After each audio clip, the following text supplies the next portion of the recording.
Before we go into the actual text and talk about the whole philosophy of the 33 steps, let me give you a little bit of background about myself. Up until the age of 11, I was raised in Africa. It was a very, very liberal existence.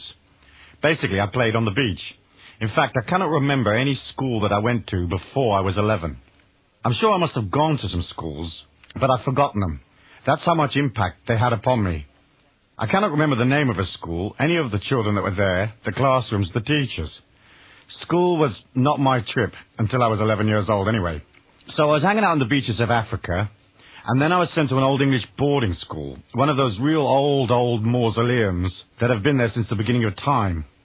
It was really strict, and it was loveless and grim, and had loads of rules, and an enormous amount of restriction.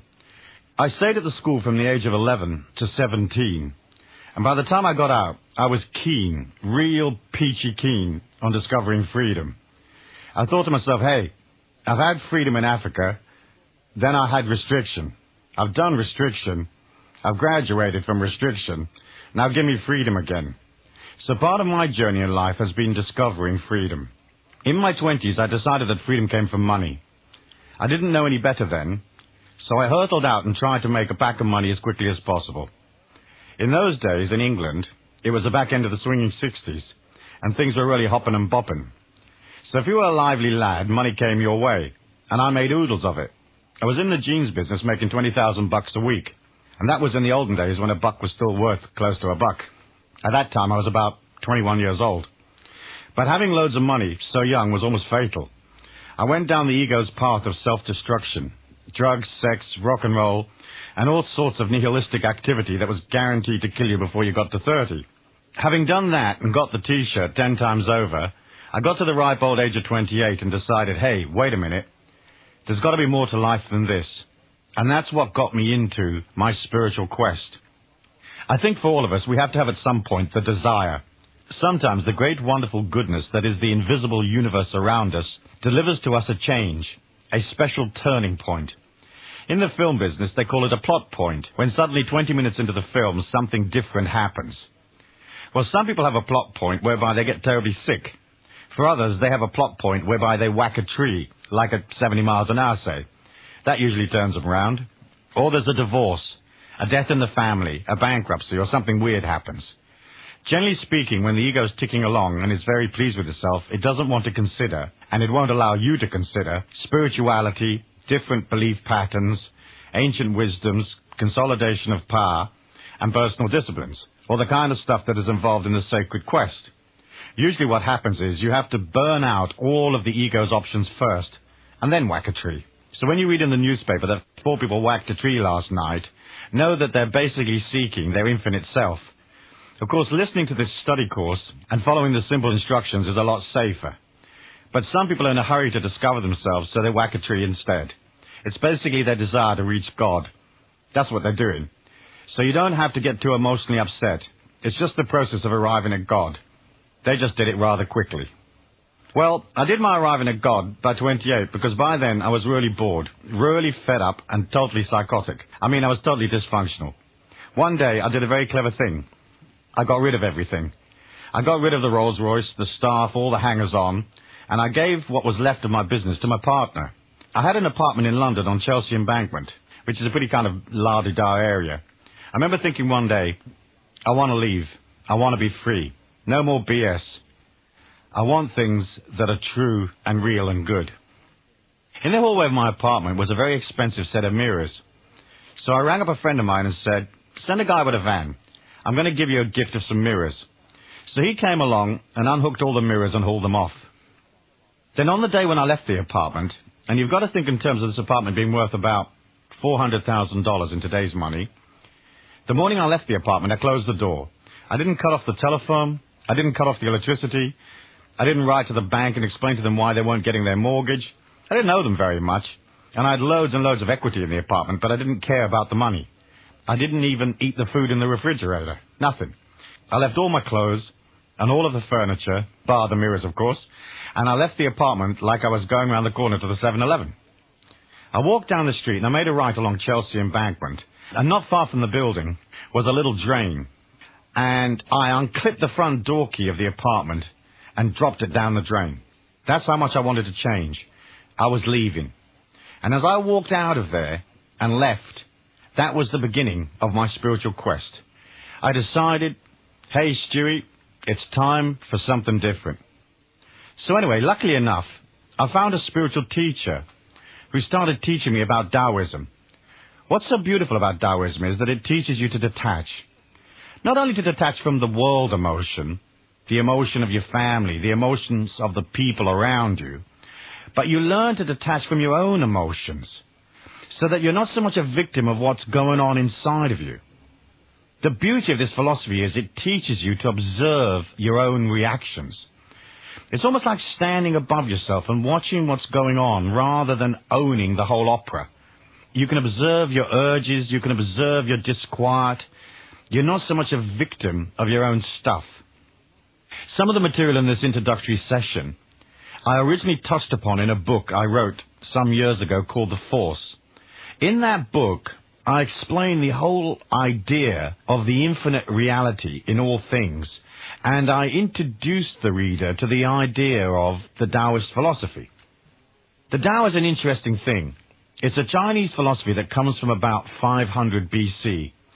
It is actually written Taoist, T as in Tommy, A-O-I-S-T. So it's written Taoist and pronounced with a D, Taoist. That always confused the hell out of me, in the early days anyway.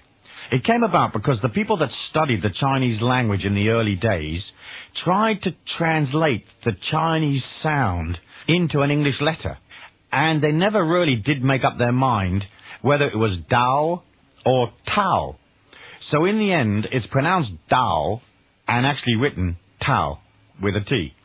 So you've probably seen the Tao Te Ching or Tao Te Ching in your local bookshop. The wonderful thing about it is that people buy the book and read it. It's all very flowery, and they haven't got a clue what it means. And I must say, when I first started, I didn't either. But the beauty of the philosophy is that unlike a lot of religions, it doesn't have any rules. So it was naturally attractive to me. It has very simple concepts that are very inspiring and definitely take you from the world of ego, glamour, and illusion into the spirituality of the infinite self. So I was very influenced by Taoism. The world of the ego is one of agony, pure agony for most people, because even when the ego is being kept happy, it's never really happy. You can give it a new car, you can give it a new snowmobile, some sexual experiences, you can get it drunk, you can stuff it full of food, and it wakes up the following morning and it nails a list of things to your forehead. It says, hey, sucker, get me this and get me that. I feel insecure. I want more of this and more of that. So the ego always leans towards dysfunction. You cannot possibly come to any kind of serenity in what the Eastern mystics call Maya, the illusion, in the ego-driven world. Of course, when you think about it, this physical plane is a glorious experience. From a spiritual perspective, we don't really have any negative energy on this plane. We only have the illusion of negative energy. Let me explain. All negative energy comes from the ego. In other words, what we call the negative experience is any contradiction of the ego's opinion. So anytime that something happens in life that contradicts you, you'll consider you have suffered a negative experience. So you want to live a pain-free existence, and you fall off the sidewalk and break your ankle. And there's a contradiction. You want a simple lifestyle with plenty of money, and the check bounces, you get laid off from your job, and there's another contradiction. You want a reasonable flow, reasonable happiness, reasonable gratification, and your spouse gives you a hard time, your kids drive you crazy, the boss is harassing you, and here are a few more contradictions. You want to be cozy and warm, and it's pelting down with rain. So what we as humans call negative experiences are really only contradiction of the ego's opinion. Emotional pain is all self-inflicted. It doesn't make it pleasant, but once you can see that it comes from the ego's decisions, you can begin to heal it, and heal it quickly. So in my method, there are no real absolutes. In other words, it's an illusion to say we've got to be cozy, we've got to be safe, we've got to be rich, We've got to be healthy. We've got to live forever. That's another one of the ego's special legislations, isn't it? You may live forever, and you may not. The point about living forever is, there is no point in living forever if you live in a tick-tock prison. There's no point in living forever if your life is a complete dysfunctional mess. It's better that you live a week or two as a realized, free, totally serene, loving human being than living 80 years in the mayhem of the ego.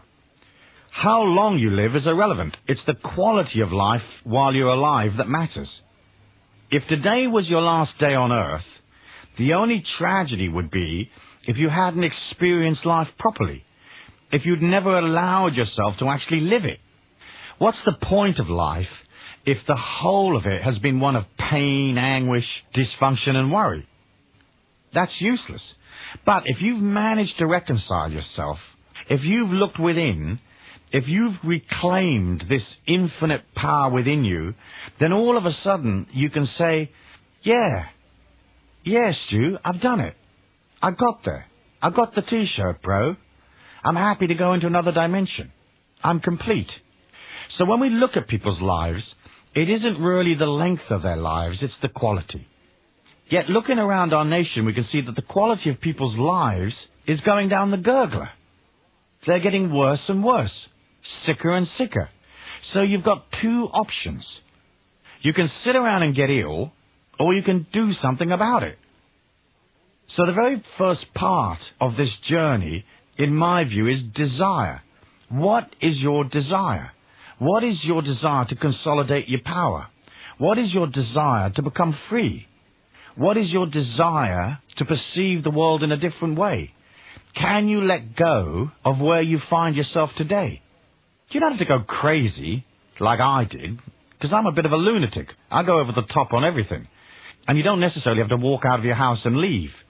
But in the end, it's the level of your desire. Because spirit never comes down to fetch you. Spirit doesn't wander around saying, anybody here want to get realized? Anybody here want to transcend? It's not whistling in the marketplace trying to drum up business. It sits there passively and waits for you to come and get it. So you have to reach up. Imagine yourself listening to this session and you're actually putting your arm up and reaching up and saying to that infinite God force inside of you, whatever which way you may want to describe it, Buddha, the Christ consciousness, Krishna, the Tao, whatever, reaching up and saying, hey, I want to change. I want to go beyond where I find myself. Because if I don't, I'll bore myself stupid. You gotta want to, and that's the first move. I wanted to, I must say. I had a lot of desire and a lot of tenacity. A lot. I've heard that in some surveys of people that buy these audio programs, it says that they never actually listen to the program. They leave them on the bookshelf so they can look as though they're learning. And of the people that do listen to these programs, many don't follow through to the end. Maybe these people don't really have a desire to change. So, bro, sister, if you're listening to this program and you have got the desire to change, you better get to the end of it. Otherwise, I'm going to zing round to your place and box your little spiritual ears. Because in the end, the laziness of the ego, the self-indulgence of the ego, the importance of the ego will kill you. So at some point, you actually wind up being in a war with yourself. If you let the ego win, then you're bound to fail. So, if you say, I'm going to impose a discipline upon myself, I'm going to listen to these sessions for 30 minutes every day while commuting, say. It's pointless chatting to a friend for 30 minutes in the car, because that's your discipline gone. Then your mind thinks, see, she's weak. She didn't follow through with her commitment. So sit your friend in the front seat and say, hey, listen, shut up for a while. I'm reclaiming my infinite self. I'm listening to session 6. And you follow through. Because in the end, if your word isn't law to you, then your mind knows it isn't. You say you're going to do something and you don't. What happens is the mind gets stronger. The ego gets stronger. it dominates your life even more. It harasses you more. So if you're coming along this journey with me, make the commitment. And if you don't want to make the commitment, then throw the program out the window. Or better still, give it to someone you don't like. But if you're making the commitment, if you want to be in the show, so to speak, you've got to commit to taking the time to listen. Taking the time to get to the end. Because as we go through these 33 steps, it's going to set you free. It'll liberate you from lots of unnecessary weight. So some of the concepts set you free immediately, and you'll get it. And some of them set you free later on, 3 months from now, 9 months from now, 5 years from now. When you comprehend what they mean, what they really mean, you'll see things in a deeper way. It's almost like an onion. You can take off one little peel, and you see the next skin below it. You take that skin off, and you see the next one, and so on. You're always going deeper and deeper within yourself. So stuff that you heard 10 years ago, sometimes you hear it again, and suddenly you see it at a whole different level, in a different light. So that's what this thing's all about. It's about desire to evolve, desire to become something different. Certainly, I had desire, as I mentioned before, being brought up in Africa and going through a very rigid English education, and then into a very rigid English society.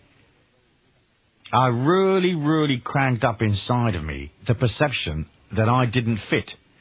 And of course, there are millions and millions of people around the world that don't fit. In my books, I call them fringe dwellers.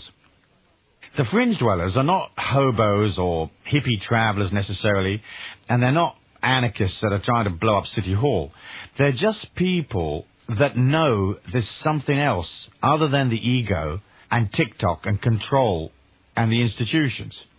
They're people that know and believe in a different reality, an alternative idea. The fringe dwellers are not necessarily attacking anything. They just don't fit because they've sort of worked their way out of restriction, so to speak. They've worked their way through the popular emotion and the popular beliefs, and they've worked through TikTok and all of that stuff. They live in a different world. And yet, they may still be driving a bus for the city bus company. But in their hearts, they've moved to the outer edge of this human evolution, to the outer edge of the popular emotion that most people consider normal reality. I'm certainly a fringe dweller, and probably you are as well. Otherwise, you wouldn't have been attracted to these teachings. If you don't know you're a fringe dweller, sit down and have a little think about it. I'm sure you bloody well are. You know, like, you're weird, man. You're totally weird, and I'm totally weird. And there's millions of us, weirdos all over the planet, that are actually different in our consciousness. What happened to me is probably what happened to you.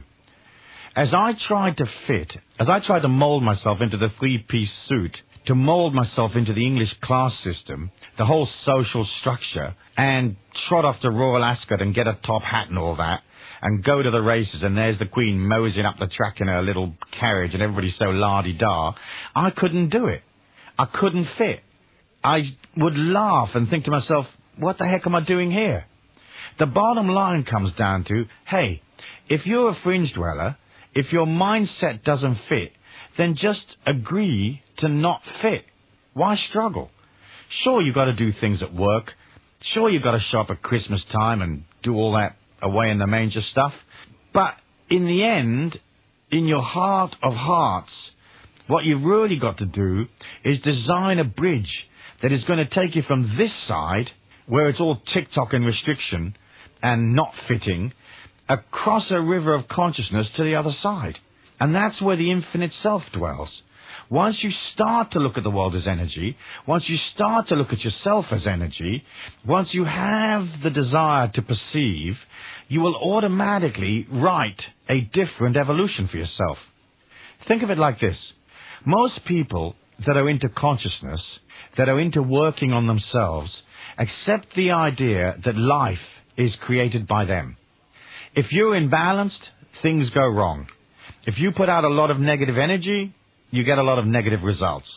These are not particularly awesome, shattering concepts for people. Most people are beginning to accept or they already accept, that they create their reality. However, think of this. If you're inside the popular emotion, if you believe what everybody else believes, if you tick-tock along the way they tick-tock along, you're bound to wind up inside the group evolution of your people. You're bound to wind up where they are going. Because if you're not thinking differently, if you're not acting differently, if you don't have a different perception of life, you've got to be putting out what everybody else is putting out. And you'll wind up where everybody else is going. I've asked people in my seminars and lectures, how many of you are prepared to do nothing and just sit and be dragged along in the collective popular evolution? Because if you're happy to do that, you're going to wind up where everybody else is going to wind up. Of all the places I've played, and I've played hundreds of cities, I can think of only one person that ever put up their hand in response to that question. And I said to him, fine, if you want to sit there and go along with the popular emotion, the popular evolution, good luck to you. But most everybody wants to go to something different. But if you think the way that you've always thought, if you do the things that you've always done, if you act in the same way, if you have the same emotions and beliefs, you're bound to wind up where everyone else is going. If you don't fancy that, you've got to change. You've got to select a whole different belief pattern, a different emotion, a whole different way of operating. Discipline, silence, respect for the spirituality within you. You can't have it both ways. You can't just sit and do couch potato and go, yes, oh, that's a lovely idea. Oh, yes, smashing. Oh, yes, very positive. Very nice. Oh, lovely. And do nothing. You've got to be action-oriented, and you've got to want to. You've got to have the desire to change. And that, of course, is the key. Wishing to evolve. Wishing to change. You've got to remember also that you're not on your own. I believe that the whole of the planet is basically one consciousness. That we're all little microscopic bits inside that consciousness. The whole of the human mind, in my view, is like one great hologram. Each of us, one dot in the hologram. You and me. If I change, it helps you. If you change, it helps me. Bit by bit, this whole consciousness thing has spread all over the world. It's kind of crossed religion. It's kind of crossed institutions. It is the journey back to God. You can call God anything you want, because I'm sure he, she, or it doesn't give a damn what you call it. But the fact is, consciousness flows out and changes people. So we all wake up. It helps us. We are moving the evolution of this planet forward. So if you incorporate a couple, 3 new concepts in your mind, and you raise your energy a little bit, you consolidate yourself, then that helps other people, especially the people that you come into contact with, that are going to feel your energy, that are going to see the difference. But I also believe, in the general sense, as your consciousness raises, the collective consciousness of all of our people becomes more aware. So we're all pushing energy in the same direction.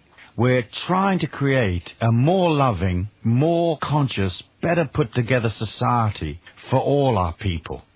Hey, it may take a little while. It may take everybody 500 years to go beyond being so asaholic. But hey, what difference does it make? If you're infinite, it can take as long as you like. In fact, it's cool to think to yourself, at least we're moving forward. At least something's happening. At least we're making some kind of effort. That's the whole point of these 33 steps. To generate a new energy. To generate effort. To accept the discipline. Self-discipline. So that you perceive and look. And also understand that you cannot create a brand new energy, go to a brand new place, and still hold on to where you find yourself now. In other words, if you want to flow down this eternal river of perception towards your infinite self, you've got to let go of the branch that you're hanging on to and just let the river take you. That means you have to face your insecurities. You have to face your fears and really look at yourself. Sometimes to look at yourself is extremely painful because what you see is like piles and piles of caca, loads of it. And you think, my God, I'm grim. I'm totally asaholic. I need to join Asaholics Anonymous. I'm so asaholic, it's absolutely painful. Then as you get into that and see how asaholic you are, you can love yourself. You can look in the mirror and say, man, this is one of the world's greatest asses, but I love him. I love her, and I'm going to change her. And that's what's so great about this process. Think of this. If you were perfect, if you were totally angelic, if you were marvelous, I mean totally over the top, perfect, saintly, whatever, you wouldn't be here.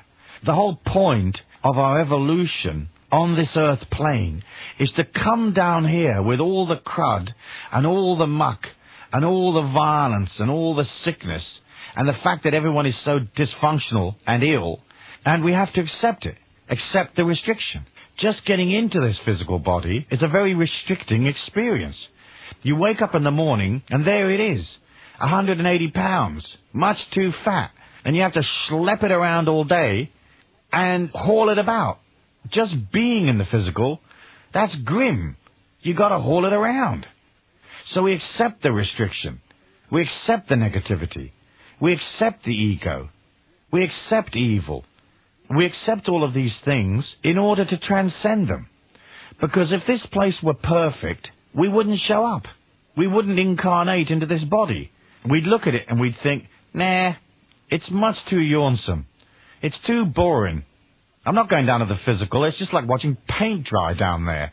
There's nothing going on. So you are what you are, and you have what you have.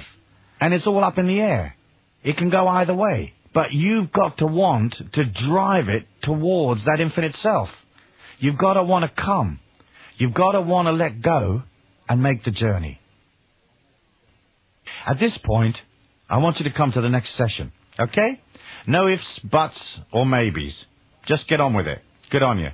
See you at the next session, and don't take long, because I like my spirituality on the hurry-up. I can't mess around waiting for you, and you can't mess around waiting for yourself. We're going to get this concept, and we're going to get it quick. That's what I like about Taoism. It's short. It's the only philosophy in the world that's only 81 paragraphs long. When I saw that, I thought to myself, bro, this is perfect. I like a philosophy that's only 81 paragraphs long. Tiny little paragraphs at that. Almost like a poem, really. Perfect. Nice and short. Next session. Let's go, bro, sister. Let's go. Ciao.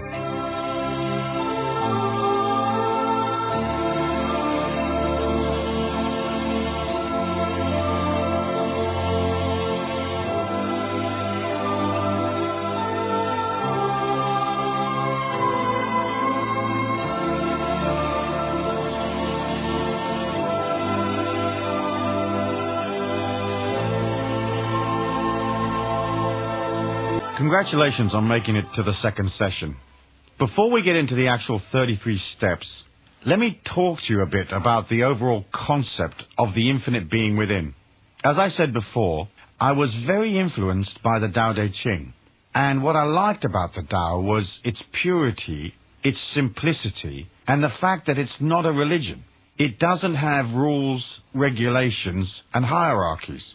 The Tao Te Ching was written about 500 BC. In theory, by a person called Lao Tzu.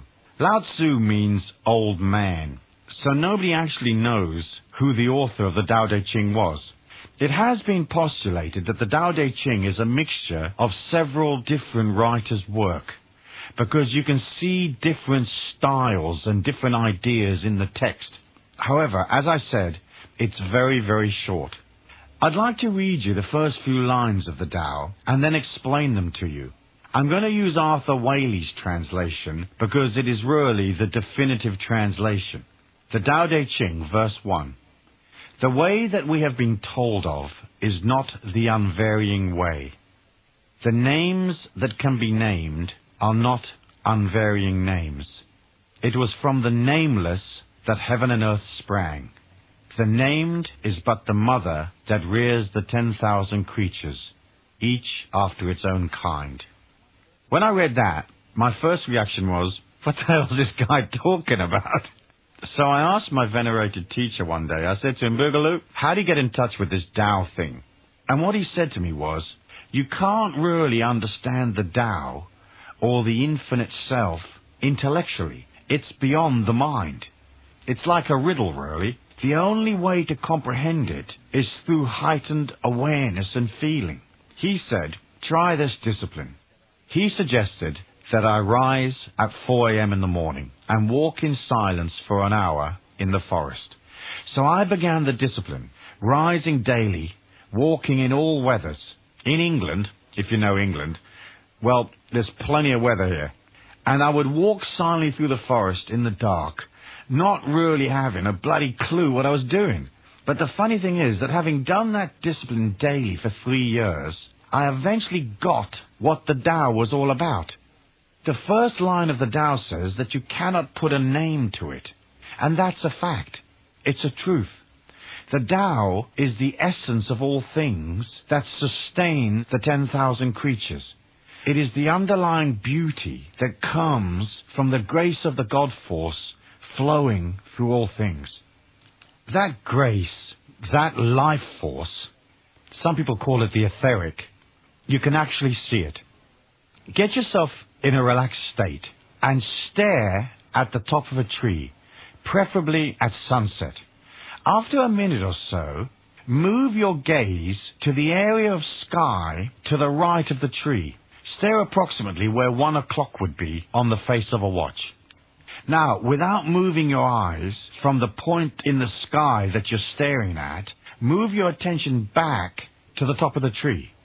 Remember, don't move your eyes, just adjust your attention. Doing this, you engage your peripheral vision.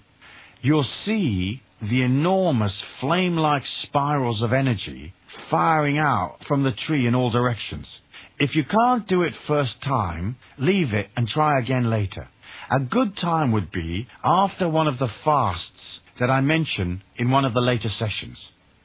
Once you see the energy, once you know that the God force runs through all things, once you understand it is the unifying power, the raison d'etre of everything that exists, you'll begin to understand the infinite nature of this dimension, of this evolution. And gradually you'll come to understand the Tao and what the infinite self can do for you. But in order to do that, you have to release from the ego's tight, limited perception and accept the infinite power within you. It comes to an understanding that says, when you are prepared to release and detach and let go, you gain everything. It took me a while to make the turn, to adjust from the crazies that I used to hang out with, and to arrive at a more powerful, placid, serene lifestyle. My quest and my path was fraught with disciplines of every kind. So, in order to do that, I had to put into my quest, or my path, disciplines of every kind, in order to control myself. So I took on nutritional discipline, the discipline of walking in the forest, the discipline of attending meditations and meetings, reading, studying, and taking time aside each day for silence.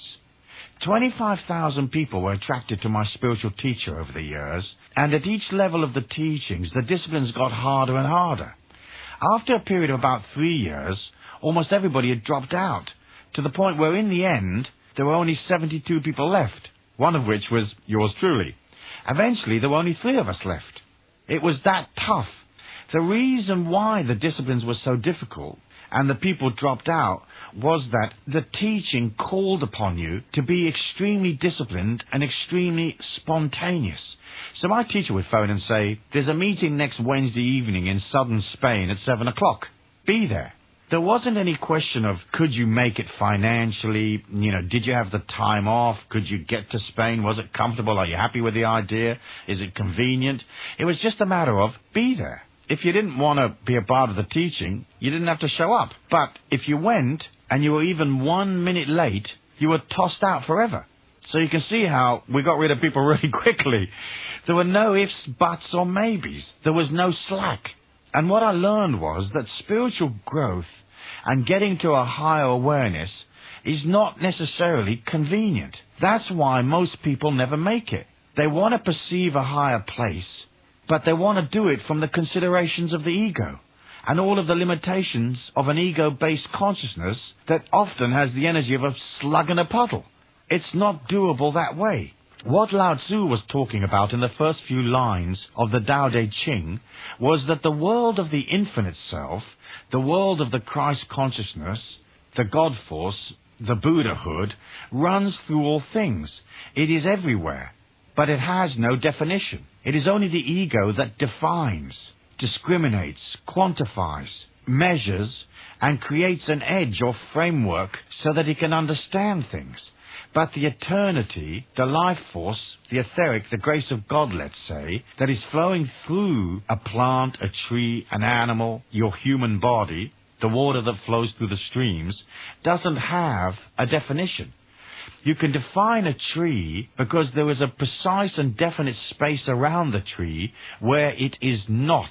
Here the tree is, and here's the space around it, where it isn't. But the God force is omnipresent, meaning it is everywhere, so it can't be defined. And of course the God force, if it is present, must also be God, because God is everywhere.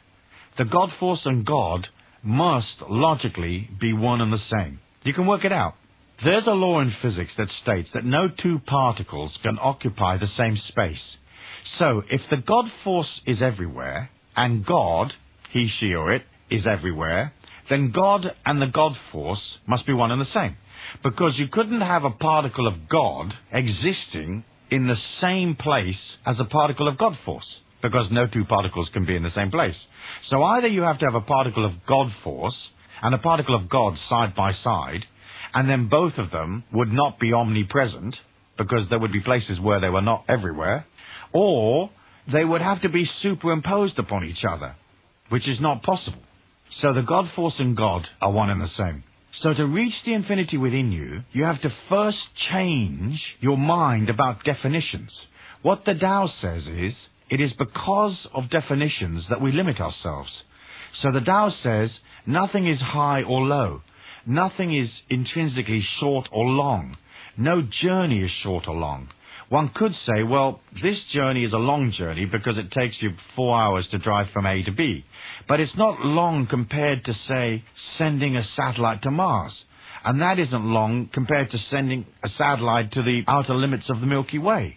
So the first understanding or the first perception that we have to think about is that the infinite being has no definition. That can be a little unnerving for the ego, because the ego likes the idea of my body, my people, my house, my car, I am here, I'm not everywhere else. But in fact, what we're looking to do is to expand our heart to where we can understand that sense of infinity within us, and where we can see ourselves in the perception of being eternal. Meaning that you existed before you came to the earth plane, you exist now in the physical form, and you will exist after you leave the earth plane, or after your body quits in the earth plane. So the idea of infinity is a very beautiful concept, but it's a very hard concept for the ego personality to grip. I can say to you, think about infinity, and perhaps you can vaguely imagine something going on forever. But if I say to you, what does infinity feel like? You'll probably not have a precise feeling inside of you. You may say, oh yes, Stu, I think I know what infinity's like, but thinking you know is only the first rung on the ladder.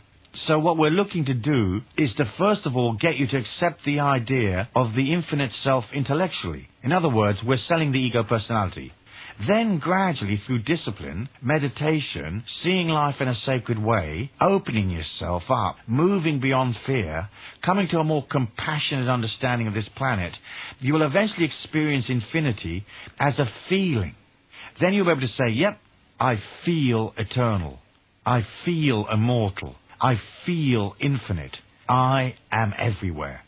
The other thing that's very important to grasp early on is that spiritual growth is not necessarily convenient, and it's not necessarily comfortable. Not only because you have to discard an awful lot of beliefs and definitions and the things that you hold sacrosanct at the moment, but also because you have to naturally enter within yourself the reality of who you are. As you begin to look at yourself, that creates a little bit of discomfort. It's difficult to learn to control the ego and discipline the mind without it reacting. The idea that something or someone is going to descend upon you one day and raise you up. You know, a great guru is going to touch you on the forehead. Jesus or some angelic being is suddenly going to lift you to a higher plane. I'm sorry, but I just don't buy that. And I'm sorry if that contradicts your beliefs, but energy seeks its own level. Even though something or someone can inspire you or show you the way, in the end, the only way you can sustain a higher energy is to create it from within yourself. In the laws of physics, a subatomic particle can for a millisecond borrow energy and move to a faster orbit around the nucleus. However, the particle can't keep that borrowed energy indefinitely. So whatever energy is borrowed in this second, a split second later it has to be paid back, and the particle returns to the energy level it had before. I think your energy and spiritual growth follows the same rules. You can be inspired by a hymn, a fantastic sermon, some great words out of a book, but you can only borrow that inspiration. In the end, raising your energy involves discipline, involves working upon yourself. There's no particular time when you can say, I've done it.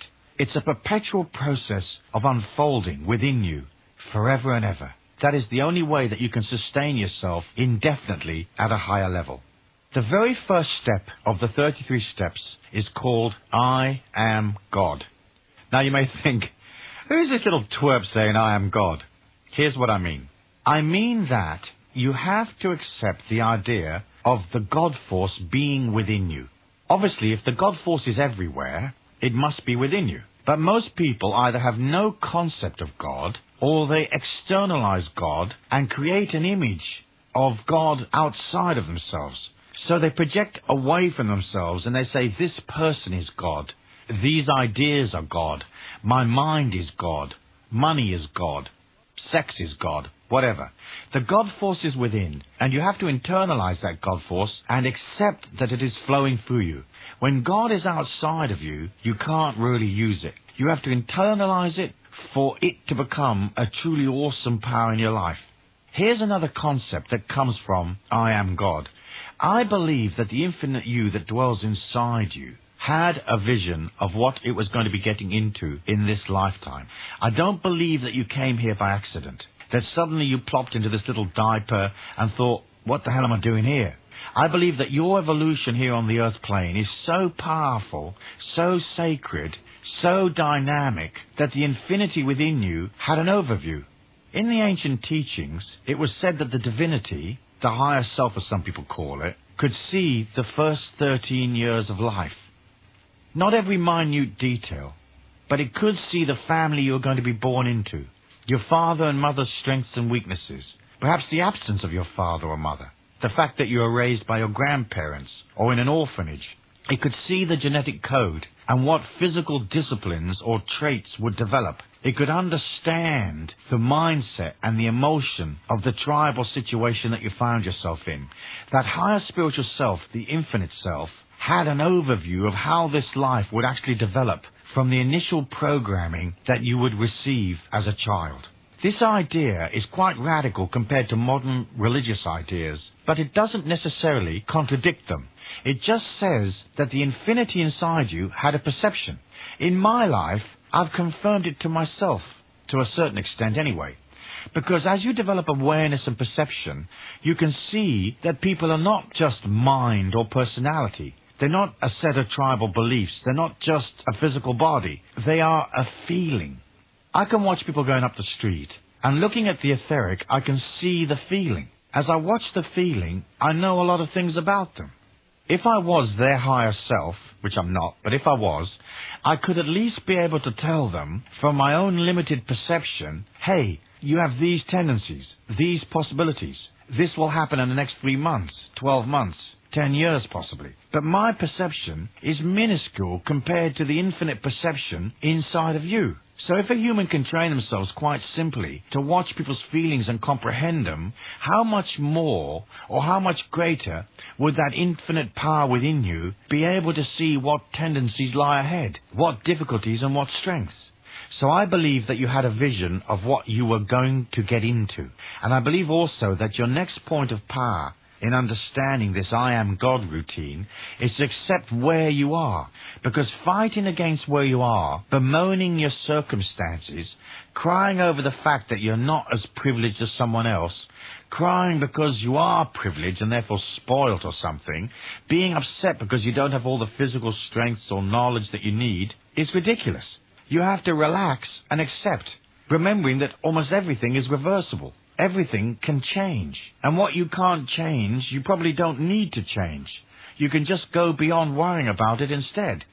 So say to yourself, this infinity inside me, that part of me which is God, loves and respects this evolution.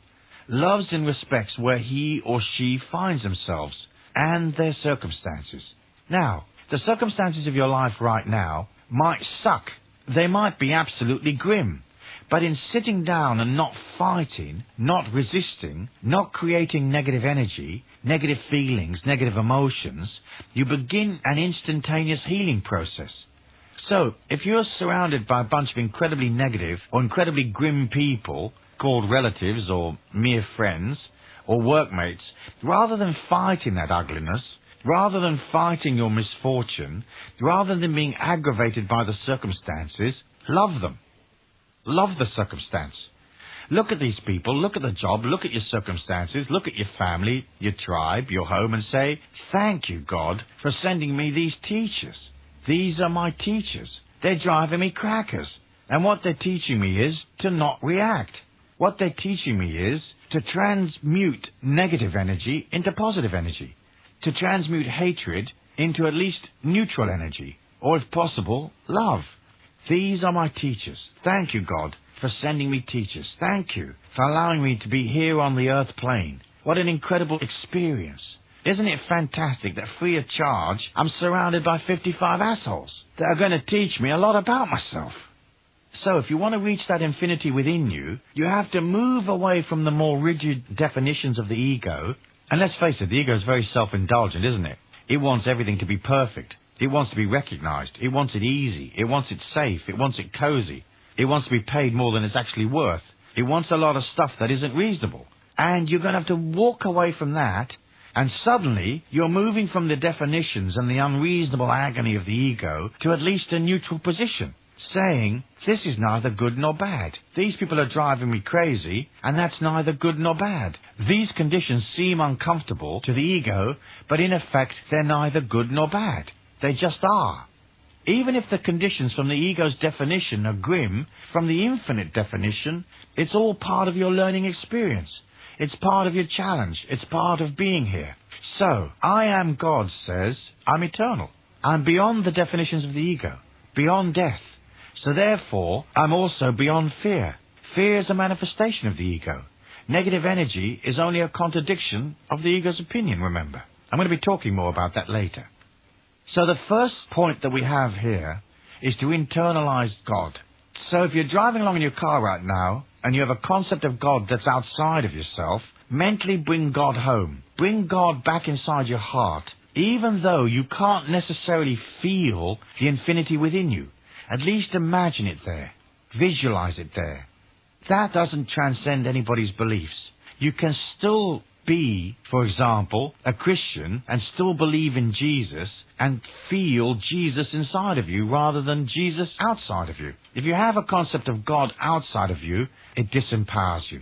Because what you're saying is, I do not have a command of my destiny. You're saying that you can't put out positive energy, a different reality, and make a difference and create a change. You can't get action-oriented, and you can't believe in prosperity and get more money. So with the God force within, you can power your consciousness to get you the things that you want. Naturally, the first point of spiritual maturity is accepting where you are, who you are, what you are. And the second part is knowing that you create your destiny. Okay, a part of your destiny was already pre-written when you got here. In your genetic code, in your tribal heritage, in the things that you learned. But most of it can be changed, adapted, modified for the better. So by internalizing the God force, you can begin to comprehend that the God force within you can be expressed outwardly, can be directed into your life to change it, So you have a power. It isn't someplace else. It isn't up on a podium somewhere, and you're this little person down here that has absolutely no power, no volition, no ability. The God force must come inside of you, and once you accept infinity as an idea, then your power begins to grow. You are the God force within. Say that to yourself as an affirmation, 3, 5, 7 times a day. I am the God force within. I can't necessarily feel it, but I'm imagining it in the meantime. The second step of the 33 steps is expanding your inner awareness. You have an awareness that comes from the 5 senses, and you have an awareness that comes from logic, your intellectual knowledge, and the awareness that comes from your experiences in this lifetime. But beyond that awareness is an inner awareness, an extra sensory perception. Let me tell you how it works. Once you've internalized the God force, once you accept that you are a part of an infinite energy that is inside all things, then you're connected to all things. Think of it like this. External reality seems outside of you, but that is an illusion created by a limited point of view. A trans-dimensional being watching the earth plane, watching people's thought forms, and feeling the earth would see the earth as one molecule of matter, thought, and feeling. It would see all of our evolution inside the one molecule. From beyond the earth plane, there would be no internal and external. There'd only be the one energy, all of it internal. So you're connected to all things, seen and unseen, here and not here. Strange, eh? Everything expresses, to a lesser or greater extent, the God force. The machine playing this lesson has some part of God force in it, because there's God force in the molecules. That is not as much God force as in something that's alive, like a worm. And a worm has less God force than a bird, because the bird is more complicated. And you are more God force than an animal. And some humans have a greater amount of God force than you and I have. There are levels. But you are connected. You are the worm. You are the bird. You are the machine. You are the car. You are the air that we breathe. Once you understand that, and once you understand that everything is alive and emits a feeling, then you can understand that you are a feeling as well. You are a thumbprint of energy that is the collective emotion you've developed in this lifetime. You're not so much what you think. You are what you feel. Those philosophies that say, think and grow rich, are not necessarily wrong, but they don't quite go all the way. You have to feel and grow rich. You're a feeling, and everything else is a feeling. So bit by bit, you can begin to place your awareness into things to discover how they feel. How does a seagull feel as it flies? How does this tree feel? How does this situation at work feel? How does this business proposal that the guy in the bar's just offered you feel? Is it crooked? Is it safe? Is it legal? Is it comfortable? How do things feel? In understanding that, you expand. Going on from understanding that you're feeling and understanding that you are the God force within, you have to accept that you can direct that God force. What that means is, whatever you concentrate upon is what will eventually manifest in your life. So if you believe in disease, you will imbalance your emotion and hasten the disease within you. If you constantly say, this job is a pain in the arse, the infinite energy within you takes it literally and you get hemorrhoids. If you say, I believe in lack, then opportunities miss you. Money falls from your wallet. Somebody steals your car. Ernest Holmes said, where your mind goes, energy flows. And old Ernest was right. We know that. Whatever you concentrate upon empowers you. So if you've been concentrating on negative or adverse things, if you've been concentrating on being overwhelmed, if you've been concentrating on difficulties and dysfunctions, you can be sure that they will be in your hall of fame, so to speak. Here's a statue to dysfunction. Here's another statue to frustration. Here's a statue that honors struggle. Let's bow down to the god of struggle and give that 15 minutes of your reality. As you decide to change, you're going to discipline your mind. How you're going to discipline your mind is, you're going to police your dialogue and cut out depreciating statements that destroy your energy and make you sick. If someone asks you how you feel, don't answer, horrible, grim, life's a nightmare. Answer, fantastic. It doesn't matter if your life isn't fantastic. That's only the ego's point of view anyway.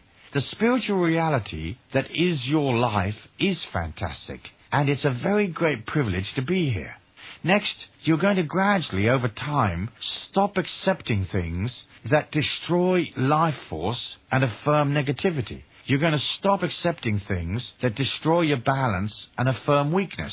So at first, your mind will be very strong. You will say, I believe, and the mind says, no, we don't. You will say, I feel good, and the mind says, no, I don't.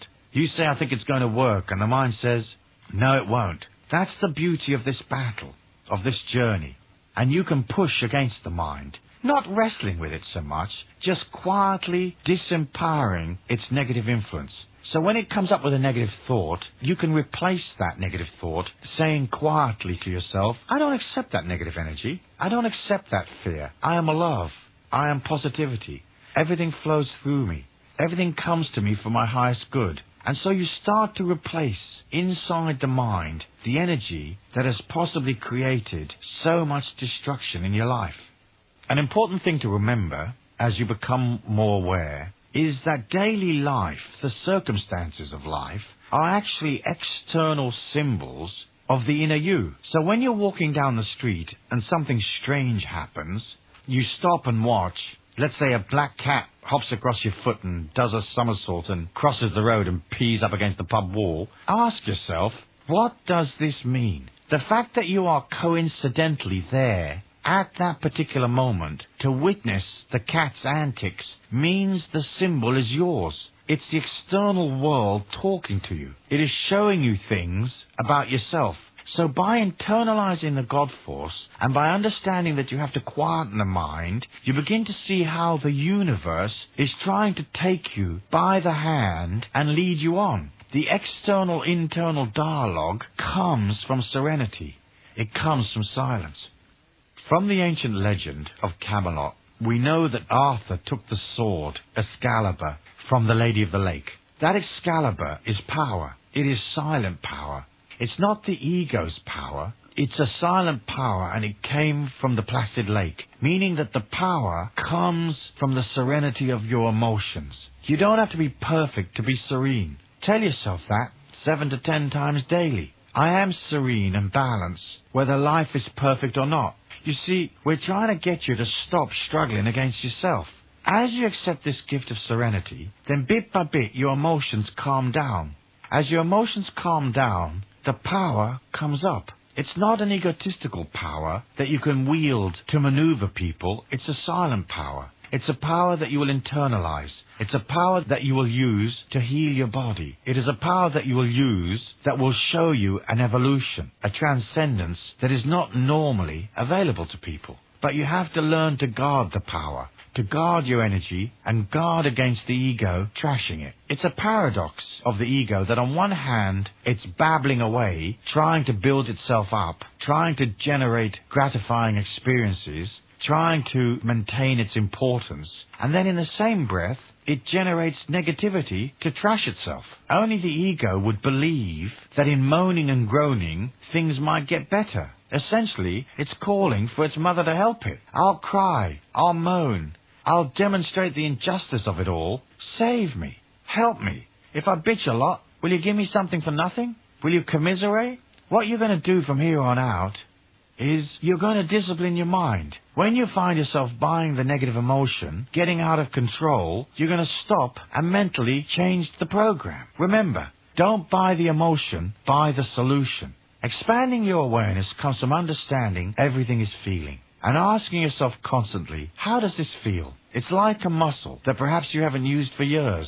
But as you begin to ask, it will show you. Do this. In a silent moment, ask that infinity within you to show you something in the next 24 hours that you've never seen before. A perception, perhaps. An intuition. A different way of looking at things that you've looked at 100 times before. Then watch carefully, and something unusual will pop up, and you'll see that the external and internal universe is talking to you, that it loves you in its detached way.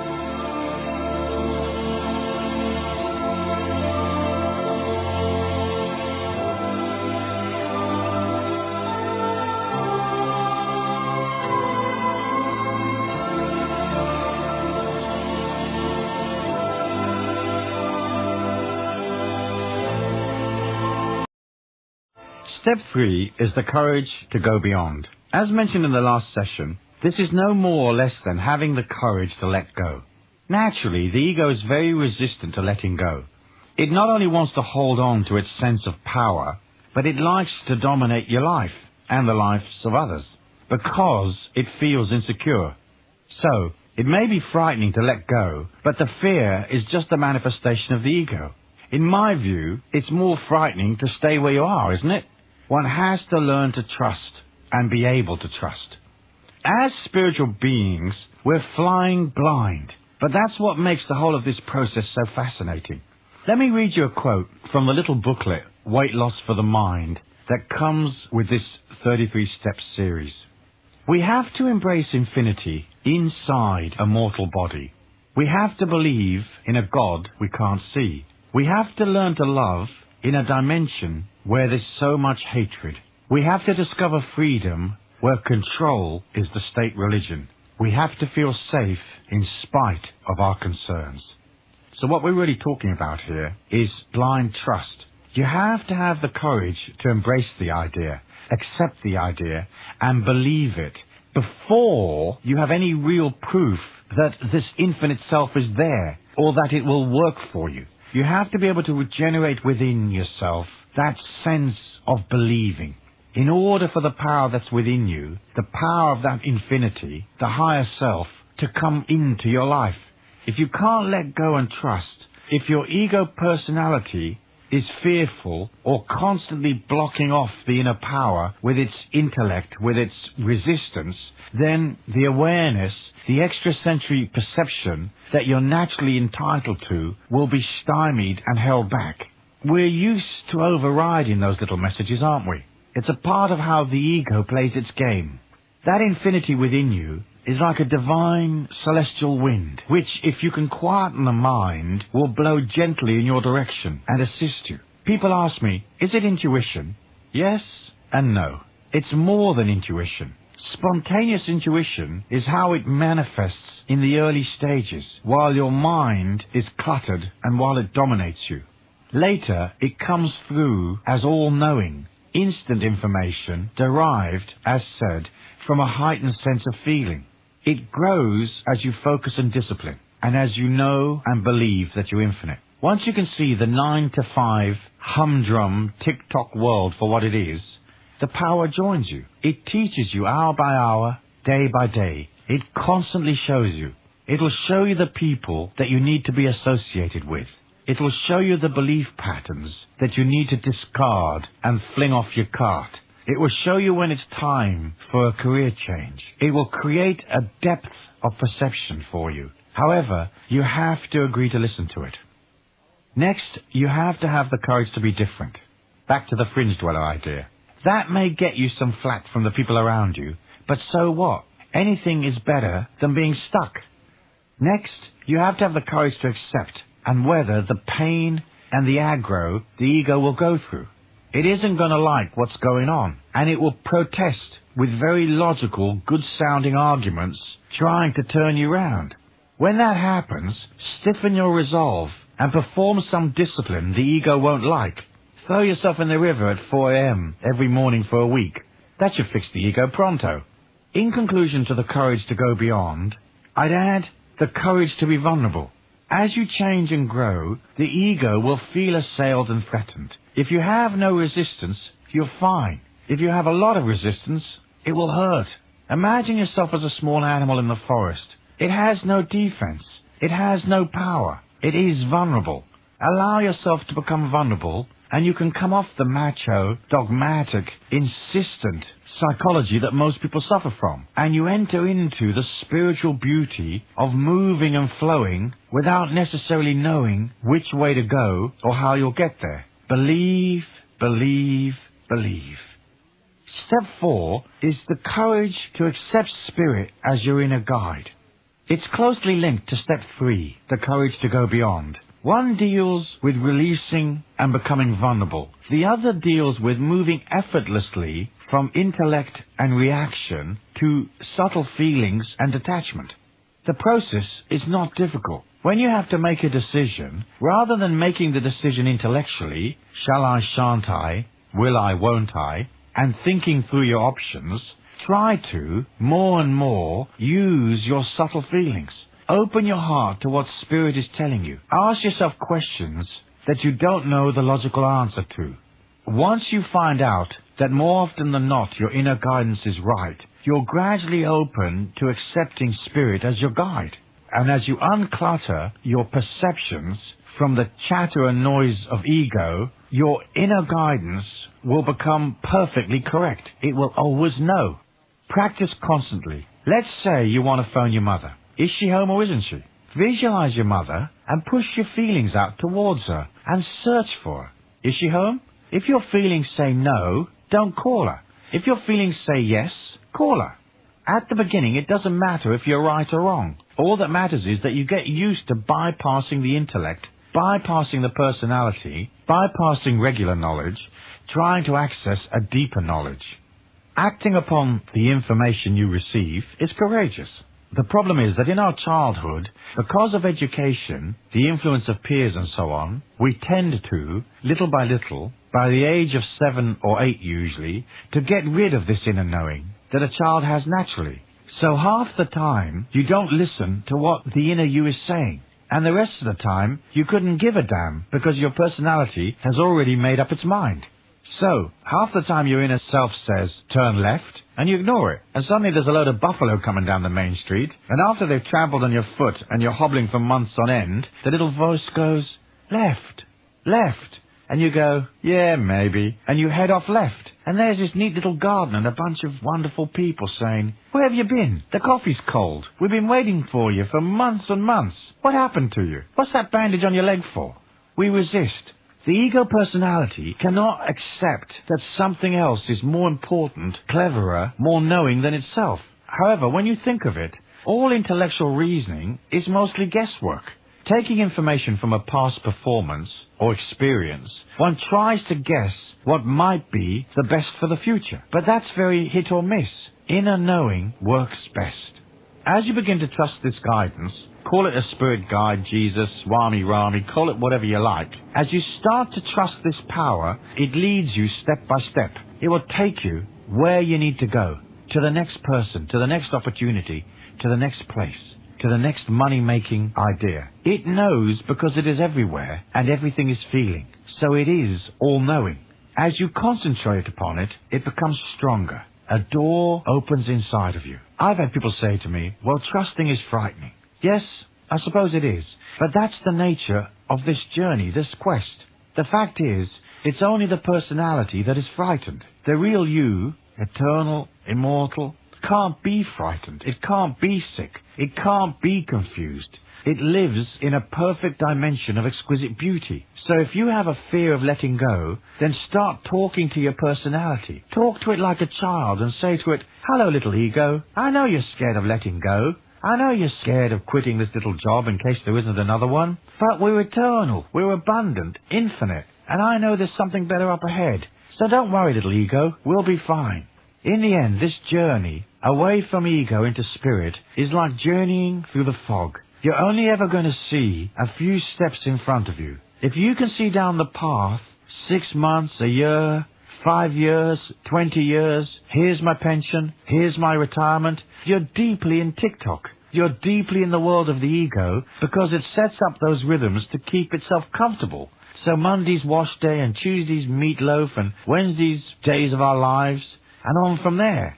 One of the ways you're going to know if you're growing, if you're actually moving ahead towards the infinite self, will be the fact that you have more choices.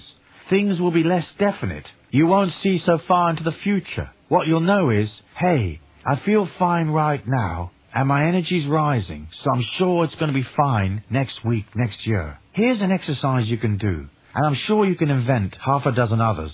Whenever you have some free time, try blindfolding yourself. And of course here, I'm presuming that you aren't already blind. If you are visually handicapped, you don't need this exercise, as you'll know it through and through. Okay, for the rest of you, do this. Spend a whole evening blindfolded. You might want to choose a cold dinner that night so it's simple to fix, but fix it blindfolded. Walk around the house blindfolded. Turn things on and off blindfolded. Motor through the evening totally without sight for at least 3 hours. As you deal with the fact that you can't see, you'll notice how frustrated you get. Sometimes you might even be scared or fed up with it. What you're basically doing is you're training yourself to feel out your path, to feel where things are. And you're going to develop feeling confident, not seeing. Feelings will guide you. You have to feel the top of the stairs. And you're not going to chuck yourself down them, hopefully. You're going to make sure that you're not putting your hand on a hot stove. You're going to get used to trusting yourself, trusting your feelings. Let's face it, if you can't trust yourself, who can you trust? An alternative to this exercise of blindfolding yourself at home is to blindfold yourself in a forest. It's amazing how 10 or 15 minutes of that, and you can actually begin to feel the presence of the trees and the obstacles. Try it. So, the courage to go beyond and the courage to accept spirit as your inner guide is not necessarily being an incredibly courageous person. It's just being courageous enough to step away from the handrail of life, which delineates the mindset of TikTok, and walking a little way into the unknown. Personally, I find the unknown interesting. You meet people, you travel places, deals and opportunities come up that you never expected. It's interesting. The unknown is really, really interesting. It keeps you awake. Here's a couple of exercises, disciplines if you like, that you might try that will help you. First, you have to learn to push against the ego's comfort zone. So if, say, public speaking terrifies you, then agree to give a speech. If heights bother you, go parachuting. If dark bothers you, walk in the forest at night. Each week, devise one thing that you will use to challenge yourself, to push the envelope of your comfort zone as a part of your strengthening in life. Discipline yourself to remain mentally in the now. Don't allow the mind to daydream, and don't worry about the future. Sure, you can make plans for things that will happen in the future that need to be organized today, but don't future think too much. Stay centered in the eternal present. Step 5 is accepting negativity as a learning experience. Embracing the infinite self is changing one's attitude to negativity in general. Negativity is a term that's cropped up in recent years which describes the negative experiences of life. Most people react to misfortune. They react to it in a predictable way. The ego has rules and regulations. It has needs, desires, opinions, beliefs and fears. Anytime the ego experiences negativity, it will react. It will react from arrogance. It will react from pompousness and righteousness. Or it will react from its sense of insecurity. It may react from a sense of injustice, or just because its status quo is being assailed, or its power is being diminished in some way. Let me give you an example. Take poverty. Poverty is a good example of what the ego usually thinks of as negative energy. Poverty in the Western world, more often than not, comes from a lack of concerted energy. Given our welfare system, our social security, and the fact that there are hundreds, if not thousands, of help wanted ads in the paper every day, if anybody desperately needed a job today, if their life depended on it, they could get one. Albeit, they might be serving hamburgers, but they can get a job. So the idea that somebody has to sit in the street with their hand out, starving, is not on in Western societies. I was in Dublin the other day, and there was a woman on the sidewalk with her little daughter, who was 3 or 4 years old, begging. And I thought to myself, what is the need for using this small child as a sort of an emotional lever to get money from people? It seems so odd, and it seems so hopeless, and it seems so unfair on the child. Ireland will have the same welfare system and the same social security as everywhere else. And yet here was this woman using her child as a money-making business to crank emotion to get people to react. When you look at a person begging and you react at their lack by expressing emotion within you, you're expressing the opinion of the ego. What most people do when they look at something like that woman is they're coming from their own indignation. The ego is very self-indulgent and very pompous. It says, look at all these poor people. They should have cars, they should have VCRs, they should have a home. They should have all the things the ego feels are vital. In our system here on this planet, you have to create energy if you want things. So if you want to create wealth in this lifetime, what you have to do is think in terms of creating more energy, making yourself more valuable to other citizens on the planet so they're going to pay you for it. When you look at the world in a finite ego sense, we judge it and we make it wrong. In other words, the ego's opinion is that life should be cozy and effortless and somebody should plonk some money in its hand. But that isn't necessarily the case here. If you look at things from the ego's view, then a lot of things on this planet are going to seem to you preposterous. But the beggar in the street is not just ego, personality, and a body. He or she is infinite, and inside that body is an eternal evolution. You don't know that poverty isn't something this person needs to understand themselves, to grow, to come to the conclusion that, hey, if I sit in the dirt here, I don't really get very far. What I really need to do is stand up, brush myself down, and put out some energy. Our society is organized in such a way politically that we underwrite weakness. That's why we have a whole system for cranking indignation. In the media, it's a political expedient. We're forced to invest in enormously complex systems for making sure that nobody's ego gets out of whack and that nobody has to put out very much energy. We underwrite their silliness. We underwrite their weakness. However, when you look at negative energy, you're only looking at the contradictions of the ego. So the ego says, I want to live forever, and the body dies. We consider that a negative event. And we say, Harry died. And we take a moment to remember Harry. But Harry isn't dead. He's infinite. You'll never be more alive than the moment after your heart beats its last beat and stops. All the people that died in the war aren't dead. All the people that have suffered aren't suffering. They're still alive. That's the infinite perception of negativity. Understanding that we don't actually understand. And there's something beautiful in that, isn't it? When you say to yourself, I really deeply understand that I don't understand. In other words, you might say to yourself, why were these children massacred? Or why did this terrible event happen? Or why are there so many political prisoners in Asia? Why do we need this evil? Sure, we're trying to change things, but there are infinite reasons beyond our understanding. So because they're beyond our understanding, we just have to be compassionate and understand that what people are going through, whether it's a positive event from the ego's viewpoint or a negative event, is a part of their evolution. What we have to do, if we want to grow spiritually, is get out of the emotion. That doesn't mean you aren't going to help people. It doesn't mean that you aren't going to be a kind person. It just means that you're going to detach from being flip-flopped around by every political or social event that enhances the ego or detracts from the ego's opinion.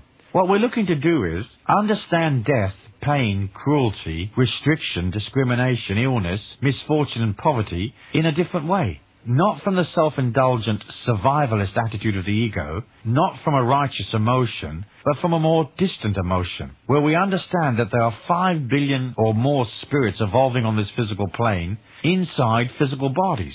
And there are certain experiences that these spirits need to pick up that are a part of this evolution. As you understand that, you can step back and look at life from a more angelic stance. Sure, I would prefer that the world didn't have poverty. I would prefer that the world didn't have wars and strife. I would prefer that there wasn't any agony or pain. And I'd prefer that there wasn't so many military regimes and restriction upon citizens by their government. But that isn't part of this planet's evolution where it finds itself along the timeline of human history. So we can't go any faster than we're going. We've already evolved enormously. If you take the mind back to, say, 1,000 years ago, to the year 1000, let's say, you can see how far we've evolved in just this millennium. We have human rights, high-tech medicine, the social contract, our sense of caring. A lot of energy now is being put into conservation and looking after the planet. We've got a long way to go, but we've got to give the planet credit for how far it has progressed already. If you get too hung up in the political and social issues, if you get too sucked into causes, you get very firmly stuck inside the definitions of the ego. This isn't good or bad necessarily, but if you're trying to embrace the infinite self, what you're going to have to do is detach. That's the central part of this philosophy. Detachment isn't callousness. It's not that you're going to say, hey, I don't give a damn about these people. It's just that you have to understand that their evolution is important. It's sacrosanct. Just because a person is in the gutter drunk doesn't mean that they shouldn't be there. One would hope better things for them, but maybe they have to fall to a very low level in order to pick themselves up. Maybe they don't want to work themselves back up again just yet. Maybe in this lifetime they have to experience what it feels like to do nothing and degenerate. So when you see people doing pain, you have to accept that we don't really understand it. So if 5 people whack a tree, you can't get sucked into the energy of it all. All you can do is say, interesting evolutionary experience, remembering that they are immortal, so they're not dead. Collapse is the way our people understand that they have to change their game plan and raise their energy. We've all had hard times. Everyone has had rough patches in their lives. It's true, isn't it, that when you went through the rough patch, there was a moment when you turned it around, where you started to grab the bull by the horns and think, hey, I'm not going to take this anymore. You started to generate enthusiasm, energy, action, learning, healing, fixing, looking at yourself and saying, wait a minute, I'm a victim of my ego here. I better do something about it. So when you look at people, you have to look at them from that kind of compassion, from the more distant understanding that as humans dwelling within the infinite self, we cannot know what people need. We cannot understand why things are the way they are. What we can understand is that given the human evolution, given where people are at, where their ego is at, their perception, this is what's going on at this time. So we'll do our best to spread goodness, but what we won't do is infringe upon people. We won't try to pick them up and fix them if they haven't asked us for help. We have to learn to disengage from the world, and I'll talk more about that later. The whole point is, are you going to see the world from the insecurity, from the pompousness, the arrogance, the dogma, the self-indulgence of the ego's view, or are you going to understand negative energy, misfortune, disease, death, whatever, from the infinite self? Now, some people might say, how can there be a God if there is so much evil on the earth plane? The fact is, God isn't involved in the evil. God is detached and just watching it. God isn't saying there should be evil or there should be good. God is just in a detached space watching, loving, and being there for us, but not interfering, allowing each of us to work through what we want to work through. And you know what you need to work through. Certainly, someone can give us a hand, but in the end, you have to buy your own healing. You either buy it with money, because you go to a counselor or a practitioner or healer of some kind, or you buy it with energy. You put out energy and heal your life. Raising people's energy by picking them up from above doesn't work. It's almost like if you reach down and pick a person up, their legs lose contact with the ground. They lose contact with where their energy is actually at. What is true, what is real, what is feasible, what is doable today, given their energy. So when you pick people up, you take them off the ground and their little legs are flapping in the air. Now you're responsible and you've got to hold them up, and you've got to keep holding them up. And God forbid if you ever let them down again and say, hey, I've helped you for 6 months, now you're on your own. At that point, they're going to get extremely pissed, and they're going to say what a rat you are. You're going to think, hang on a minute, that doesn't seem just. I've been helping this guy all this time, and now he's saying what a rat I am. The fact is, you reached down and picked him up. He wasn't necessarily ready, so you infringed upon his evolution by trying to accelerate his perceptions, trying to accelerate his energy without him asking for it. Some people at my seminars have asked me, Stu, you're teaching, you're helping people raise their energy. Aren't you infringing upon people? But you have to understand that teaching somebody is a completely different thing to going in and interfering with their life. I don't come knocking on your door and saying, hey, listen to these programs, read my books, etc., etc. You choose to listen. Somebody lent them to you or you bought them, but you made the decision. So when people come to you and ask you for help, help them. Be kind, be generous, be gracious. Be a big person and give of yourself. Give of your energy. You don't necessarily have to give money, but give of your energy. You can give advice, love, expertise, but don't pick them up. So when they say, what should I do? Answer by saying, what would you like to do? How do I fix this problem? How would you like to fix the problem? How am I going to get out of this mess? How would you like to get out of this mess? In this way, you get them to see that the only way up is when they are enthusiastic about their life and their evolution on this earth plane. When their desire to achieve and perceive and grow is greater than the ego's self-indulgence, obstinacy, and its destructive ways. So, accepting negativity is the concept of, hey, we are in an infinite evolution. We're looking at a group of dead bodies whose infinite being has departed and is still alive.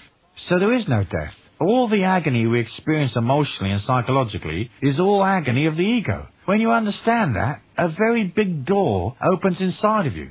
If the ego didn't have dogma, positions it had to defend, you couldn't have negative energy. Someone would come to you and say, I'm going to shoot you in the head, and you'd say, fine, I'm infinite. Do what you need to do.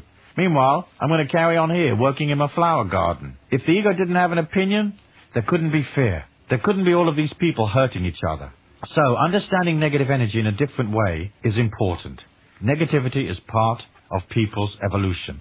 If you want to step out of the popular emotion, if you want to step out of the tribal mind and its predictability, then you're going to have to leave people alone. And you're going to have to understand that their evolution is their evolution, and there's nothing wrong with negativity. We would prefer the world to be better. But if it were perfect, we wouldn't be here, because we would have nothing to work on. Okay, let's go to the next session, and we'll talk about human knowledge, belief patterns, strengths, weaknesses, and the masters that walked the earth plane. Thank you.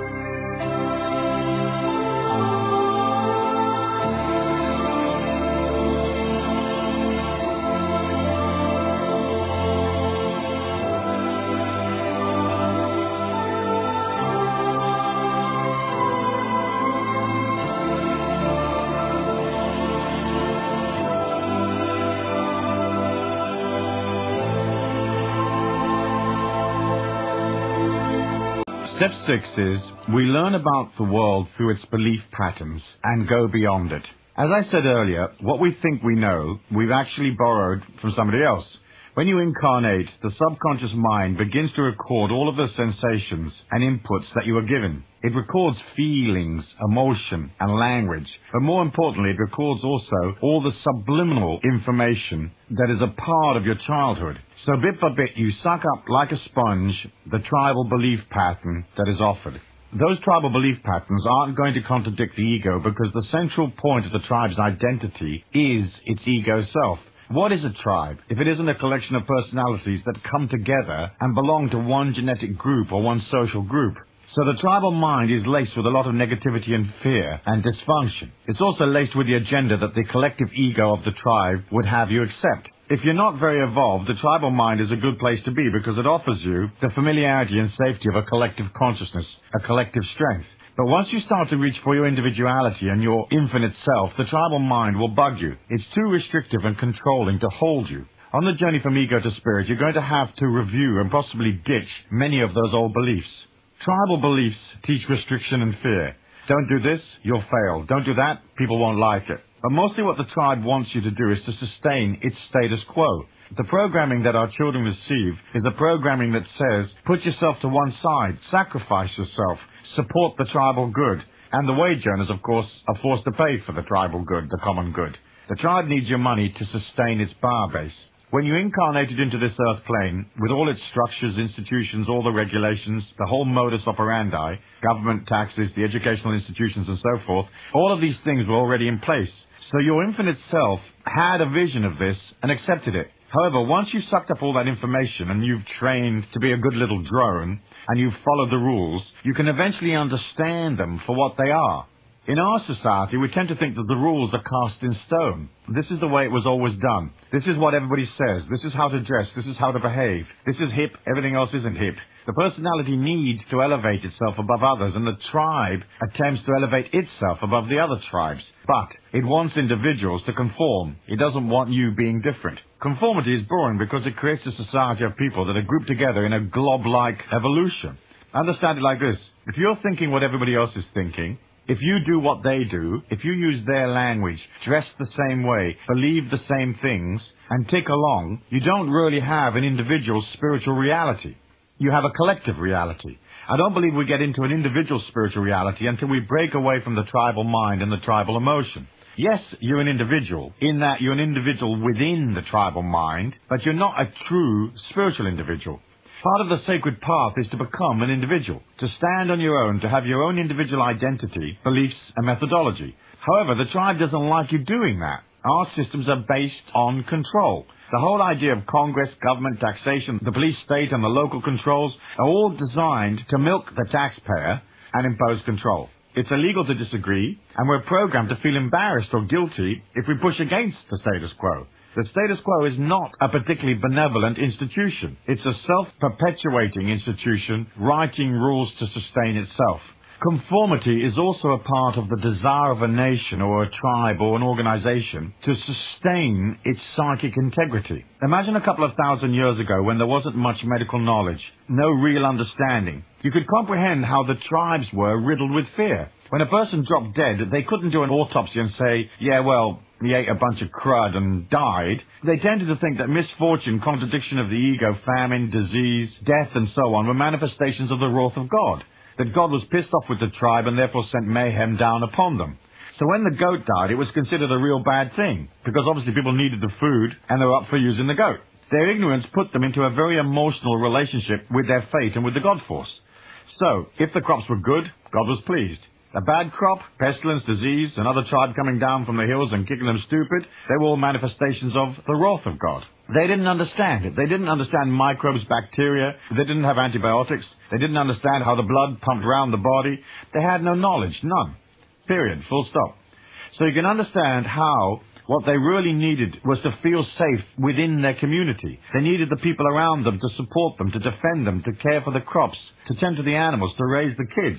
So anyone threatening that psychic collectivism was naturally considered an evil force that had to be banished or destroyed. So the idea came up that if you didn't believe what the tribe believed, then somehow you would lower the tribe's energy and God would be displeased because of your lack of faith or action. Maybe you didn't follow through on the great hippopotamus ceremony. Or every year in June when they flew 2 virgins off the cliff, you'd disagree and say, no, I don't fancy chucking virgins off the cliff this year.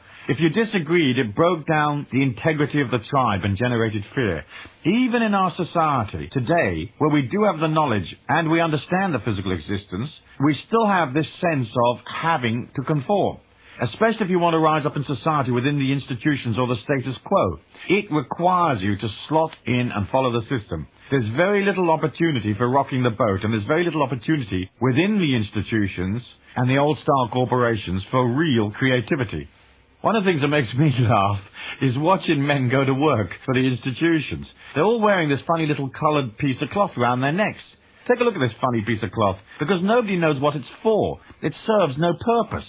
The funny little piece of cloth, often made of silk or coloured cotton, is tied around their necks. The neck is where the air goes through into the body.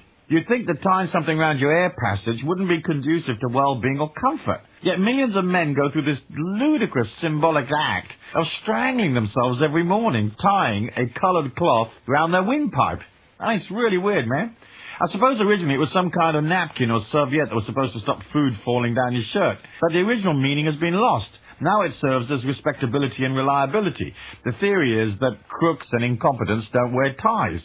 Yet nobody in the mainstream has ever put up their hand and said, excuse me, what's this thing for?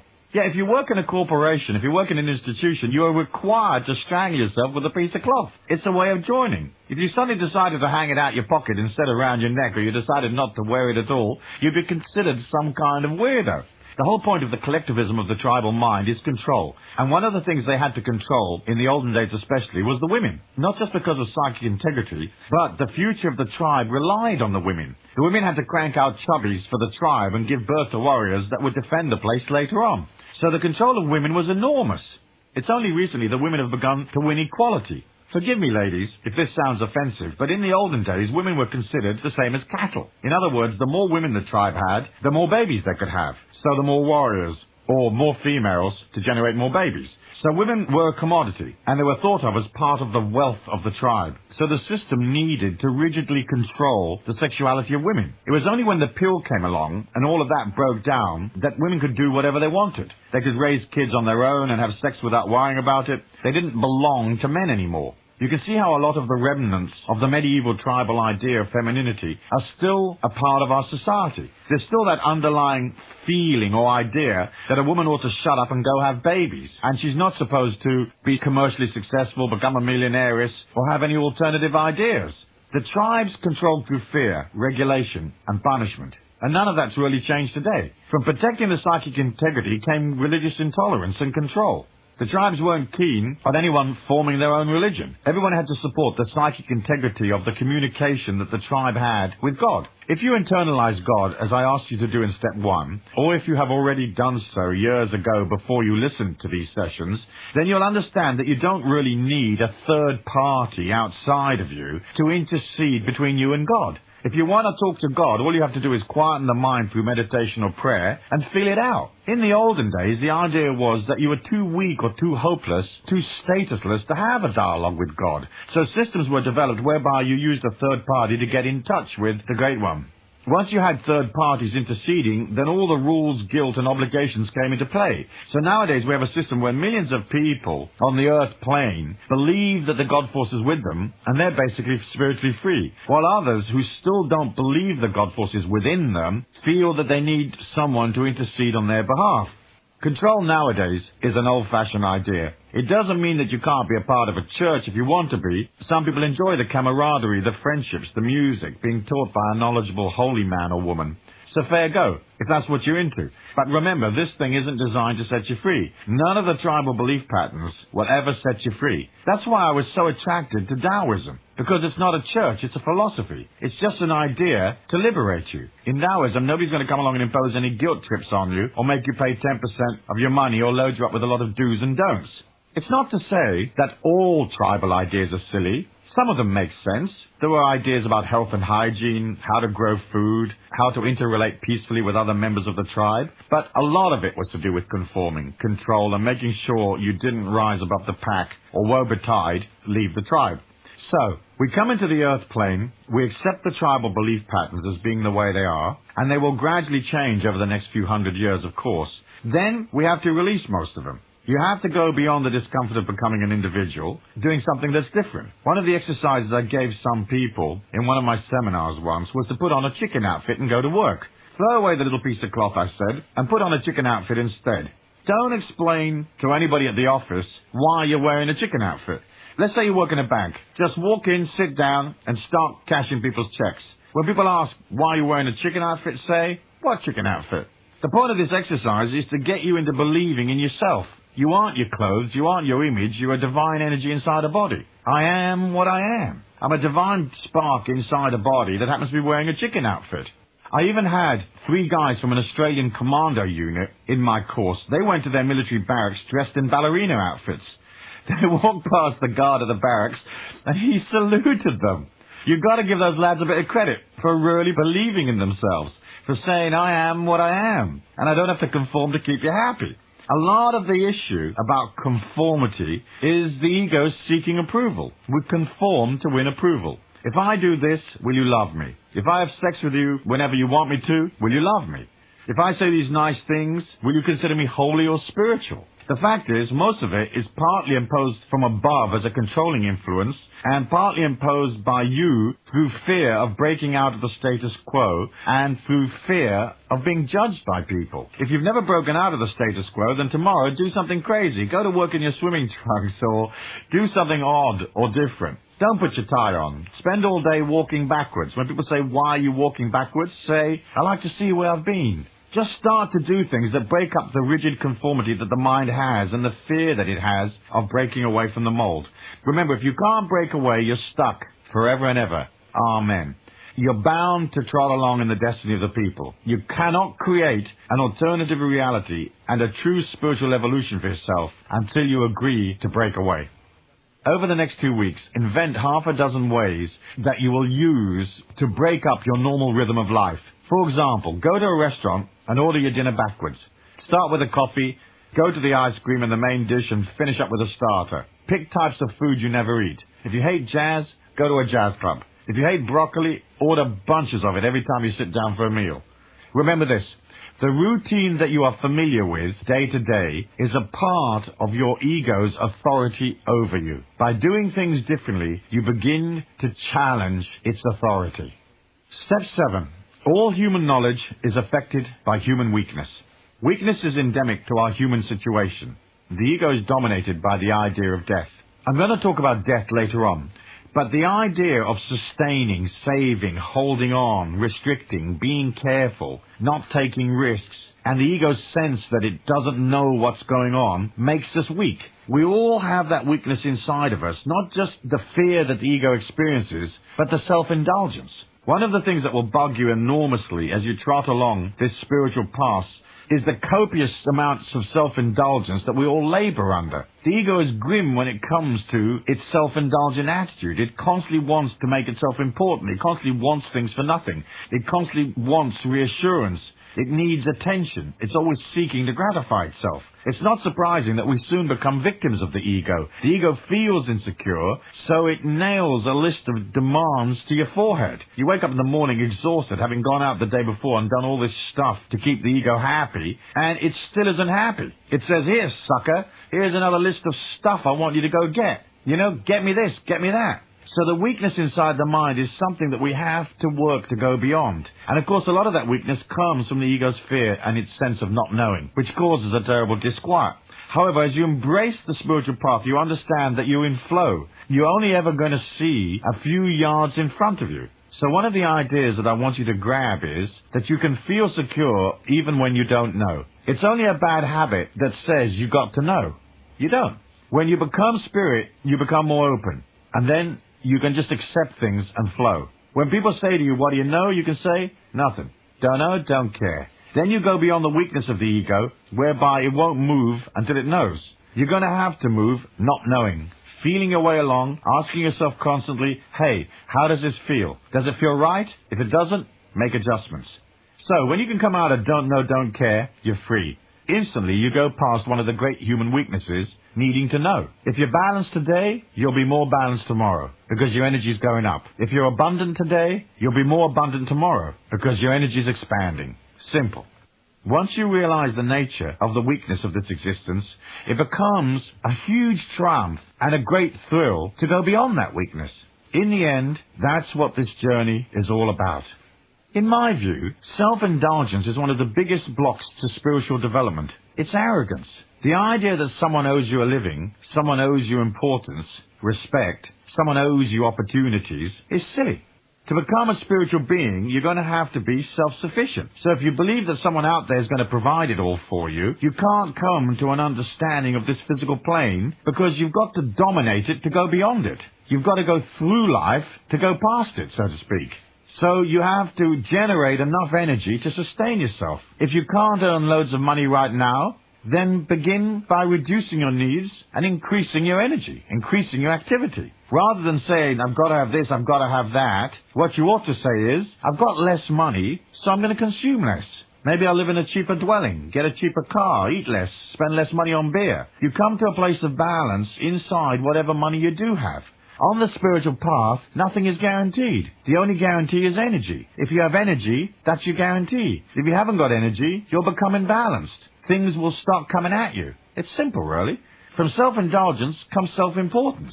It's fine to feel confident, but don't drift into that nauseating self-importance that so many people suffer from. And don't get into status trips, where you are in the pecking order, who's up, who's down, who's hip, who isn't, who's spiritual, who isn't spiritual. All of that is just snobbery. When you look at our world, full of racial discrimination and snobbery and people posing, seeking attention, all that Hollywood stuff, it's grim, isn't it? It's really grim. It's a lot of weakness, seeking to be heard, seeking to promote itself, seeking to make themselves people, seeking to make themselves special. The Tao says, to be always talking is against nature. He who boasts of what he will do succeeds in nothing. That is why he that possesses the Tao does not linger. Clever stuff, that Tao. The initiate doesn't care to be special.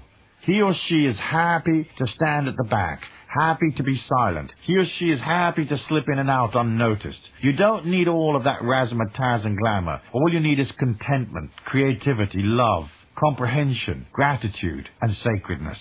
Those are the real things in this lifetime. Everything else is just hype and BS, isn't it? When people yearn for things, it makes them weak. You know when you fall in love and you desire the other person, you yearn for them. The very fact that you're desperate for them often means you can't have them. Your stifling need makes that person uncomfortable and they back away. When you yearn for some particular goal in your life, in leaning towards it emotionally, in pushing for it, you affirm that you don't have it, actually driving the very thing you want away from yourself. So control that yearning and say, hey, I'd like to have a new car, but I can't afford it at this time. But I feel abundant. I feel the car as a part of my energy. I'll have it later, or maybe something even better. Then work in a concerted way towards the goal. in this case, getting the car.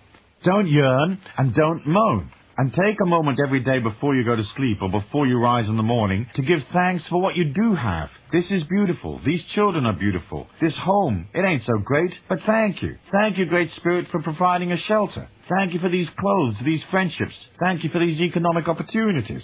The other human weakness, which we ought to discuss, is guilt. Guilt was invented by the tribe as a form of control. If you didn't follow along, people would say you're a rotten person because you wouldn't trot according to the rules. The fact is, most of the things you might feel guilty about are just rules that other people invented. In the eternal Tao, there are no ups and downs. There is no good and evil. There is high energy that sets people free and expresses love. And there's low energy that restricts, controls, and manipulates people. But it's only energy. There are no absolutes, no definitions, no judgments. I don't believe metaphysically that there are any completely innocent victims. I believe that if you put out restriction, weakness, manipulation, and lack, you pull to you negative experiences. In the totality of things, the victim and the aggressor are one and the same energy. If you've done things wrong to somebody, yes, you could have chosen a more righteous way of acting. But on the other hand, you didn't. And they put out a negative energy and pulled you into their life. And you trotted across town at your expense to mess them about. So they ought to say, thank you, God, for sending me a teacher who's messed me about and infringed upon me. I've learned. Guilt is worthless. If you've messed up or failed in this lifetime, grant yourself absolution. Then draw a line in the sand and say, from now on, I'm going to act in a more honorable way. The important thing is that you somehow have to be able to close off that guilt and realize that there isn't any real sin. There's low energy actions and feelings, and there are high energy actions that love and liberate, inspire and release people. But that's all there is, and we come to experience both types of energy, both types of action in this lifetime. Naturally, as a spiritual person working on themselves, you're going to try to choose as many high-energy, liberating attitudes and actions as you can. But if sometimes you go the other way and fail, you haven't really failed. All you've done is gone up to the other end of the scale, so to speak. Understand that whatever you did in the past was a part of your learning. Bit by bit, you will strengthen, become more, and go beyond. Sometimes you may have to fall apart to do something that's really infringing or grim because that's what you needed at the time. And that's what you did. So you can absolve yourself and move on. The other weakness that affects people is poor self-image. A poor self-image usually comes from childhood. You can work on it by concentrating and loving yourself. If you would take quiet time and meditate, if you acknowledge yourself for the things you have achieved, if you have the will to improve yourself, to raise your energy, exercise, become more organized, then bit by bit, the self-image starts to build.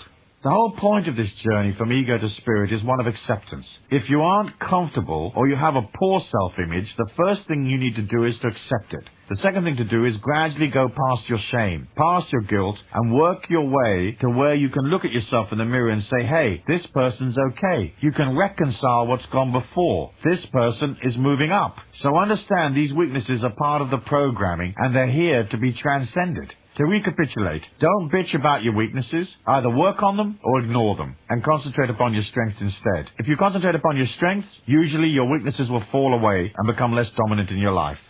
There is an enormous power inside of you. It is an infinite power with all the knowledge and wisdom of the God Force. Never forget that. It will take you from weakness to strength. This brings me to the next step. Step 8.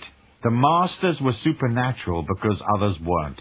Here we realize that the masters who walked this planet in ancient history were masters because the people who were around them at that time were metaphysically weak. So if you go back several thousand years knowing the tribes were ignorant and suddenly an immense energy pops up like Jesus or Buddha, an energy so far ahead of the common people, it's not surprising that they made these masters into gods. There had to be. They would naturally look up to anyone that had perception and understanding. If I could transfer you back to like 500 BC, you would instantly become a god with the knowledge you have today. To those people anyway. The Christ consciousness, the Buddhahood, the flow of energy that these masters tapped into is available today. It isn't something that's disappeared. The energy is here. The extrasensory perception, the ancient wisdoms, miracles, it's all available now. Energy doesn't disappear, it just changes. In 500 BC, when Lao Tzu sat under his little tree and wrote the Tao Te Ching, he could have had electricity to light his paper. The electricity was there. All of the energies have been since the beginning of time. Okay, it took us 2,500 years to discover electricity and to harness it, but that energy, like the energy of the masters, is perpetual. If in your prayers and meditations you start to call upon that energy, call upon the name of your teacher, call upon your God, upon the God force within you, you can begin to tap into that power. Most people don't realize that. We haven't really begun to understand what a human can do. We're still a bit stuck in the old stuff. Most of our metaphysical, spiritual, and religious beliefs have come from at least 2,000 years ago, whereas we've moved tremendously in technology, science, medicine, chemistry. Our metaphysical knowledge is still Neanderthal. You have the same amount of power that the masters had. You can sit in a meditation and vision the way that Jesus or Buddha would have visioned, the way that Lao Tzu or Mohammed would have tapped into that energy. You can feel beyond today's knowledge, to wisdom that is not normally available. You can touch into what the Theosophists called the Akashic Record, which is basically the collective unconsciousness wherein is stored all the knowledge we have ever had. You can align to that. If you're learning to play the guitar, listen to the best guitar player that's ever been and imagine yourself inside their consciousness. Put yourself into the mind of that guitar player and become him or her as you practice playing the guitar. If you want to be a great footballer, watch the reruns of the greatest footballers that they've ever been and enter into their energy. Put their boots on, so to speak. It's all there. The energy of Einstein, Beethoven, Mozart, Isaac Newton, Edison, Tesla. All of that knowledge and energy is still available. Rather than looking at the master's energy as something on a pedestal that you can never reach, what you need to do is internalize the energy, internalize the Christ consciousness, the Buddhahood, the light, and make yourself a part of it. Align to where there is brilliance. Align to the power and feel it inside of you. If Jesus could put his hands upon somebody and heal them, so can you. That is the exciting part of this spirituality within, is tapping into all of the inspiration, the wisdom, and the knowledge that has been forgotten. Then you can recreate it and offer it to other people. Come with me now to the next session, and we'll talk a little bit about how discipline helps to center the mind. How will you consolidate and double your power as quickly as possible? Come, we'll have a little chat about that.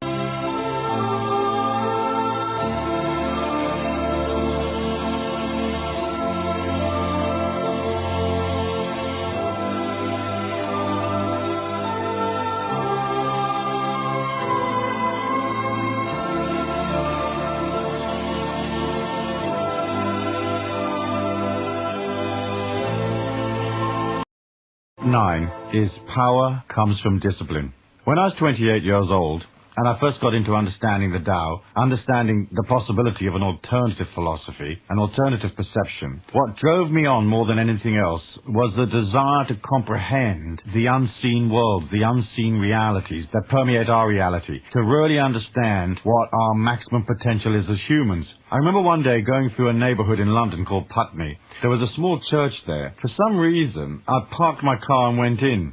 The church was completely empty. I just knelt down at the back and looked up at the altar. The church was old and very beautiful, as many English churches are, and there was an organist playing above me in the choir gallery. I remember thinking, who am I? What do I want in this lifetime? What are my goals? I pondered for a moment and realized that what I really wanted was knowledge. So I put my arms up, looking up to the heavens, so to speak, and said, God, make me wise. Give me wisdom. I didn't ask for glamour, power, enormous amounts of money, or even an easy life. I asked for wisdom. I have to say that was one of the most impacting days of my life when I asked for that, because it wasn't long after that I met a guy who was teaching some special meditation courses. They were theta brainwave meditation courses. Having met him and then met other teachers, I went on from there. Bit by bit, I did get a certain amount of wisdom, and I'm still getting it. So the God force is still supplying on the deal that I made in that little church in Putney many, many years ago. Blessed little cotton socks.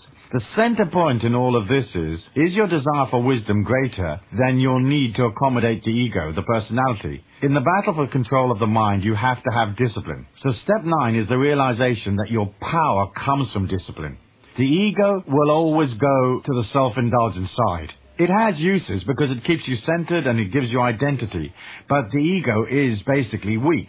The personality that contains your memories in which the ego dwells is also weak because it's self-indulgent and seeks gratification. True power, true knowledge, the ability to transcend this physical plane and peer into these other worlds to become part of a bigger evolution comes only from discipline.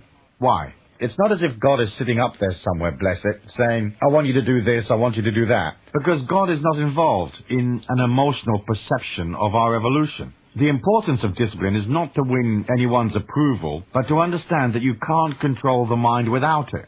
So you have to start making yourself do things that help you establish control. The discipline of serenity, quiet time on your own. The discipline of working on your physical body, which we'll talk about in a later session. The discipline of disengaging from all the antagonistic, adversarial positions that you may find yourself in. You have to settle those because it's hard to go beyond the ego and the earth plane if you're constantly at war with other people. The discipline of order in your life. The discipline of rising early.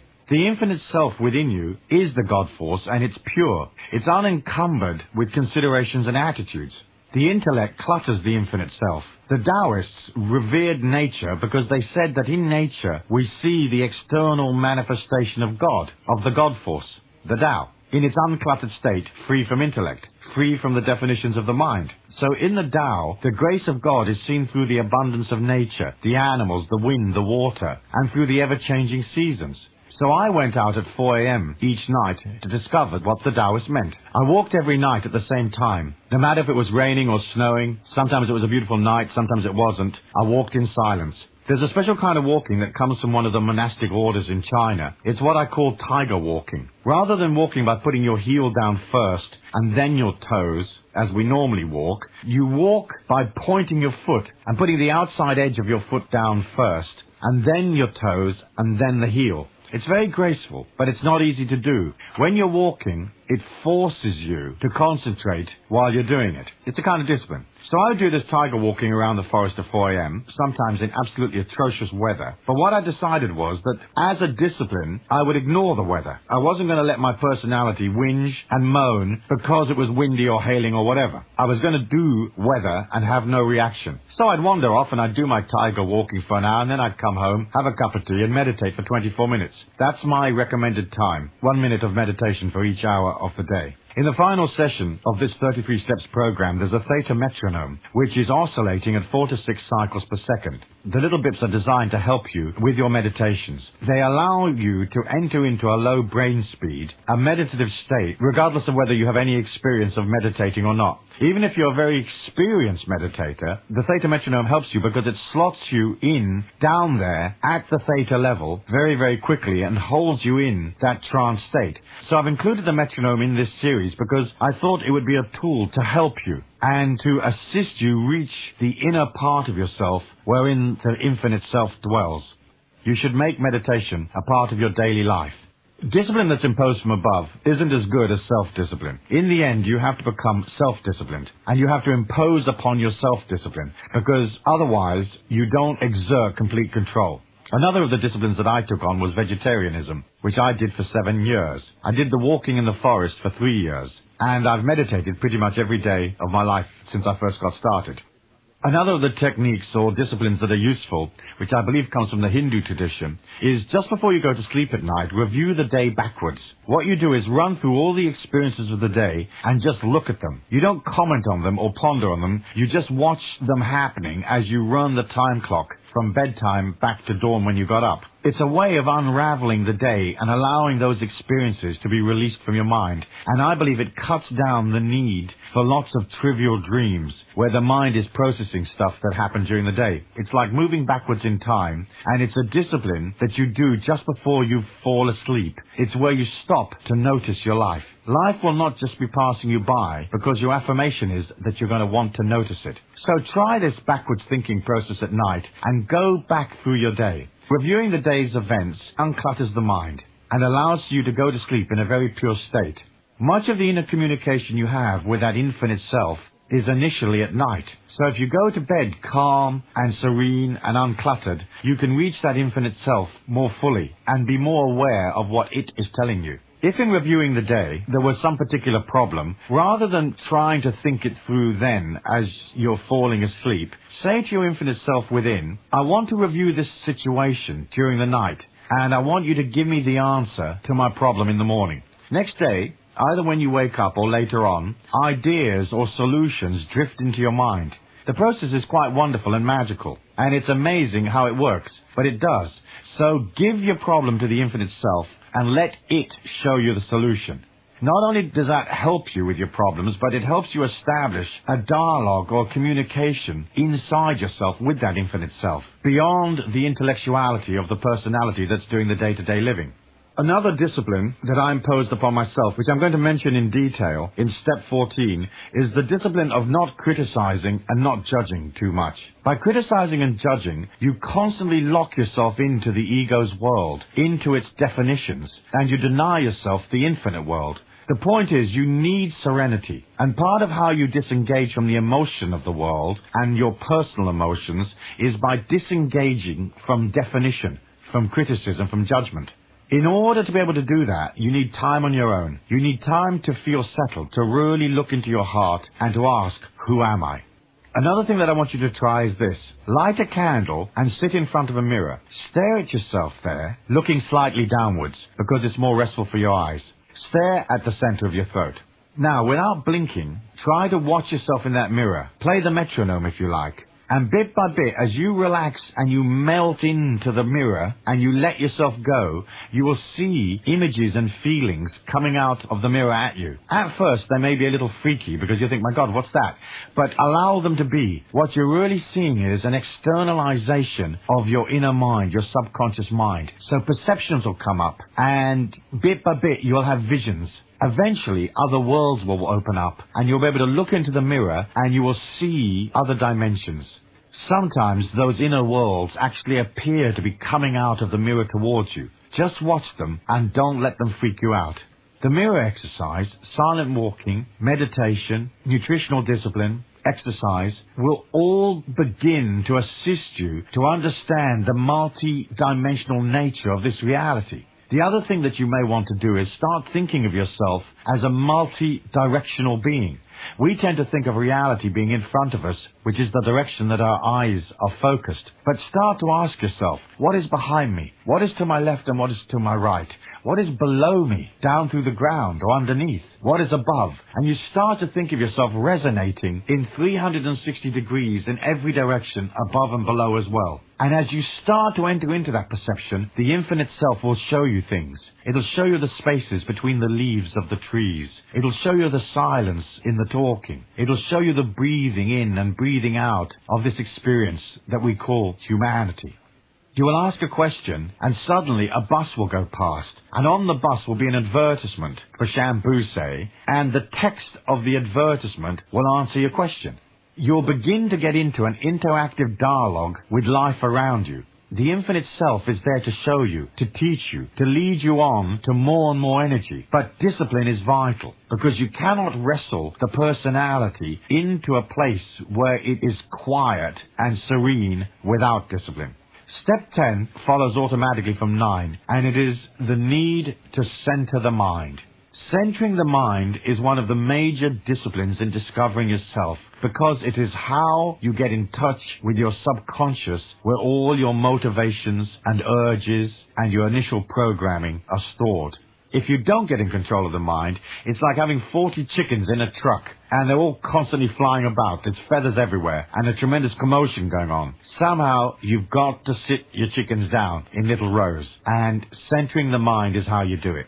It's not necessarily only a meditation process. You can center the mind while you're walking along. It's just a matter of being focused upon yourself rather than distracted. If your mind perceives something, hears something, and it reacts, it will tend to drag you off one way or another with an emotional or intellectual response. But if you just get into the habit of just watching, so as you walk down the street, don't comment, just watch.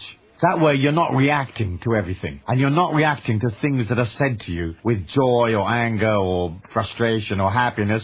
You're just watching. What you're looking to do is to complete this process of detachment by teaching yourself to not react, to become an observer of life, but more important, to become an observer of yourself. The classic example that I talk about in my lectures is rain. Rain is a great way of centering the mind. People don't like rain. They don't like cold water running down their neck. So we react to rain negatively. However, when it's raining, you can go out there and use it to train yourself. You can just walk in the rain and say to yourself, I'm doing rain. This is neither good nor bad. So next time it's absolutely pelting down, get your coat on, or preferably, don't put your coat on. Just walk out in a pair of slacks and a blouse, a shirt or whatever, and walk in the cold. And experience the wet, experience the cold, and don't react. And just say to yourself, hey, I'm doing rain here. Train yourself. There are lots of day-to-day circumstances where you can train yourself to just observe. Imagine a friend that's really driving you crazy, telling you something. You're sitting there having coffee, and they're driving you crazy, and rather than letting them drive you crazy, step back emotionally and love them, and watch them, even though they're being completely ridiculous. When you're stuck in traffic, rather than getting angry, observe yourself stuck in traffic, along with 500 other people that are stuck in traffic. So what is happening today? We're doing traffic. Once you can practice this, and once you can practice this detachment, you can do mother-in-law, you can do check bouncing, you can do, getting laid off from work, you can do all sorts of stuff. It's just a matter of training the mind not to trigger emotions. And you get into control, you accept. So if you walk out into the parking lot and the car's not there, you can say, oh, I'm doing tiger walking because the car's gone. And you start to walk. Become an observer of life. Remember, you are not your emotions, you're not your body, you're not your personality, you're a divine, infinite energy that is operating through the body and the mind. And the whole point of centering is to become an observer of life, to go past having to react, the same way as everybody else in the tribal mind reacts.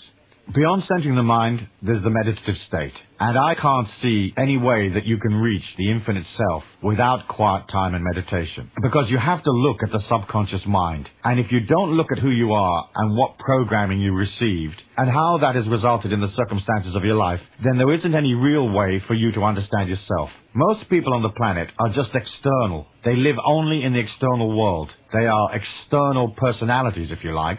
They don't think about their urges and desires, they just react to them. And they usually react with resistance. So in a certain situation they may get scared, and they immediately react and think, I better do something. So they'll eat chocolate, drink, take drugs, anything to stop the experience of being scared. But rather than trying to dampen down the experience of being scared, you can observe yourself being scared. And you could look at her and look at him and say, oh, look at her. She's doing scared today. Because it's okay to be scared sometimes as a human. So rather than reacting to beat down or push down the fear, just observe it. Most fears are irrational anyway, aren't they? So in meditating, you begin to get in touch with what your fears are, what your programming is. So you'll understand the strange idiosyncrasies of the way that your inner mind, your subconscious mind, is put together. So you'll look at a guy in the supermarket with a green coat and an umbrella, and suddenly that generates fear in you, and you don't know why. Yet in a meditative state, you can go back to the time when you were 5 years old, and a guy with a green coat and an umbrella scared you in the supermarket. And suddenly you understand that there is no real rationale to being scared about a guy with a green coat and an umbrella. So through meditation, you begin to understand where your external life actually comes from. Certain words, certain sounds, certain smells, certain sentences, parts of films, all of these things can trigger reactions inside you that you then externalize by eating chocolate or calling your mother or whatever. So meditation is the way that you begin to get inside the true reality of what you are. All your questions have an answer back deep inside the subconscious mind. It takes a while to reach in there and pick it all out, but the process unravels and the knots become less and less complicated as you begin to use meditation as a discipline. Let's talk just for a moment about brainwaves so that you can understand this whole meditation thing. In the waking state, your brain is oscillating at approximately 14 cycles a second and above. It doesn't mean that your whole brain is oscillating at that, but it means that it is predominantly oscillating at that speed. It's known as the beta state, which is the normal waking state. Down from that is the alpha state. A lot has been written about alpha. There are loads of books and courses you can go on to learn to generate alpha. It's a light meditative state. It's also the wave band of intuition, where dreams take place. Alpha oscillates at 7 to 14 cycles a second. It's very regenerative and very restful and great for stress reduction, light meditation. And it just allows you to have that physiological relaxation. However, below the alpha state is the theta wave band, the 4 to 6 cycles a second, which is the wave band that is on the metronome provided in the last session of this program. Theta is really the trance state. When your brain is firing theta, you'll be able to feel the physical body, but only minimally. It's almost as if it's not there. You really just melt from being a physical being to becoming universal mind, completely infinite. What I found so fascinating about the theta state is that it doesn't take very long to learn how to generate it, especially if you use the metronome provided in the last session, which is the metronome that I've used for the last 20 years. Meditation is an excellent discipline because as you go into this controlled, relaxed state, what you're really doing is disempowering the ego. You're telling the personality, listen, sit down and shut up. Sure, at the beginning, it's going to come up with these little thought forms, like, hey, we need to service the car and that kind of stuff. It'll distract you. It will try to push against your serenity by dribbling thoughts into your mind. But as you control, as you say, I don't accept these thoughts. I don't accept this distraction. I'll handle the car later. I'm changing my views. I'm changing my focus. Thank you for telling me about this fear, but I don't accept that fear as a reality in my life. When I need to act, I will. As you push against the mind and you start to talk back at it, little by little, the thoughts will melt away and you will enter into a state of pure mind, pure consciousness. That is a very holy and spiritual place, the place where you enter into the infinite self. Not just your mind, not just your subconscious, but through that to the total molecule that makes up the global mind, and beyond that to the molecule of consciousness that is the cosmic mind, which of course would be the mind of God, the mind of everything that exists, past, present and future. Click, a door opens and you enter back inside your rightful spiritual place. Meditation also begins to change you physiologically. The chemicals in your brain react to emotion. So a person that's hysterical will actually begin to generate chemicals in the brain that will make them more hysterical. If you're slightly psychotic and you allow yourself to wander around like that for a period of time, the cocktail of chemicals in your brain changes to reflect your mood. It's only been discovered recently, in the last 10 years. The chemical makeup of the brain is a byproduct of your moods and feelings and attitudes. Initially, moods and attitudes were thought to be only a byproduct of the chemistry. But now we know that the cocktail in your brain is partially created anyway by how you feel. So the sick get sicker, and the people that are getting well change the cocktail in their mind and they get better. So if you're very negative, the cocktail changes to reflect that negativity, and you become more negative. If you start to enter this infinite serenity, the chemical cocktail of your brain starts to become more serene. The endorphins begin to fire. You become happier. The serotonin level changes. Calmness descends upon you, and all of a sudden you begin to create a complete, settled being by changing the physiological chemistry of the brain. So by taking on the meditative discipline, and by doing it for 24 minutes a day, you'll begin to affirm, I am in control. I am controlling myself through silence. I am going beyond these emotions, these ideas, these fears, these reactions of the intellect. I am in charge. And so what you're doing is exercising the force of your will over your personality. Sure, you operate through your personality, and you need your personality, but you aren't only a personality. You're a consciousness that can direct will upon the personality and change it. So, find a comfy spot and meditate, preferably in the morning before the rest of the world has got up, and play your metronome and sit still. At the beginning, it will feel a little bit frustrating because you'll experience nothing in particular. Your mind will react. But little by little, you're going to see things. The first things you see are colored blobs in front of your eyes. Let them pass. Then symbols will come to you. Then you'll begin to peer into what seem to be other worlds and other dimensions. Words will drop into your mind that don't necessarily come from your personality. A whole teaching begins that is available to you in there. It takes discipline, it takes tenacity, and it takes time. But there's an enormous amount of information if you want to turn within and access that library. The master, the supernatural master, is within. But it's through the ego, deep into the subconscious mind, and then on into the higher realms, these cosmic realms. That is where you'll find the energy. It will teach you and show you. Sometimes what it shows you is very practical. Things about your health, finances, relationships, say. Other times it shows you general patterns of the world's destiny. A greater understanding of this evolution, perhaps. The overall destiny of our people. Sometimes it shows you a heightened perception of the position in which you find yourself at this particular time. It's a very heroic time to be on Earth. There's a tremendous amount of creativity and change and possibilities, and you're part of that. This is truly a wonderful time. In the discipline of meditation, you liberate yourself. This isn't something that's going to happen in 10 or 15 minutes. It's a process that you're going to do for the rest of your life. You may not necessarily do it on the same spot for 24 minutes every day, because sometimes your meditation might be just 5 or 10 minutes while you're commuting to work, or whatever time you have available. And some days you might be too busy to mess with playing the metronome. But you need to pause and reflect every day. Anytime you have a spare moment, start tapping within and watching the silence and beginning to eke out the information that's in there. It can be in a field, under a tree, stuck in traffic, whatever. So step 9 is power comes from discipline. Step 10 is centering the mind. Without these 2 steps, you haven't got much of a chance, because you'll get inspired for a little while, but bit by bit, the personality will win back all the ground that it's lost, and you'll find yourself where you were before. So in centering, pondering, reflecting, you continue to power your journey towards the infinite self, and it will graciously teach you. It's happy to. It has all the information there. All you have to do is want to access it. Everything is explainable deep inside the mind. Step 11 is believing that you are the energy, being it. So you've got to believe that you are already a part of this power. You have the energy of the initiate within you, and you're it. There's a tremendous difference, isn't there, between hoping you may become it, hoping you may become a great actor, hoping that you may make $1 million, or marry the person of your dreams, and actually belonging to your dreams.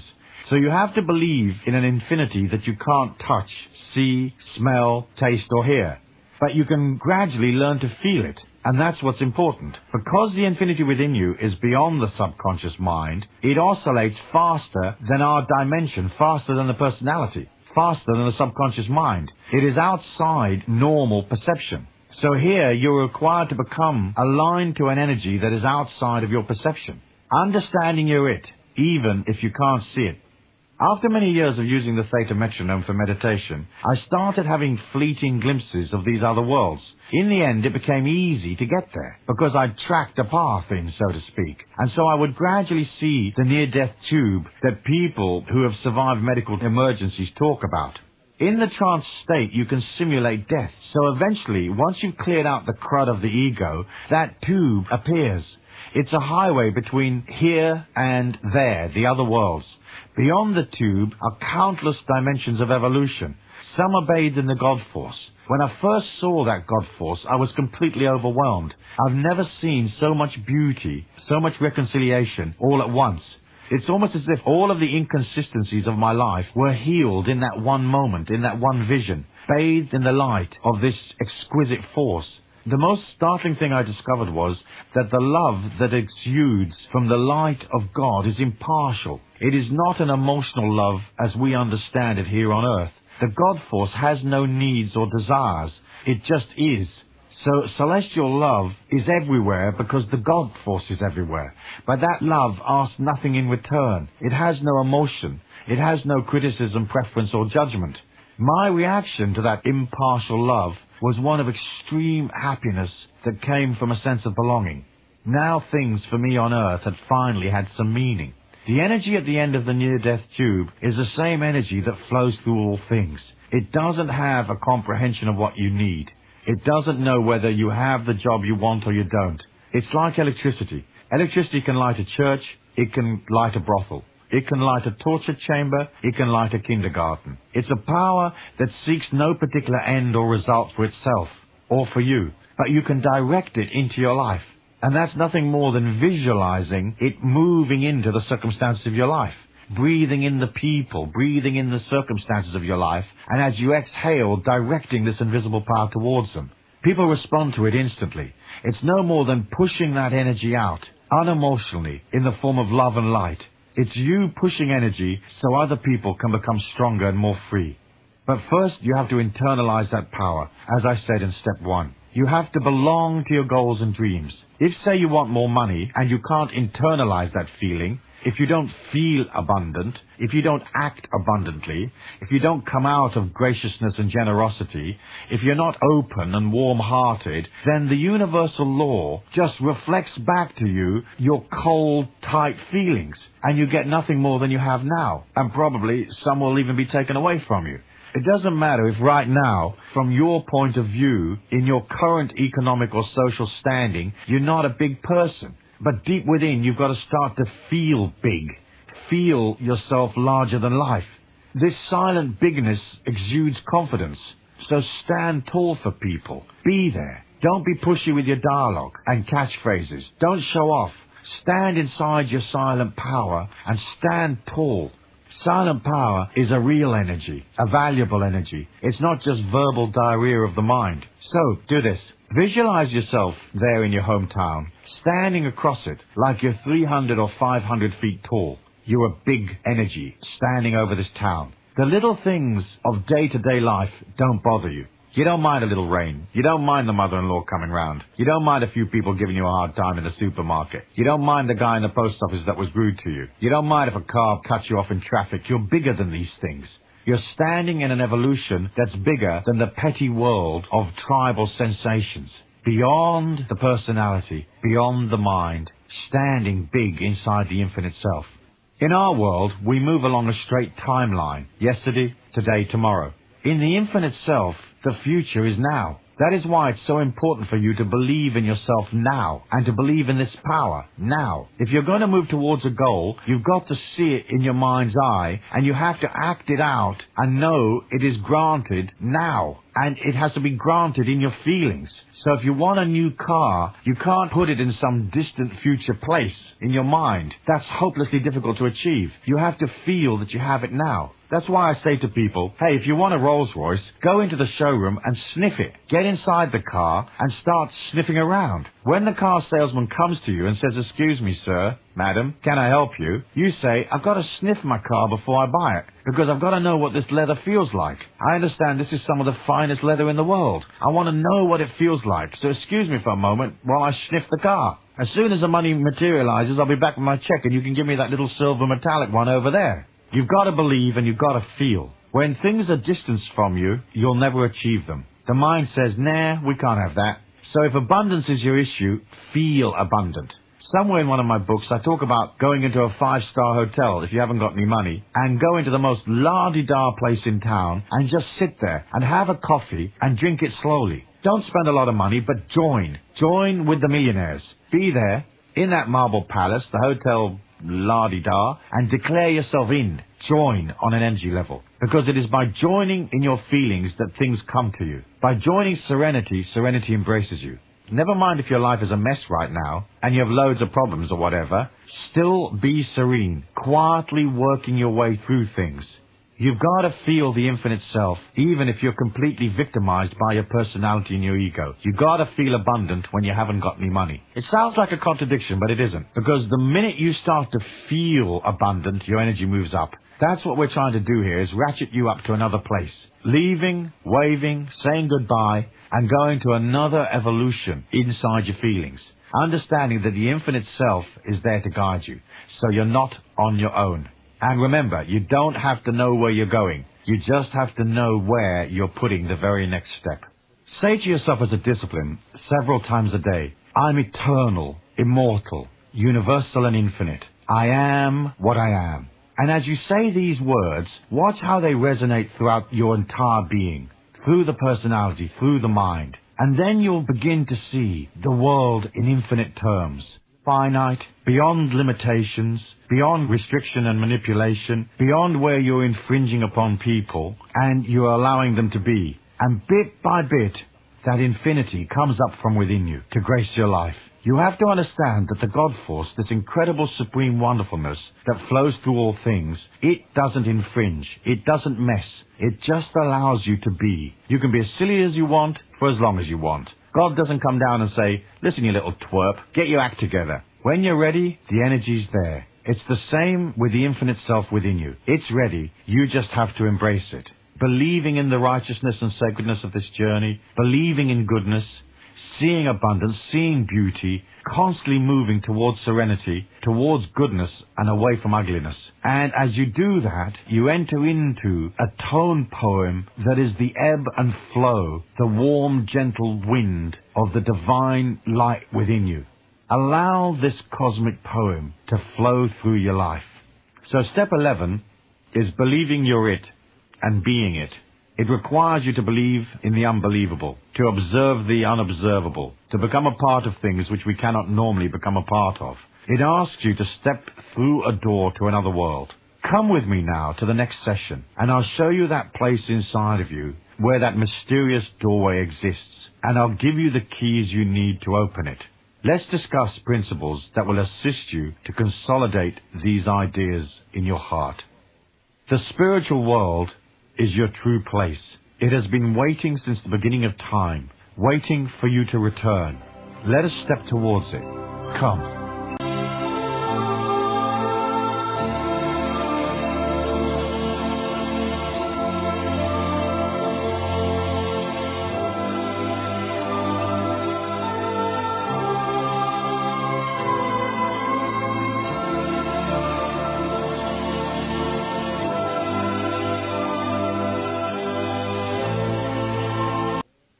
Step 12 is your word as law. Establishing your word as law is important. The mind is used to getting away with a lot of promises it never keeps.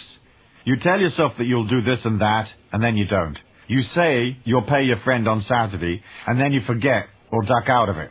It's important to establish your word as law unto yourself, as your affirmation of developing authority over the ego. If you say to yourself you will do something, then do it. Don't make promises you won't keep, and don't make promises to others if you can't or won't follow through. Become immaculate, be honorable. Don't commit if you don't have to. You can always stall saying, I'm not sure, call me in a week. People are used to that. Making your word law, you develop power. Sounds easy, doesn't it? Most people are not used to their word as law. They're used to wimping out, ducking away if conditions don't suit them. That weakens them. For the mind knows you're full of BS. As you start to work upon yourself, your energy moves faster. In my book, Miracles, I suggest that the total energy that you express as a physical body, as a mind, as a personality, as a spiritual being, is an oscillation. It's an oscillation that's moving very, very quickly. In my book, I selected a hypothetical oscillation of 20,000 cycles a second as a possible oscillation for the average human in TikTok. There's no way for us to measure or quantify how fast people are actually oscillating. So I picked a figure out of a hat. I said that if an ordinary person is at 20,000 cycles a second, a person that's begun to work upon themselves might oscillate at, say, 25,000 cycles a second. And a person that's very light might be 50,000 cycles a second, and the initiate might be 100,000 cycles a second or above. You're basically a wave state that is oscillating. That's what you are. As you move your energy up faster and faster, your ability to materialize things becomes more and more instantaneous. At 20,000 cycles a second, a person will have an idea or visualize or think about something, and they'll wait 19, 20 years in order to get what they're hoping for, and then it may still not occur. Once your energy starts going faster and faster, whatever thoughts you have in your mind, whatever feelings you indulge in, become reality extremely quickly. You think about the burning bush, and there it is in your hallway, burning. So one of the things you have to do is realize that you're grasping an immense power. Any errant thoughts, and suddenly a great turd is falling on your head from a great height. So your word as law requires you to understand your power. Understand that as your energy goes up, you're going to get whatever it is that you put out. So it's best not to use your thoughts and dialogue in a flippant way. You're not going to make promises you won't keep. If you say to yourself, I'm going to give up chocolate, don't say that and then half an hour later sit there and munch through an entire box. If you make a discipline, a law for yourself, you will follow through. If you don't feel confident with following through, don't make the law. Don't say you're going to give up chocolates if you're not going to give up chocolates. When you're good and ready, you'll give them up. Until then, wait. Embrace your word as law, and you'll see a defined benefit in your life immediately, as things you need will pop up effortlessly. But you have to mean what you say, so choose your words carefully. Be purposeful and police what you think and feel. If any crud comes into your mind, pounce on it quickly and change it. Also, don't give people a load of BS. Don't talk gibberish. Mostly, don't talk about yourself. Listen to others instead. Talk about them. Don't promise things you can't deliver. Don't agree to things you don't want to do, that you know you aren't going to follow through on. Become verbally disciplined. Don't show off. Don't boast. Don't exaggerate. Just stay inside what is true and real. Next, get into a dialogue of truth with yourself. In other words, don't buy all of the waffle of the mind. The mind says we're doing fine, and you know you're not doing fine. The mind says we're looking for a job, and you know you're not looking for a job.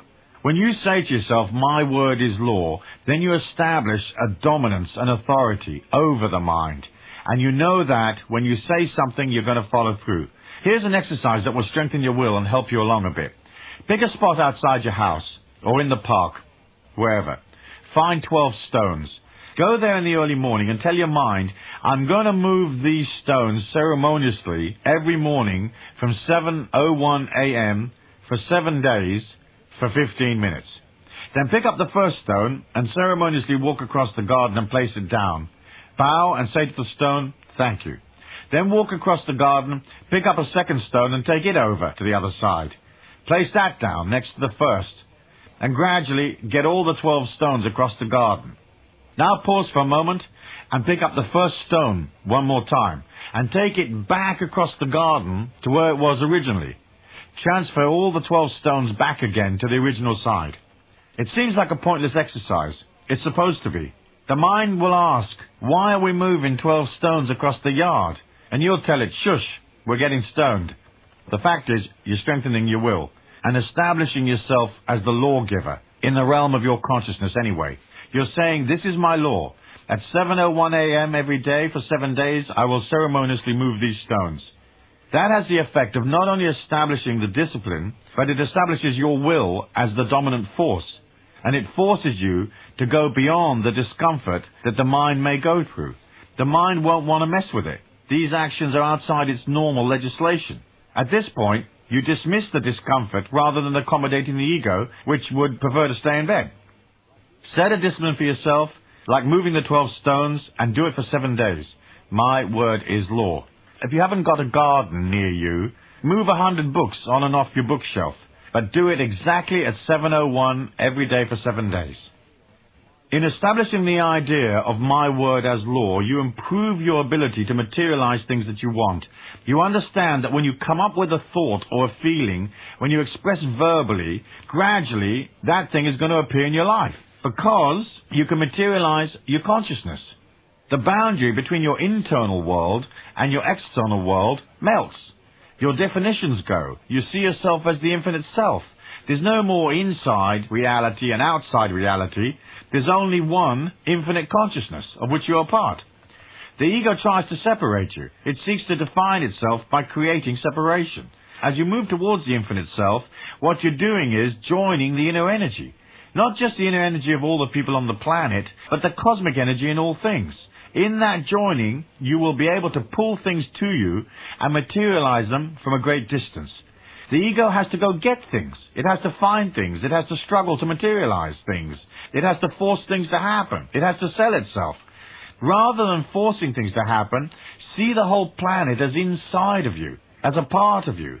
When I say to you, stand tall, be a big person, I mean expand your mind, expand your feelings to incorporate everything. You're an infinite being, and you are everywhere. Be everywhere. Be everything. Once you're everything, through your connection with the infinite self, you're connected to everything. Then, materializing things is easy. So you'll have an idea, and suddenly there you are on a train sitting opposite somebody, and you think, my God, he's good looking. I wanted a soulmate, and here I am sitting right opposite to my soulmate. Instantly. So the speed that things materialize in your life is a good way of understanding how fast your energy is going. But with it comes discipline. Be careful, because if you say to yourself, this is a bunch of crud, plonk, the great goo-goo bird drops one from the sky on your head. If you say this is a pain in the rear end, the next thing you're going to be doing is buying hemorrhoid tablets from the chemist. So, you're going to use your word as law and clean up your dialogue. Don't talk or think in terms of things being hard, things being evil, things being ugly, things being difficult, impossible.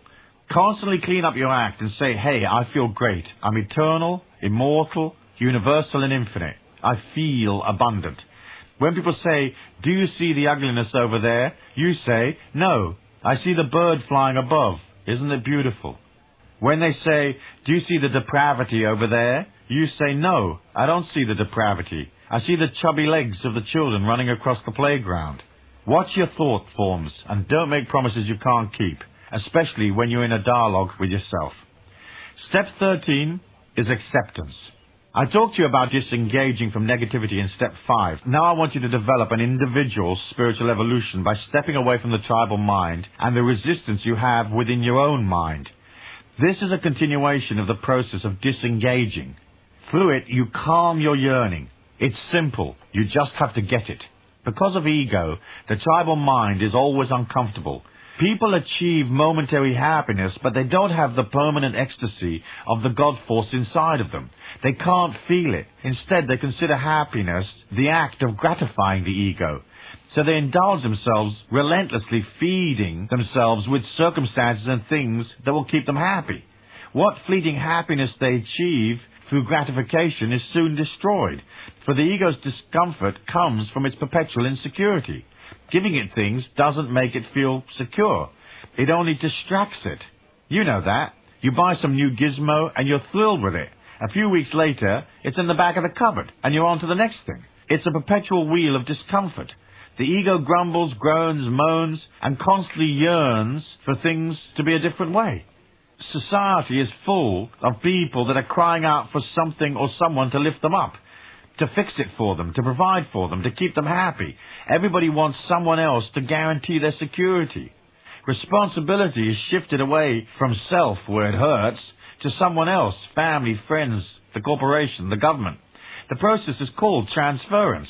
It's nothing more than the ego screaming to be set free from the agony that it's inflicting upon itself. That's why people say the world is ugly, because they are perpetually uncomfortable with themselves, perpetually insecure. To transcend to the infinite, you have to take responsibility, and through meditation and quiet time, you'll see that the pain you suffer comes from your reaction to circumstances, not from the circumstances themselves. By changing your reaction, you enter into a spiritual consciousness, one of beauty and contentment that is not available to most people in the world. You start by seeing this place, this earth, this life as beautiful. And you've got to see yourself as beautiful. You've got to know and trust that all is well with the world, that the current evolution is the way the current evolution is supposed to be. It's a nonsensity to presume that life should be different than the way it is. It may become different, but right now it is what it is. You've got to know and you've got to trust that all is well with you. You have to be satisfied where you find yourself, satisfied with yourself. Yes, you can change things. But if you're dissatisfied right now and you're entering into the infinite self, you create a consciousness that is eternally dissatisfied, eternally frustrated, eternally angry, let's say. So acceptance comes from disengaging from the world and understanding that you are not your emotions and you're not other people's emotions. When they express anger, fear, frustration, that's just the reaction of the ego. If you're dissatisfied, it's like having a perpetual itch that you can't scratch. You got to make these circumstances right. So wander around your house and say, this is right. Wander around your workplace and say, this is right at this moment. Tomorrow it may change. Wander around your life and say, this is right and holy. Tomorrow, the energy will be more. But right now, it is perfect. The circumstances of my life are an external manifestation of my thoughts and feelings. I can learn from them. I accept it. This way, you stop fighting against yourself and you accept. The way it is the way it is. You're free. Once you get that, you're free. Say to yourself 3 or 4 times a day, the way it is the way it is. It's fine. It's not perfect. I will change it for the better. But it is the way it is. I accept that. Once you come out of acceptance, it's all over. You got it. You're free because you're no longer in the emotion. So, they'll pay you or they won't pay you. If they pay you, you eat. If they don't pay you, you go on a fast and lose a little bit of weight. If they show up at 11 o'clock, you'll get a ride to the ball game. If they don't show up at 11 o'clock, you can wait till 10 past. Or cancel going to the ball game. Or you can walk. Your husband's having an affair? or he isn't having an affair. If he is having an affair, you've got two options. You can bring him home, scrub him down, and tell him not to be so stupid, or you can toss him out and find another one. The fact is, once you understand the way it is the way it is, you won't have to fight circumstances. You can work on changing things, but the first point is to accept. Once you've got that, then there's only one of two options. They either will or they won't. It's either going to happen or it isn't. You're either going to make it to the ball game or you won't, and you'll go to the cinema instead. There aren't any absolutes. But the mind decides it has to be like this. It must be like that. It has to be 8:15 and 10 to 9. It has to be pink and blue, and people have to accept me and do these things. That's just the ego's agenda. You lent your lawnmower to your neighbor, and in your mind you're saying, I've lent him my lawnmower, I want to borrow his motorbike next Saturday. You develop an agenda. Then when you ask to borrow his motorbike and he says no, you feel offended. Hey, the way it is the way it is. Maybe he's not a generous character, and he doesn't want to lend you his bike. So you shrug and you walk away and you say, I would have liked his motorbike, but I'll take the bus instead. Look at the world and be satisfied. See it as eternal, and understand that you don't have to push against the way it is. All you have to do if you don't like things is walk away. Generally speaking, it's too much effort to change things. You've probably tried it with your relatives. You can't change them. You've got to love them as they are. That's what unconditional love is all about. If I love you unconditionally, I accept you. If you love me unconditionally, you accept me. Now, that might be easy to do when you're being nice to me and I'm being nice to you, but what if I'm treating you badly? What if you're treating me bad? Then you have to become a big person and not be sucked into emotion when people treat you badly. That's the test. The main point is, you're never free until you disengage. So allow life to be the way it is, and the way it is the way it is. Tell yourself that 7 times an hour if needs be.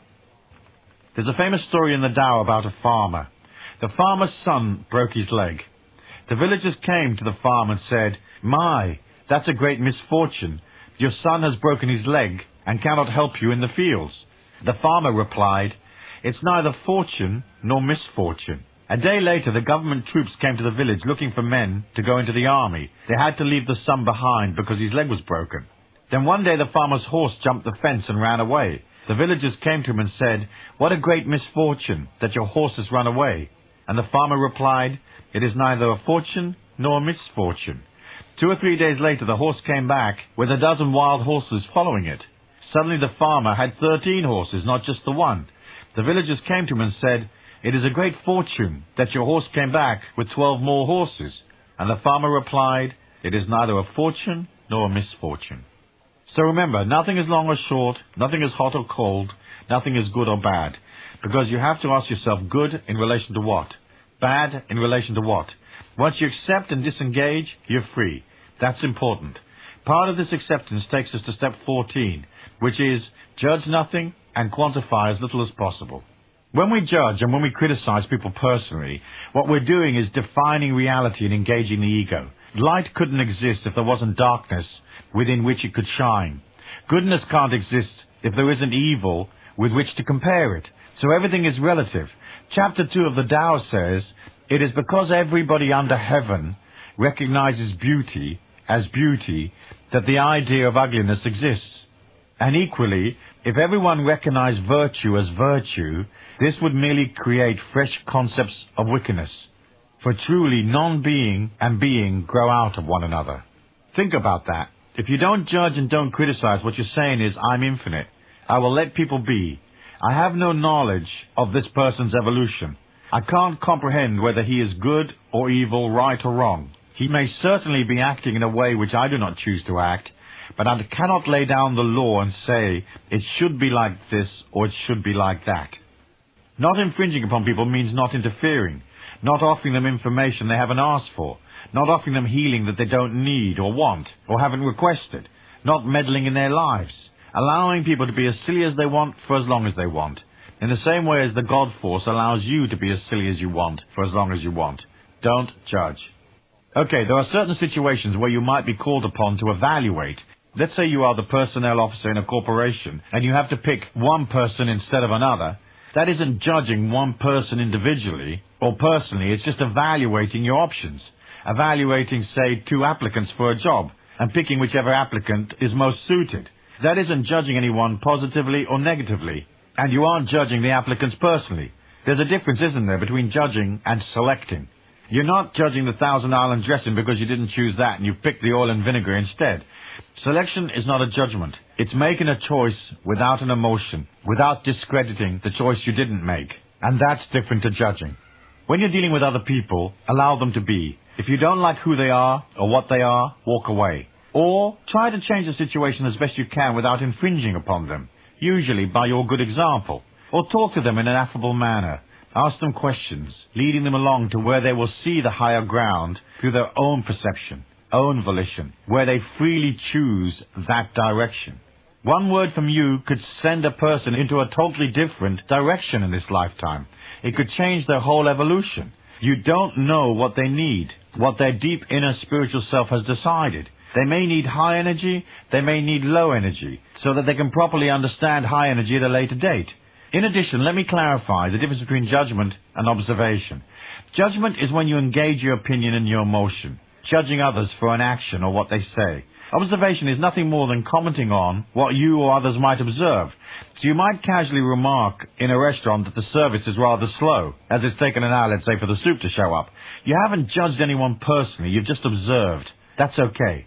Gradually, you'll learn not to quantify things too much, and to just experience life rather than to define it.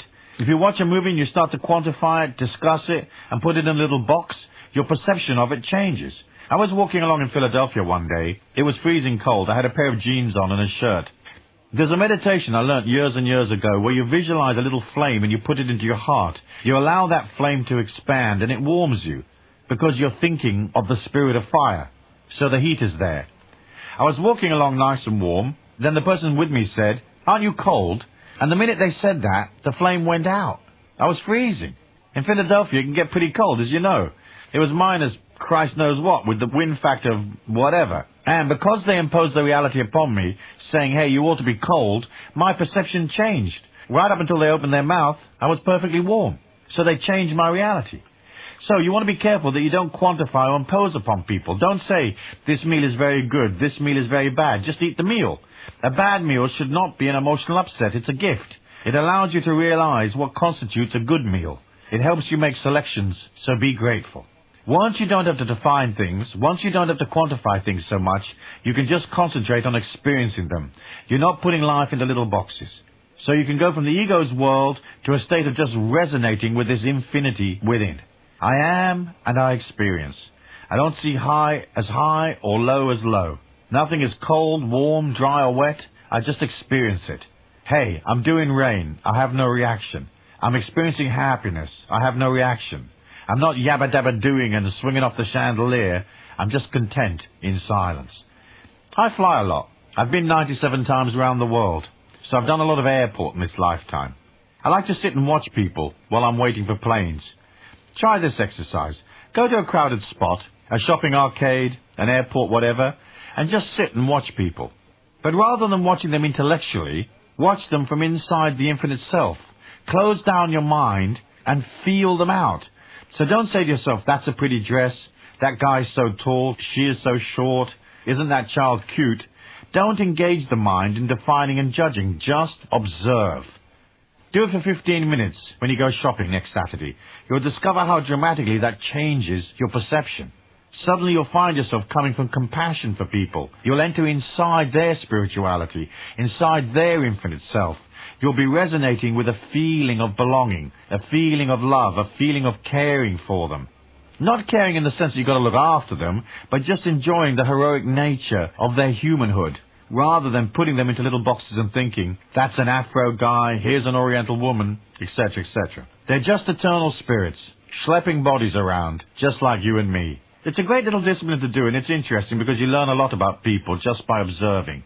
Once you don't judge, a higher sense of awareness comes forward. You begin to touch upon all that subtle information that would not be normally available to you. Twice a year, I present a men's gathering called Wildfire in the mountains of New Mexico. During that weekend event, I take the guys out into the town, and I have them touch the subtle energy, the etheric energy, if you like, of passers-by. I show the men the height of their perception comes from the lightness of being. Through etheric knowledge and a few simple techniques, their perception jumps several 100% in just a couple of hours. By touching, perceiving, and not judging, the men understand. A door opens into another world. You can do it. You don't necessarily need me. Try this. As people walk past, visualize yourself with an extended arm. Push your imaginary hand quickly into their heart and grab a molecule of that person and pull it back to you. How does it feel? What do you perceive here? Who is this person passing by? Ask yourself, what is the overriding emotion of this individual? Bit by bit, once you've run 100 or 2 of these over a little time, you become very, very perceptive, and eventually you won't need to mentally touch people, mentally look at people. You won't have to mentally work out people. You'll look and you'll know. Once you know, you can never say. So remember, don't judge, don't criticize. Know it's okay to evaluate, it's okay to select, it's okay to observe, but don't criticize personally and try not to quantify things. Just experience them. Step 15, hold on to nothing. This is a tough one. You'll have to concentrate here. You're an infinite energy inside a body. The things you have around you are not really yours. They're just material manifestations of the infinite goodness. So your car, your house, your clothes are all on rental from the God force. None of them is yours. When you depart this earth plane, you're going to have to leave them all behind. By placing a lot of emotion into having, you heighten not having, because you define what you have. Everything else falls into the category of, I do not have. You want material well-being? Yes. You want experiences? Yes. But the whole function of abundance is not to have money, it's to use it. You come to the earth plane as an energy. You've got a body to operate in, and you have to generate money to sustain that body. But that is different from generating money for security. There isn't enough money in the world to do that for the ego. That's why millionaires pound on relentlessly, often losing what they've already made in the chase for more. It's partly a power trip, but it's partly a security trip. You need to be generating money to buy experiences, yes, but you want to get to the end of your life with zip in the bank and look back and think, my God, look at this huge pile of experiences, because none of your memories is ever lost. Everything you've ever done is all part of your eternal memory. So what you're looking to do is not to acquire things, not to focus on the concept of having, because that'll make you poor. You have to come from the concept of experiencing. You have to invest in yourself. And you do invest in yourself because you're investing time and probably money in listening to these programs. So I know you invest in yourself. Release owning and not owning. If you own some real estate, fair enough. But you don't want the real estate to control you. You don't want things that you have to become a burden to you. If you buy a really fancy car, that sounds great on the surface, but in reality you've got to polish it, insure it, worry about it. How much energy do you want to put into a car? It's better that you have an old clunker that you can leave anywhere with a little note on the window saying, please steal me, I need the insurance money. If you have this fantastic Ferrari, you'll be constantly worried about who's kicking his headlights in. It can become a trap. When you don't hold on to things, you're free. Don't hold on to the relationships of your life. I'm with this person, I'm with them today, but I don't own them. If they're here, they're here. If they're not here, they're not here. I'm doing this job, but tomorrow I might be doing something else. When you don't hold on, you're free.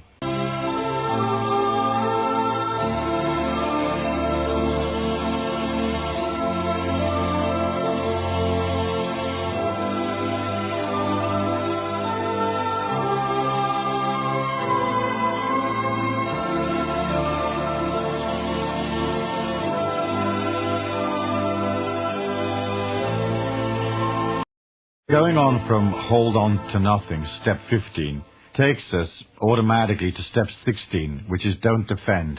You could easily add to that, don't explain yourself, and don't apologize either. But anyway, let's start with don't defend. The energy of the infinite self is the energy of the initiate. Nobody's going to understand that. Once you begin to get it, you're not going to be able to explain it to anybody, and you certainly aren't going to be able to show it to anyone. The very fact that you do try to show it to someone or you try to explain it means it is not it. It's invisible. It's silent power. It's knowing without speaking. It's acting without requiring confirmation or observers. It's doing without effort. Maybe that's a bit dissatisfying for the ego, but that is the reality of this power. You can't wield it. If you wield it, you become satanic. If you try to show people, it's egotistical and it will fall from you. It'll disappear through your fingers, like King Arthur's sword, Excalibur. The sword came from the Lady of the Lake. It came from the yin, from femininity, silence, quietness, the placid lake. Then because of confrontation and wars and because of misuse, the Excalibur fell from Arthur's grip and returned to the lake. The infinite power is a silent power. If you have to defend yourself, if you have to explain yourself, you're lost. But at the very most you can say, I know nothing. What are you doing? I'm doing nothing. Why are you getting up at 4 o'clock in the morning? I just like it that way. I'm best in the early mornings. You can't be an exhibition of power because then your desire for power comes from an egotistical standpoint. If you're not wielding power, if you're not trying to establish observers, if you're not falling for the common trap of having to have people observe your spirituality, observe your holiness, observe your goodness, then you can be invisible. You can have an immense knowledge, an immense power, and when you're walking along, people don't know whether you're the greatest initiate that ever lived or the guy that works at the 7-Eleven. You can be inside yourself without promotion, without attempting to elevate yourself, without seeking observers. You don't have to defend the power. The power is indefensible. So don't get into arguments with people. Don't get into discussions with people. Don't talk about yourself and don't talk about the path. Keep it to yourself. Make your life mysterious. Don't let the energy escape. It's like having a bunch of butterflies under a hat. They're beautiful and colorful, and they create energy. But if you lift your hat and you show people, the butterflies fly away. So from here on out, you have to learn to internalize what you know, as well as internalizing your life. Internalizing your life is the process that I described earlier on, where you start to see external life as signs, symbols, messages, and signposts. It's a dialogue. But as you internalize the power, you can't hold onto it. You've always got to let it flow through you. It's a golden wind, and you sure as hell aren't going to get out there and try to develop converts. You don't need to promote. If you have a perception, act dumb. Stay silent, and the power doubles and redoubles. So, don't defend, don't explain yourself either. When people ask, what are you doing? Just smile and say nothing. In defending and explaining, you're apologizing. You don't have to apologize for the fact that you've decided to take life in a sacred way. You don't have to apologize for the fact that you are silently walking from ego to spirit. You just don't have to apologize. Okay, if you step on somebody's foot, you can say, I'm sorry for stepping on your foot. But what I mean is, don't apologize for your actions. Don't apologize for your beliefs. And don't apologize for the way that you may be developing a different perception. Because as you take on these 33 steps, you will become extremely different extremely quickly. Because it's not the way that ordinary people operate. So, you don't have to sell anybody, and you don't have to convert anybody. By explaining the power, you belittle it. By showing it, you're saying you don't believe it. It isn't real, it isn't true, it isn't me. So don't bother with any of that. Just silently work on yourself and know that you're growing. The point where you feel you are not growing is when you are growing the most. When you engage the ego, when you think you're doing fantastically well, when you've got your saffron robes and you're clanking your little gong and everybody's watching, that's when you're not growing. That's when you're right in the currency of the ego. Establishing observers and admirers, people to watch you and say, isn't she beautiful? Isn't she amazing? Isn't he spiritual? Is a weakness. The fact is, take the power inside, don't defend it, don't apologize, and don't explain yourself to people. Just do what you do. The point here is to make your journey sacred and silent, which takes us automatically to step 17, which is constantly purify yourself. To constantly purify means that you understand that you will hourly and daily be assailed by the ego's perception, by its traits, its urges, its desires. So you can't just take on a concept and that's it, because it takes you a while to belong to the idea. You can understand a concept, can't you, like your word is law intellectually in 3 to 5 seconds. But to actually feel it deep within, that takes longer. So in constantly purifying yourself, we're looking always to be vigilant against the negativity of the ego. Be careful with your dialogue and don't express negative energy in the way you talk. Even if you feel negative, don't voice it. Be careful with that and purify your feelings. When you feel crazy, pull back and relax. Take a moment to be with nature. Take a moment to be with yourself, to figure out what is really going on. When you feel angry, take a moment to analyze, what are you angry about? In the little booklet that comes with this program, there's a chapter on anger. It shows you how to process emotion, particularly anger.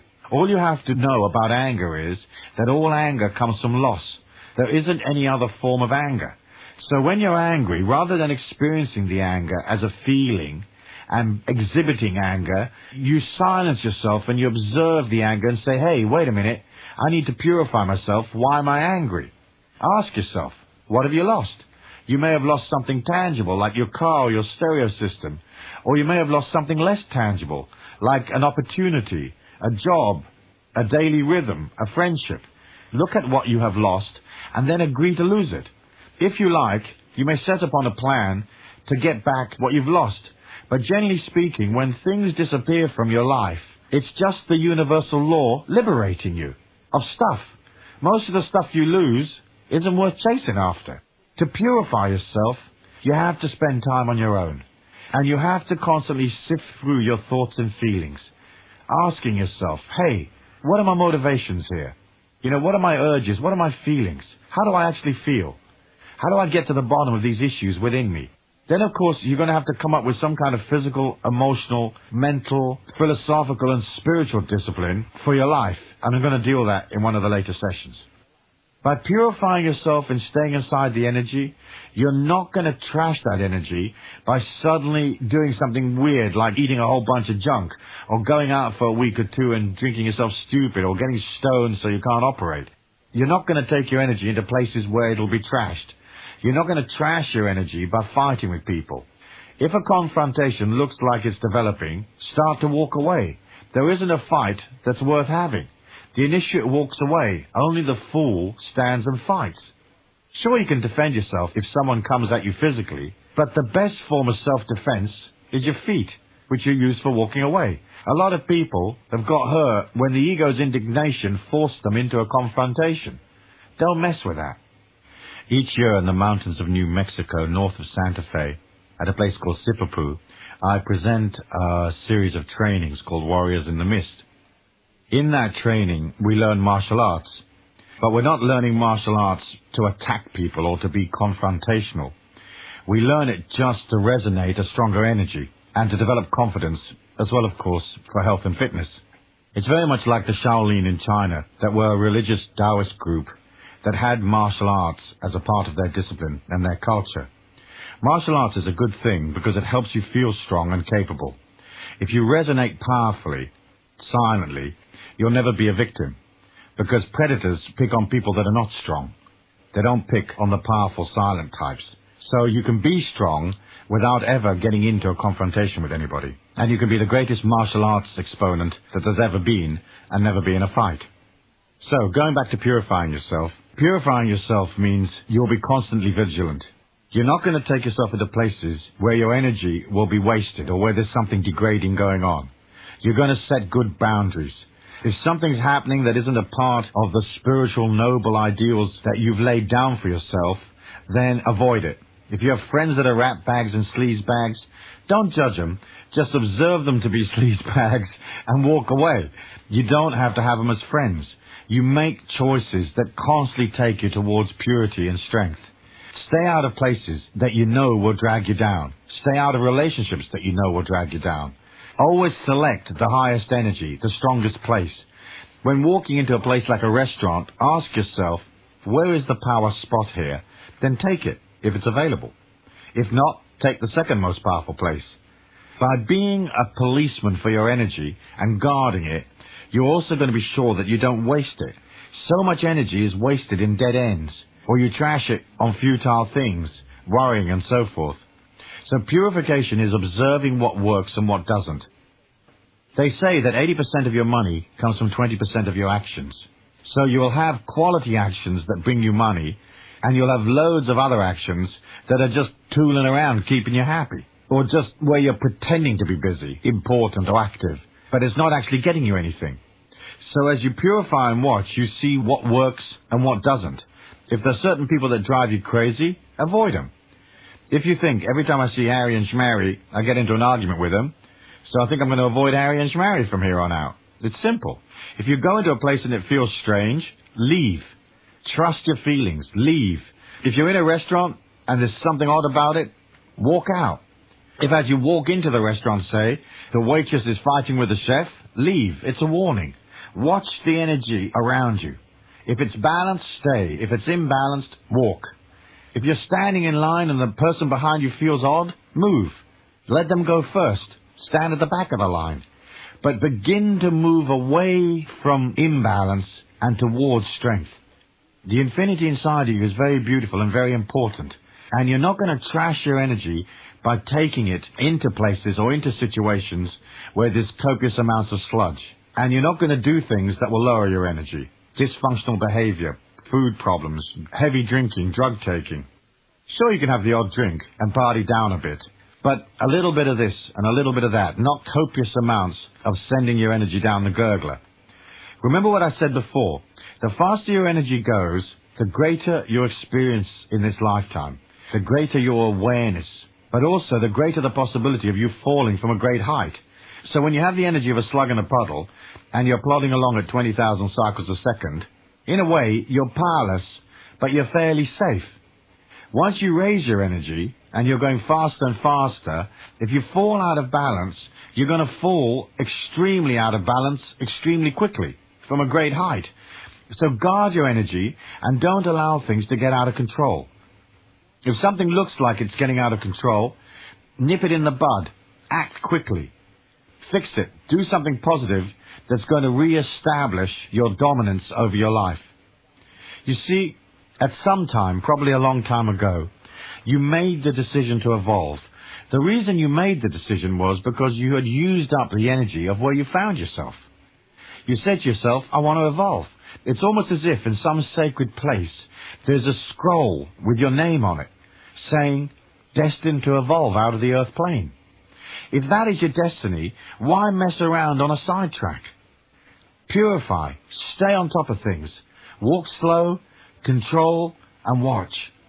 Don't allow things to trash this journey. This brings me to the 18th step, which is respect all living things. Observe the beauty in all things. What I'm saying here is, as you develop a spirituality within, you're not going to come from the grabbing, rapacious attitude that many have. You're not going to consume more than you need to. You're not going to trash things just for the sake of trashing them. You're going to have respect for the neighborhood and for the people. Of course, all living things includes humans. It's easy to respect people when you know them and love them, when they're your friends. But it's much harder to respect people that you don't know. And it's particularly hard to respect people when their energy is a bit grim. That's the challenge. Now, you have to understand why their energy is grim in order to respect them. The reason why people act in a dysfunctional way, or in a criminal way, or in a way that is hurtful to others, is because they are victims of their own personalities, of their own egos. They're victims of a society that teaches us all sorts of strange concepts about importance, glamour, and material wealth. Grab what you can, cheat, rob, pillage, steal. That's just part of the disease of this evolution. If you look at it from a finite point of view, it can really bug you and scare you. But if you look at it from an infinite point of view, people that are ratbags are just people that are learning to deal with their egos. They may cause a tremendous amount of mayhem in our society, but deep within, they're infinite. Deep within, they're eternal. Deep within, they have the God force within them. So respect all living things means extending to everyone at least a neutral respect. You don't have to go out of your way to please people necessarily, and you don't have to go out of your way to commiserate. You can leave people alone. But at least respect people as much as you can, and particularly go out of your way to be kind and respectful to people when they're treating you badly, or they're treating you in an antisocial way. That means putting away your normal reaction and coming from the love of the infinite self. I can't say I'm perfect at this myself, but I'm trying, and I've worked on it a lot. And I don't think anybody could ever become perfect at it constantly, unless they were a saint. But it is a marvelous thing when you can become magnanimous towards others, even if they aren't magnanimous towards you. That's your test. The other part of respecting all living things is respecting nature and animals. When I first got on the path, I decided I'd like to be a vegetarian because I didn't feel good about eating meat. It wasn't just a spiritual perspective. It was because meat is often pumped so full of toxins and hormones and antibiotics. I thought respecting all living things would include respecting myself, so I became a vegetarian, and I did that for 7 years. However, vegetarianism is a very difficult discipline to sustain indefinitely, because there are certain nutrients in meat that are very hard to obtain in a completely vegetarian diet. And I found, flying from city to city, going from hotel to hotel, I couldn't sustain my energy being 100% vegetarian. So after 7 years, I eventually decided to include a little bit of meat in my diet. And so I still have some meat each week, in very small amounts. But I'm definitely not vegetarian anymore now. But it helped me in the early days when I first started training. However, respecting all living things also extends to projecting a love for the animals, projecting a care for them and not killing them unnecessarily. I don't personally agree with hunting.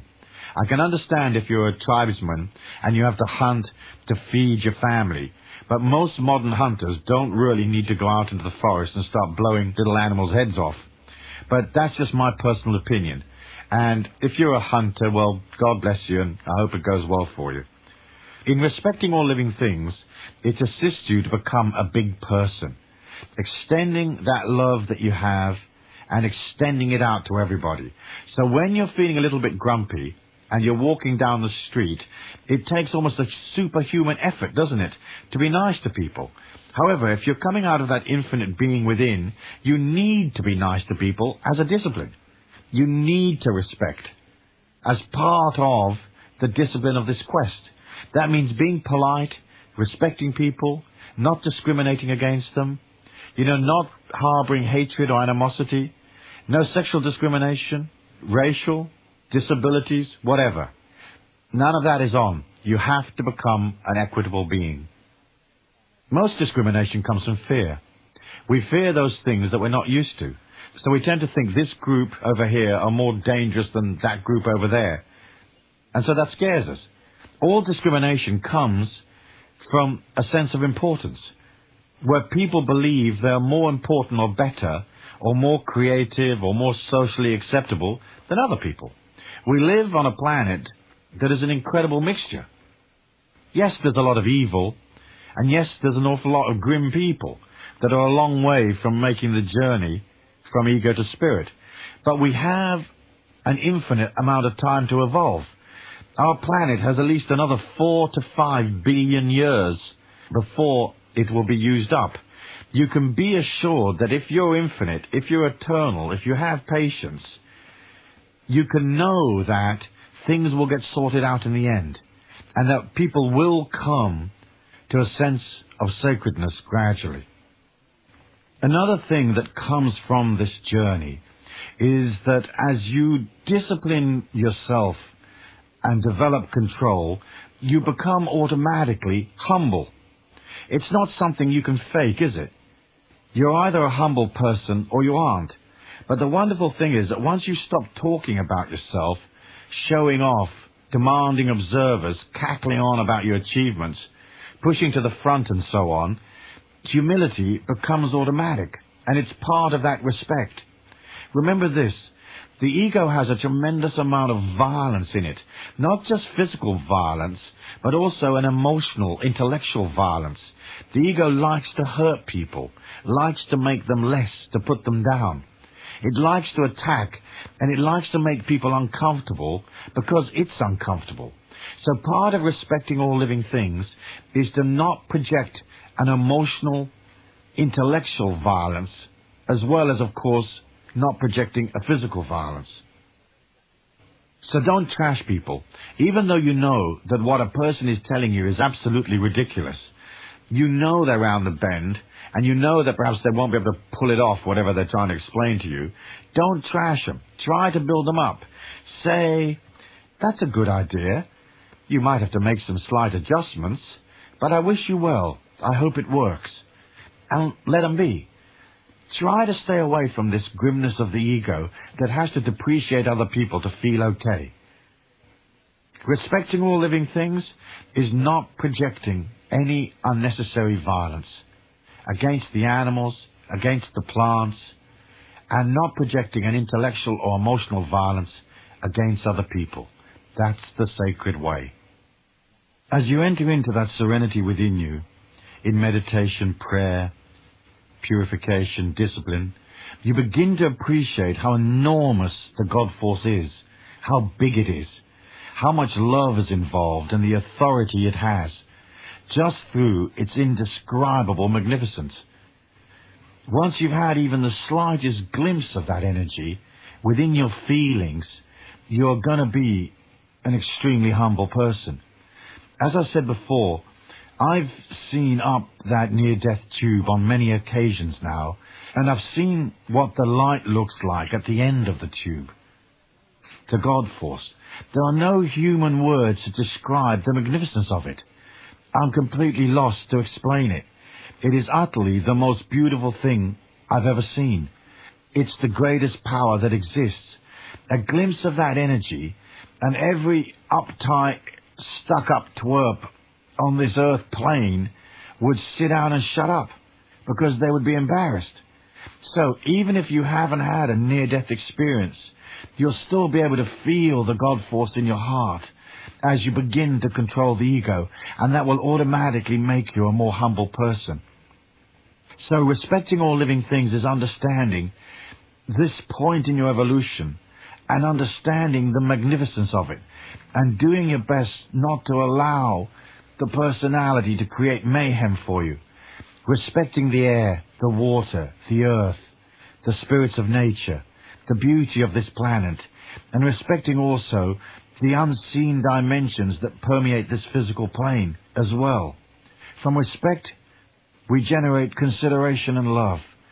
So by being respectful, we learn about ourselves.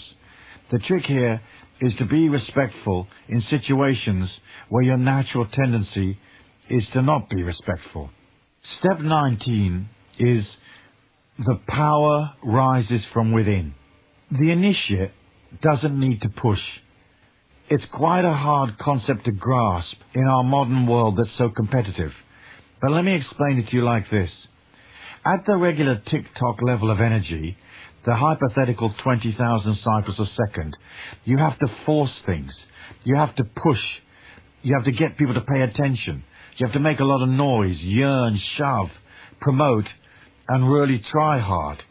Most of the power you have is internal.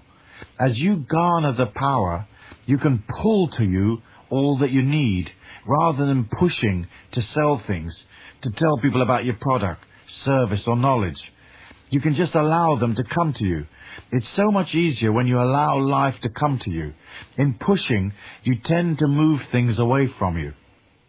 You've had the experience, haven't you, where you've gone into a second-hand car showroom and trying to buy a car, and the sleazy salesman comes up to you and is really trying hard to stuff the car onto you and telling you how fantastic it is and telling you how you can't live without it. You've already made up your mind to buy it, but the very fact that he's leaning into you puts you off, and often you walk away. So be careful that you don't have that effect upon people, upon life. Don't push and shove so hard that they deny you just because you're pushing. Once you understand the energy within you is becoming more rarefied, once you understand the power is there, you can visualize and feel the things you need as part of your life, and then take concerted action, moving towards your goals. If you want to heal a situation with a person, you don't necessarily have to tramp across town to talk to them. You can just breathe them in and breathe them out in a meditation. So, pull up that person in your mind's eye, say their name, breathe them in, hold your breath for a moment, exhale your energy and project light towards them. Do it 11 times. And as you breathe them in and out, send them love and healing. Next time you see them, they'll be different, or they'll be gone. Years ago, a company I owned was being audited by the IRS. The agent was giving us hell. He'd been on the one tax form for almost 18 months. 3 of us got together at 4 a.m. in the morning, and we visualized the agent real small, in the palm of our hand. And we projected love to him, and then we blew a short, sharp breath to send him away. Just a blow. 5 days later, he called to say he was leaving the IRS. And could we help him get a job in the local area as an accountant? The tax matter was resolved in a couple of weeks once the new agent took over. So by working on the situation internally, we fixed it rather than suffering it externally, intellectually, trying to accommodate his needs. Understand that when you have a problem, there is an internal solution. The healing is an internal transformation. So you don't have to shove and you don't have to push to make things happen. You can stay in the flow and move towards where the highest energy is.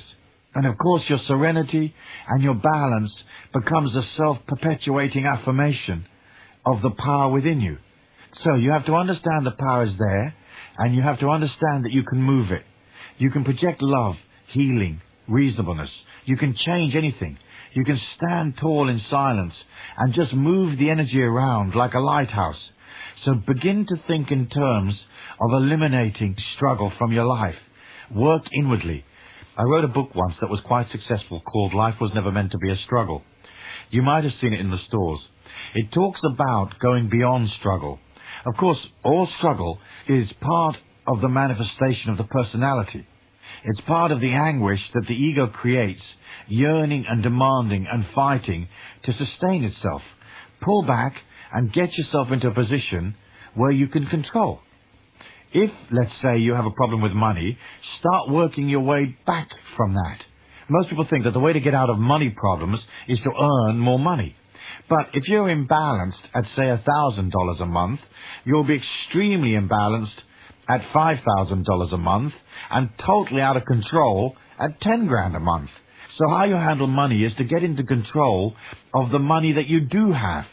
If you only have $500 a month to live on, you have to think of a way to live in circumstances that don't cost $800 a month.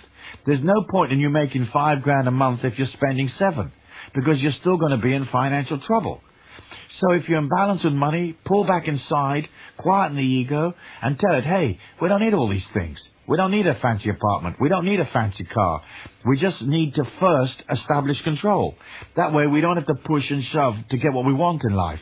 We can be balanced, take our time, move towards abundant situations, and think about what you're doing.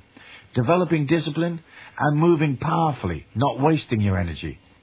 When you have a burning need, it destroys your power. So if you absolutely have to sell something to someone, they won't buy it. If you absolutely have to have the job, they won't hire you. If you absolutely have to have this person in your life because you love them and can't live without them, the very fact that you are all over them makes them throw up and flee. So as you understand this, you understand the powers within. You start to act inwardly. Each success gives you confidence for the next situation. You know that you can pull to you whatever you want. You only have to visualize it, concentrate on it, and know it to be granted. Come with me now to the next session, and I'll talk to you about a very powerful concept from the Tao called Wu Wei. Wu Wei is the idea of non-action. Come, I think you'll find it very interesting.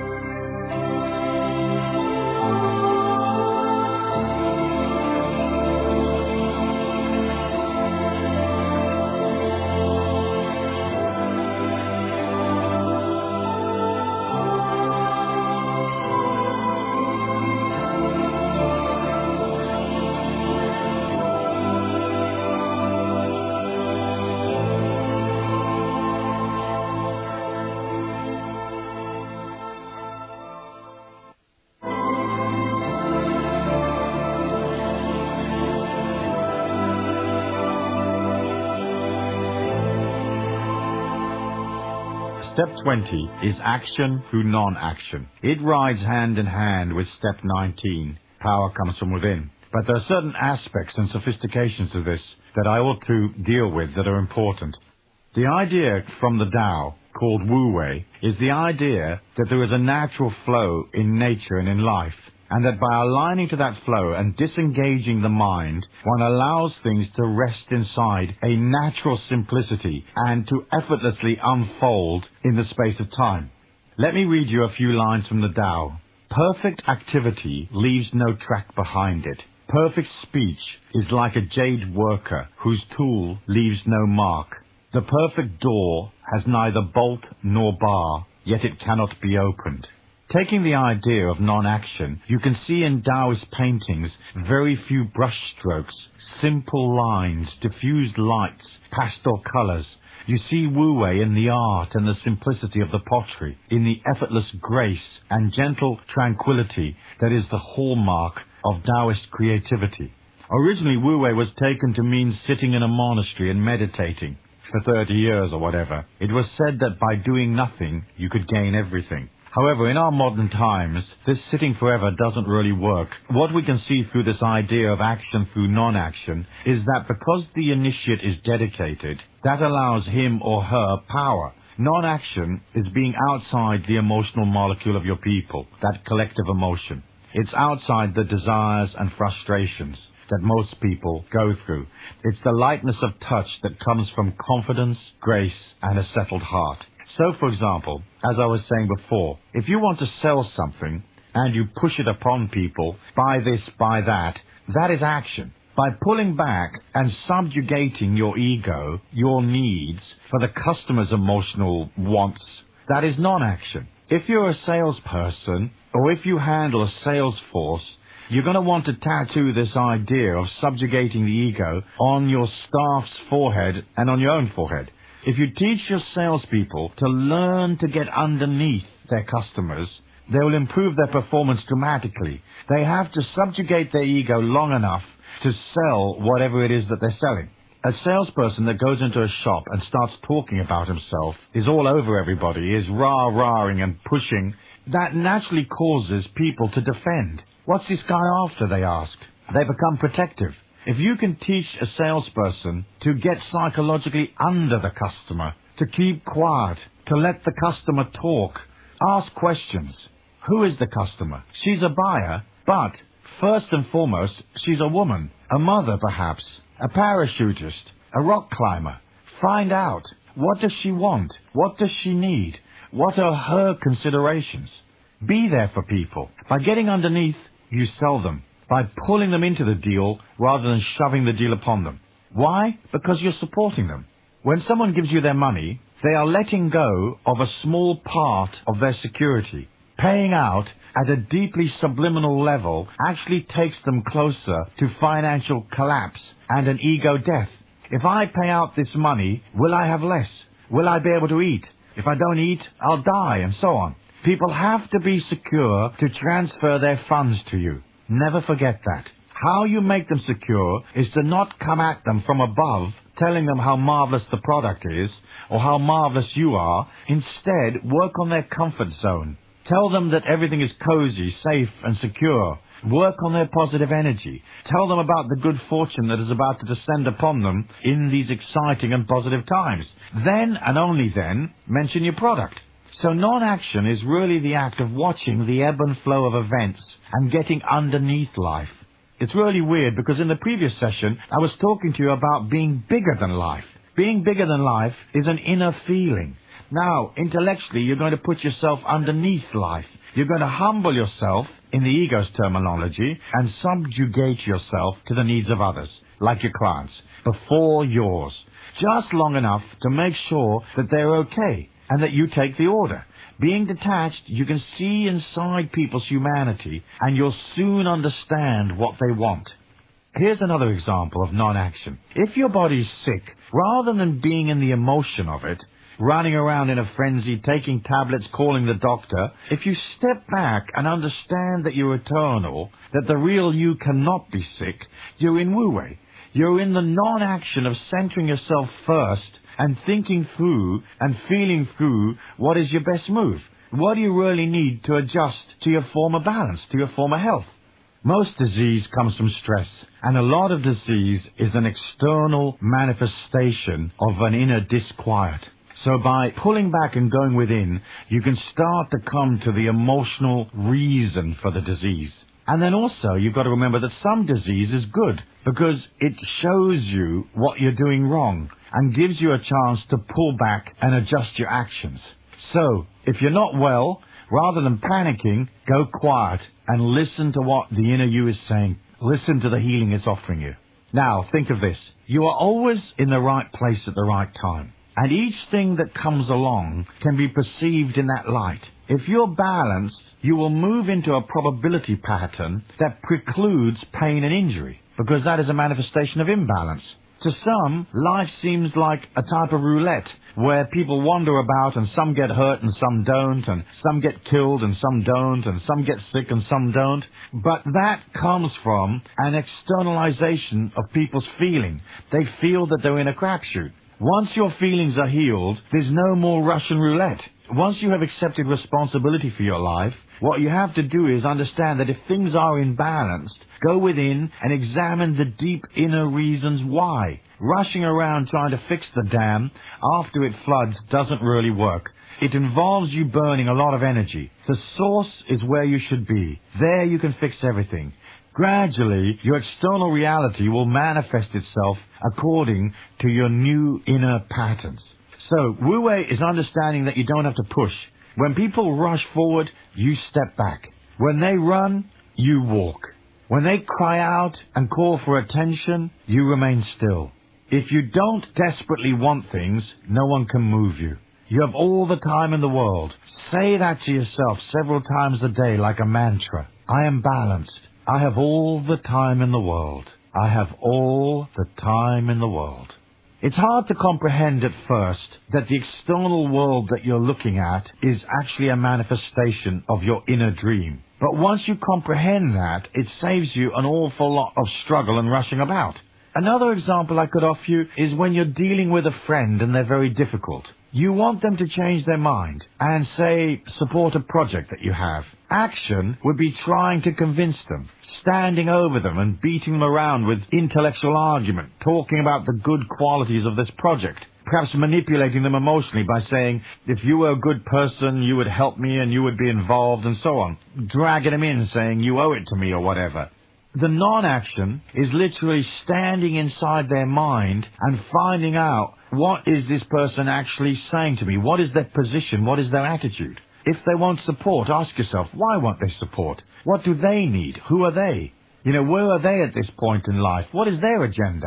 So non-action is putting yourself aside and even putting aside your need to have them support your project, say, and momently stepping inside them to discover who they are. Next, you see quite clearly that they're afraid or they're too little to give of themselves.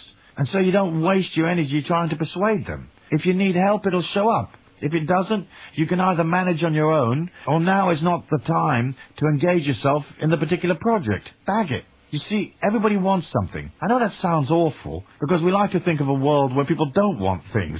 But in fact, everybody wants something. It's not a bad thing or a good thing. It's just the way things are. The ones to watch are the ones who say, I don't want anything. Because when they say that, it usually means that they do want something, but their agenda is subtle and hidden. If they really didn't want anything, they wouldn't need to say so, would they? Usually what people want is recognition, respect. They want to be built up, more energy. They want to feel more secure. They want you to endorse them. They're basically out there avoiding death. And that's what the ego's doing most of the time. Not necessarily physical death, but death of a rhythm, death of an idea, death of something that you're used to. So give people what they want. If they want you to endorse them, do so. If they need to feel secure, support them. Supply their ego's needs, and they will come to you effortlessly. And when they show up, figure out something to sell them and bill them. So non-action is a different way of looking at things. It's saying, first I'll go within. Rather than building a stockade to protect myself, I'll go within and feel secure. If you resonate solidity, you won't need the stockade. When people say, we're building a stockade, the Mongols are coming, why don't you help us? You can say, I don't need a stockade, because the day that the Mongols come, I won't be here. But I'll be happy to help you with your stockade if you like. But please don't take it personally if I leave a few days before it's finished, if that's okay with you. Why is this attitude possible? Because the advancing energy of the Mongol army, as it starts to come down upon your village, you'll feel it months away. You'll say to yourself, my subtle feelings feel odd today. I can feel 60,000 Mongols in the near vicinity. It's time to visit my friend George in Bujumbura. And off you go. So, pushing and not pushing, action and non-action, psychology and reverse psychology, and of course silence, the sacredness of your life. That's how you create non-action. Let's go to step 21, which is dedicating your life to the sacred way. Once you accept the infinity within you, life becomes sacred. In the world of the ego, nothing in particular is sacred. So respecting your life, respecting all living things, and beginning to act in a sacred way, your actions become an affirmation of your intention, an affirmation of your dedication to your infinite self. So it's important for you to develop a sacred way, and that may involve religious, ritual, or sacred rituals, or rituals that are meaningful to you. Okay, how do you make a thing sacred? You make a thing sacred by basically saying, this is sacred. So if you take some ancient religious relic, like you've got St. Matilda's toenails in a box or something, if everyone in the congregation considers St. Matilda's toenails to be sacred, they become sacred. Because people agree that these toenails in this little box that came from the 12th century are sacred. That's the only way you can make things sacred, is to concentrate upon them and invest them in a special kind of energy, a special kind of awe. So, to make your life sacred, you only have to look in the bathroom mirror and say, this is sacred. Try not to laugh. This is sacred. Then start acting in a sacred way. Act deliberately. Act with intention. You're guarding your energy. You're not trashing it. Be zen. Be ordered. You can have rituals and ceremonies that you do each day as part of your discipline. The discipline of rising early is a sacred discipline. The discipline of prayer, the discipline of silence, the discipline of looking after yourself. Concentration, remember, is love. When you concentrate upon something, you're loving it. If you want to create a sacred path for yourself, start to act in a sacred way. A lot of my philosophy has been influenced by the Native American tradition. I particularly like the fact that the Native Americans are close to Taoists, and like the Taoists, they revere nature. So when I go to my spiritual home in Taos, New Mexico, I gather with my friends, and they're all from different races and walks of life. They're not necessarily Native Americans, some are, most aren't. But we gather, and we perform ceremonies together. We perform talking stick, which is a Native American ceremony that takes place round a fire. Or we perform sweat lodges for healing, prayer and meditation. Or we get together at 3 o'clock in the morning and we have a special meditation or a special process that we perform at night in the mountains. We're not a religious order or an ashram. We're just ordinary people. One guy works in a publishing company, one lady's a mother, one guy's a lecturer, which is me, one guy works at the local garage or whatever. But we're just ordinary people, but we gather together and act out our respect for each other, our planet, our evolution, and we act it out in a sacred way. I like to create that sense of sacredness with me wherever I go. Little things. I don't overdo it. For example, if I'm in a hotel, I pull out a flag from my bag which has a sacred symbol on it, and I pin it up in the hotel room. I might put out a little candle and place the candle beside the flag. Before I go out to my morning's business, I stop and I kneel before the flag and say some sacred things. Just a word or two. Maybe I have an intention that day to deliver a product or a lecture or go to a meeting. Visit with the bank manager perhaps. So I review it in my mind and I see things going well. And what I'm saying is, I'm in the ego's world, doing ego things, like earning a living and meeting with the bank manager, but these mundane acts are sacred to me because I'm concentrating upon them. So seeing your life as sacred is really no more than developing that attitude and having some small place that's special that you can call your own. It can be a small room in a house or even part of a small room is enough. But in that room or in that place, you put your holy objects, the Bible, the Tao, or something that's been written that you feel has value. You make it like an altar to the inner self. And then you act that sacredness out during the day by seeing the inner self as sacred and seeing your life as sacred, honoring it and respecting it. And of course, seeing the planet as sacred. And from that sacredness comes even more humility, which I've already talked about, and a natural sense of gratitude. You have to take time to be grateful. Gratitude is not only a beautiful and humble thing, but it is a part of that affirmation that says, I'm in control, I'm eternal, I'm not in a rush. This is a beautiful journey. With all its ups and downs, it is still beautiful, and I'm grateful. In aligning to the sacred way, you embrace the infinite self. Develop sacredness in everything you do. That means concentrate on the things you do. Washing the car can become sacred if you make washing the car into a prayer. If you just roll out with some soap and water, washing the car can be a drag. But if you make it sacred, here's the bucket, here's the brush, here are the soap suds, here are the rags, and they're all lined up in little rows, and you pause for a moment to notice the way you've laid everything out, and there's the car, and you concentrate, and you infuse this car washing session with a sense of sacredness. This is how I'm experiencing or expressing my humanity for the next 20 minutes. So washing the car becomes a sacred prayer where you acknowledge and accept yourself and the God force and the beauty of this human journey. So, turn your life from mundane and meaningless into sacred and special, and accept the sacred way as a part of your life. Step 22 is understanding that inspiration and creativity come from within. As a part of the journey on Earth, you're going to have to handle your survival stuff. You have to cook the food, wash your body, pay the mortgage, so on. But beyond all of that, and beyond your involvement with your friends and family and your responsibilities and whatever, the one purpose for you in this lifetime is for you to express and create. The hardest thing in the world to do is to think things up, to think up of a new idea, to think up a poem, to think up a painting, to compose a song. But when you get deep inside of you, you touch into the total creativity that there's ever been. I think in neuro-linguistic programming, they call it modeling, where you think about or notice what successful people do, and then you do the same thing. That, in the external sense, would be modeling. I suppose it's a good idea, except there is a danger that you wind up as boring as everybody else. In my lectures, I sometimes ask people to think of an idea that's never been thought of before. There's a long silence. Try it. It's quite hard. But the infinite self is rammed-jam full of stuff that no one's thought of before.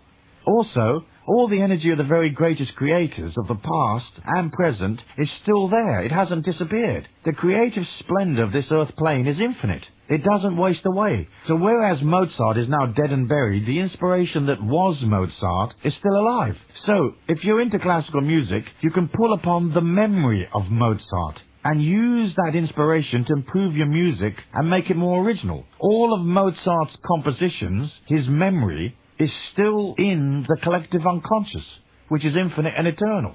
It's in the perpetual global memory of our people, and you can call upon it and tap it. Just ask.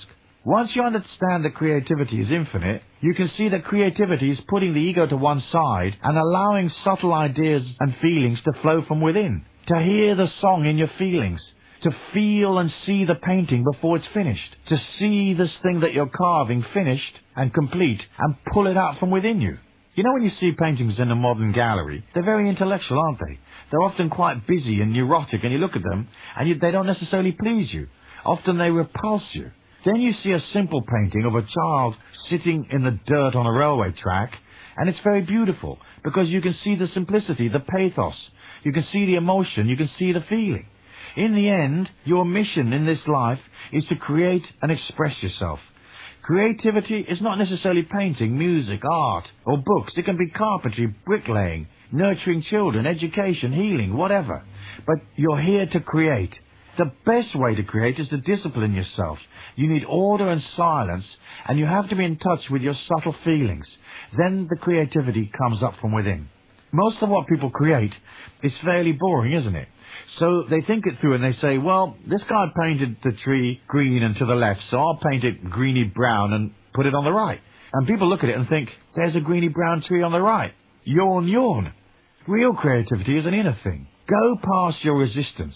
Go past the natural laziness of the mind and get settled and get ready. And it's amazing how prolific and original you can become. The mind will slow you down. It will have excuses.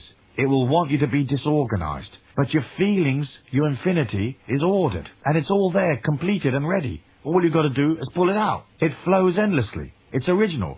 So put your thinking aside and call upon your subtle feelings to show you an originality, a new idea, or even an old idea that you express in a new and refreshing way. If you want to create, get the tools around you that you need. Lay out your paintbrushes. Get them in order. Lay them in a sacred way. Bless them if you like. Give thanks for your paintbrushes. Give thanks for colour. Give thanks for your sight that shows you the reds and the greens and the blues. Put your paintbrushes in a special place. If you say, I'm going to paint at 8 o'clock because my word is law, then go and sit and settle and center within and feel the painting complete and finished. Up from your feelings will come a painting that is unusual, strange, different and complete. All you've got to do is rub the brush on the canvas a few times, and there it is. People will love to buy it, or it'll just give them pleasure, because it's different. So creativity is awkward. It's uncomfortable. Rollo May wrote a great book called The Courage to Create, in which he said that you have to go beyond your natural inhibition. Let's face it, the personality has normal inhibitions about creativity because the personality hates to be evaluated. So the personality wants to paint something complicated and have everybody adore it, praise it. The personality is keen on things like its expression. This is my art. This is my statement. I'm not going to change for anybody. I'm going to do my slightly green tree over there on the right. This is me, and everybody has to stand up and salute. There are loads of writers, artists, painters and creators that, in my view, are full of it. When you listen to that stuff about my art, my poetry, my film, it always makes you want to throw up because it's so ridiculous. All creativity comes from the God force. You can't own it. It belongs to everybody. So my art, my film, it's just pompous. The fact is, when you get inside yourself, you won't be inhibited anymore. You won't feel like my art, my statue. You'll just want to create. People are going to like it or they're not going to like it. But if you have to sell your creativity, then you might have to adjust. There's loads of artists out there suffering from an eating disorder called too much ego, too little God force. Sometimes you have to adjust if you want to eat. So creativity will depend very much on, do you have to sell your creativity or can you just create for the pleasure of creating? If you have to sell it, adjust it to what the market wants. I have certainly found that I've had to do that over the years, because if I really wrote the books that I wanted to write, that were deep inside of me, people wouldn't understand them. So I've had to adjust my books by putting them into a language that people can comprehend. And that's just a matter of merchandising. One day, when I've got some time, I'll write some books that tell the story of these inner perceptions, these inner worlds. And if people don't understand them, it won't matter, because they'll have all the other books to read in the meantime. That's just one of the compromises I've decided to make. Anyway, creativity is one of the main reasons for being on the earth plane. Think in terms of what will I create, and start making yourself create things. Take time out to create something. It doesn't matter if nobody will ever see it. Just practice expressing yourself. Because when you create, sooner or later, it's going to be very likely that you're going to have something brand new and fresh and different to sell. You've painted something, you've carved something, you've written a program on a computer, you've created some music. There it is. Creativity is money in the bank. You can become prolifically creative once you get the mind out of the way. So get organized, be creative, silence the mind, and realize that as you create, you're inside an eternal prayer. Feel out what it is you want to do, see it complete, and then express it in the external world where people can admire it or buy it. Be courageous. Try it out. It doesn't matter if you have to do 10, 15, 20 paintings that are absolutely ghastly and you trash the lot. Just as long as you create, and eventually you'll create one that's beautiful that you can keep or sell. So creativity is a discipline, and it's a marvelous way of expressing yourself and the God force within you. Seek it out, try things out, don't be scared, practice, train, go on courses if needs be, and move yourself towards some kind of creative expression. You'll be amazed what you can do. Step 23 is always maintain freshness. Watch nature and align to nature. As you exist in the circumstances that you find yourself in the energy pattern that you are today, you have to constantly pump energy to sustain the situation. When you feel bored and fed up and stuck, what it means is you've used up the energy of the place where you find yourself. When you go into a new neighborhood and it's really exciting and really beautiful and there's a really cool cafe on the corner and the people are neat and there's a Jamaican band playing in the bar on Saturday night and you're really excited. But then after a while, it starts to lose its energy. You go into the bar where the band was and there's a cockroach walking across the wall and the little cafe isn't so cool and the people aren't really neat anymore. This is because you can use energy up. If you're just tick-tocking along at that sort of slug in a puddle energy, you can stay in a place forever and ever. It doesn't really make any difference. But if your energy's alive, you're going to use up people. You're going to use up places. You're going to use up philosophies, diets, disciplines. You're going to change cars, change clothes. Keep staying fresh. And when you see the energy around you dying and stagnating, move, change, or enliven it in some way. Paint it a different color. Move to a new neighborhood. Act differently. Watch nature, because nature's your teacher. It moves and flows and moves again.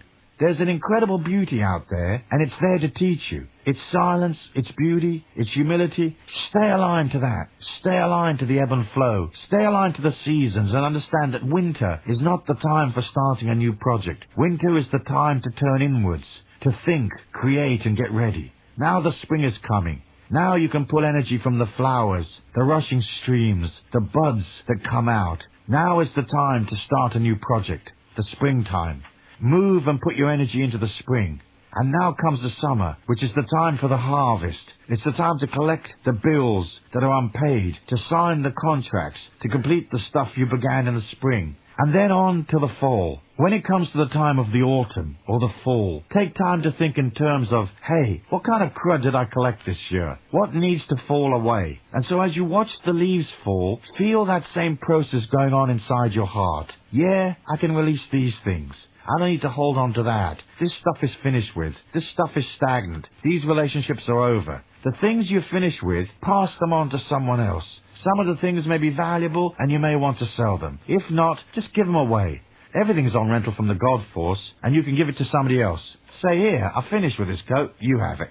So by watching nature and aligning to nature, you can align to that infinity within you. Nature doesn't have a concept of death. That is why the world of the animals is so pristine and beautiful. An animal can experience momentary fear as it gets itself into a situation in which it is vulnerable, but the cow in the field isn't sitting there thinking about its insurance policy, thinking about dying. The cow is just being. It is. It's alive. It's munching grass. It's walking around. It's standing under a shady tree. That's the eternity of the cow. And that is the eternity of the raven, the eternity of the little crawly things on the earth. They are free of ego, so they don't have a concept of dying. Therefore, they're free of agony. From nature, we learn serenity. We learn security. We learn stability. As you stay aligned to nature as much as possible, you learn from it. You may want to try the discipline that I tried, which was rising at 4 a.m. every morning and walking in silence in the forest. If you don't have time to do that for 3 years and you don't fancy it, do it for a week.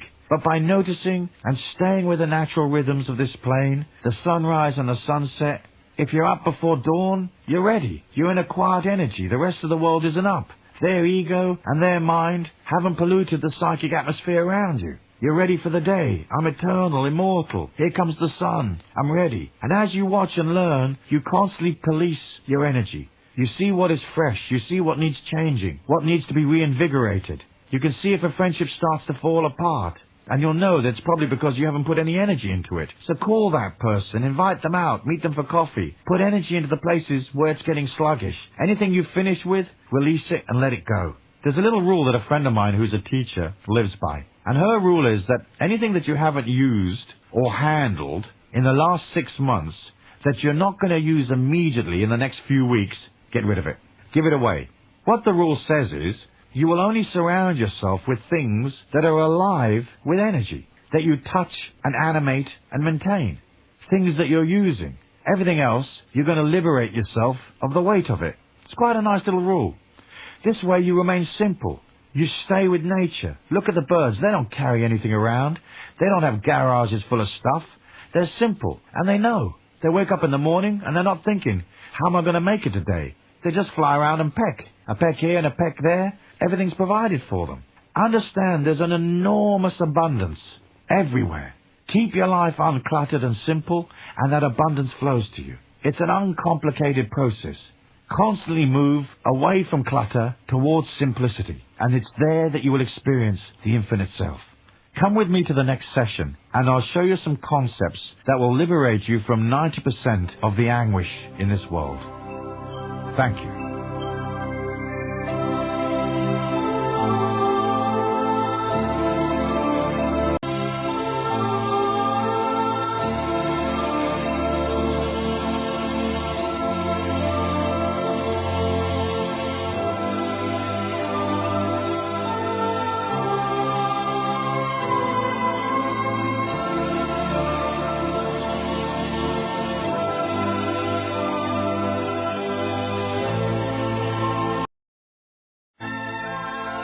Step 24. Fear not death, accept it. Live life. From the ego's opinions come its considerations and needs. From its considerations and needs come all the contradictions of life. Because it has considerations and needs, the ego can be contradicted. Contradictions create anguish and emotional upset. Perhaps by now you've had a chance to read the booklet that comes with this program, Weight Loss for the Mind. In that booklet, I discuss how you can, by changing your expectancy, having less opinions, by working on your emotions and desires, you can eliminate 90% of all the anguish in your life. Of course, the central anguish we all have to eliminate is the fear of death. When you see people walking down the street, they are perpetually concerned about death. Most people have 1 or 2 death thoughts every hour of their waking life. It's not actually physical death necessarily, the act of leaving the earth plane, but as I said before, it's the death of things that scares them. Death of a relationship, death of a rhythm, that sort of stuff. As you begin to embrace this infinity within you, you can get out of most of the anguish of life by being free inside yourself, accepting flow, accepting that today you're here and tomorrow you're not necessarily here. One of the meditations that I'd like you to do as a part of expanding your awareness is to imagine yourself floating up through the atmosphere into the stratosphere and beyond. And then look back at the earth. Now in your mind's eye, move the earth forward to some future date. Look at the planet and take a moment to see how the planet would be in, say, 200 years' time. Observe the planet with you not there. It's a powerful exercise. As you observe the planet continuing, evolving, children are born, events are happening, societies are rising and falling, love, mayhem, whatever, it's all happening and you are not present. As you observe the world with you not present, you can see the state of the planet's evolution when you aren't here. You come to an acceptance of the fact that being here and not being here isn't any different. You have contributed to the world mind. You contributed to the emotion. Hopefully you contributed in a positive way to the spirituality of all our people. You are a memory, and you are an eternal memory, so you will be eternally remembered. Not necessarily by the people who are alive 200 years from now, but in the Akashic record, in the totality of our human evolution. The collective unconscious. Your place is there. It's sacred, holy, spiritual. It's a part of all things. So by meditating from above, you can get to the point where you realize, one day I will not be here, and that's okay. So by not being fearful of death, you can make death a friend. In your meditation, you can go down deep inside yourself and visualize death as this grim little gremlin or dwarf that's rather bothersome, constantly running around and causing you trouble. Make death a friend. Get death to walk up to you. Get death to walk with you in life. That way you can put it to one side and accept it without any resistance. In your mind's eye, call the dwarf of death over and tell it you want to kiss it. Run your finger through the dwarf's hair and pull its head back, and then kiss it, and when you do, bite its tongue out and spit it out and push the dwarf down and make it sit in the corner. Say, listen, you little tongueless dwarf, you sit here in silence till I call for you, and don't bug me. When I'm ready, we'll go to the next dimension hand in hand as friends. Please don't take it personally, my biting your tongue out like that, but I need you to be in silence. I love you. Wait here. I shall be back for you one day. Half of the fear of change that we experience is actually the fear of not knowing. By now, you will already be, hopefully, in a state of not having to know. You don't have to know all the time. So if you don't know how it feels after death, it doesn't matter. You didn't know what life was going to feel like before you got started. So accept and pull out of the insecurity. Then pull out of the insecurity around the death of things. Nothing is permanent. Enjoy your relationships while you can. They may last a lifetime, they may not. Enjoy the place you're in while you can. It may last a lifetime, it may not. Enjoy the job. And know that when things change, they change to help you. They change to liberate you and take you to a different place. Don't hold on and don't worry about things coming and going. If you try to hold on to a person, you suffocate them and they flee.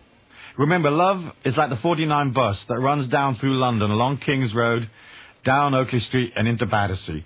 There will always be another one along in a minute. There's 2.5 billion people out there of the opposite sex. And if you're bisexual, there's 5 billion people to bat at. So there isn't any shortage of love. You can find another partner. Remember, the person that you're with isn't absolutely, totally the only one out there, especially if your energy's going up. If you have the energy of a slug in the puddle, I'm sorry, because it might be tough for you. But people are attracted to energy because energy is life. Energy is the only real currency, the only real security. When you create energy, you create life for yourself. And in creating energy, you heighten other people's security. It makes them feel safer. So think about what you're going to do today that creates energy. In creating energy, you're affirming life. And people respond to that very positively because they're petrified of death. When people are walking along, remember, they're thinking about dying. That's one of their main concerns. Because keeping you alive is the main function of the ego. And it takes to its job with an enormous amount of emotion and anguish. So, what will you do today to affirm life? What will you do today to create energy? Is there a friend you can ring up and inspire them a little? Or cheer them up? Is there something you can paint today to clean, to freshen up? What can you do for your physical body? What can you do for your emotions? What can you do today that says, I embrace life? Get used to the idea of the planet's eventual condition with you not here, and bit by bit, the fear begins to back off. Say to yourself, I accept being here, I accept not being here. There's no difference in the condition because there's no high and there's no low.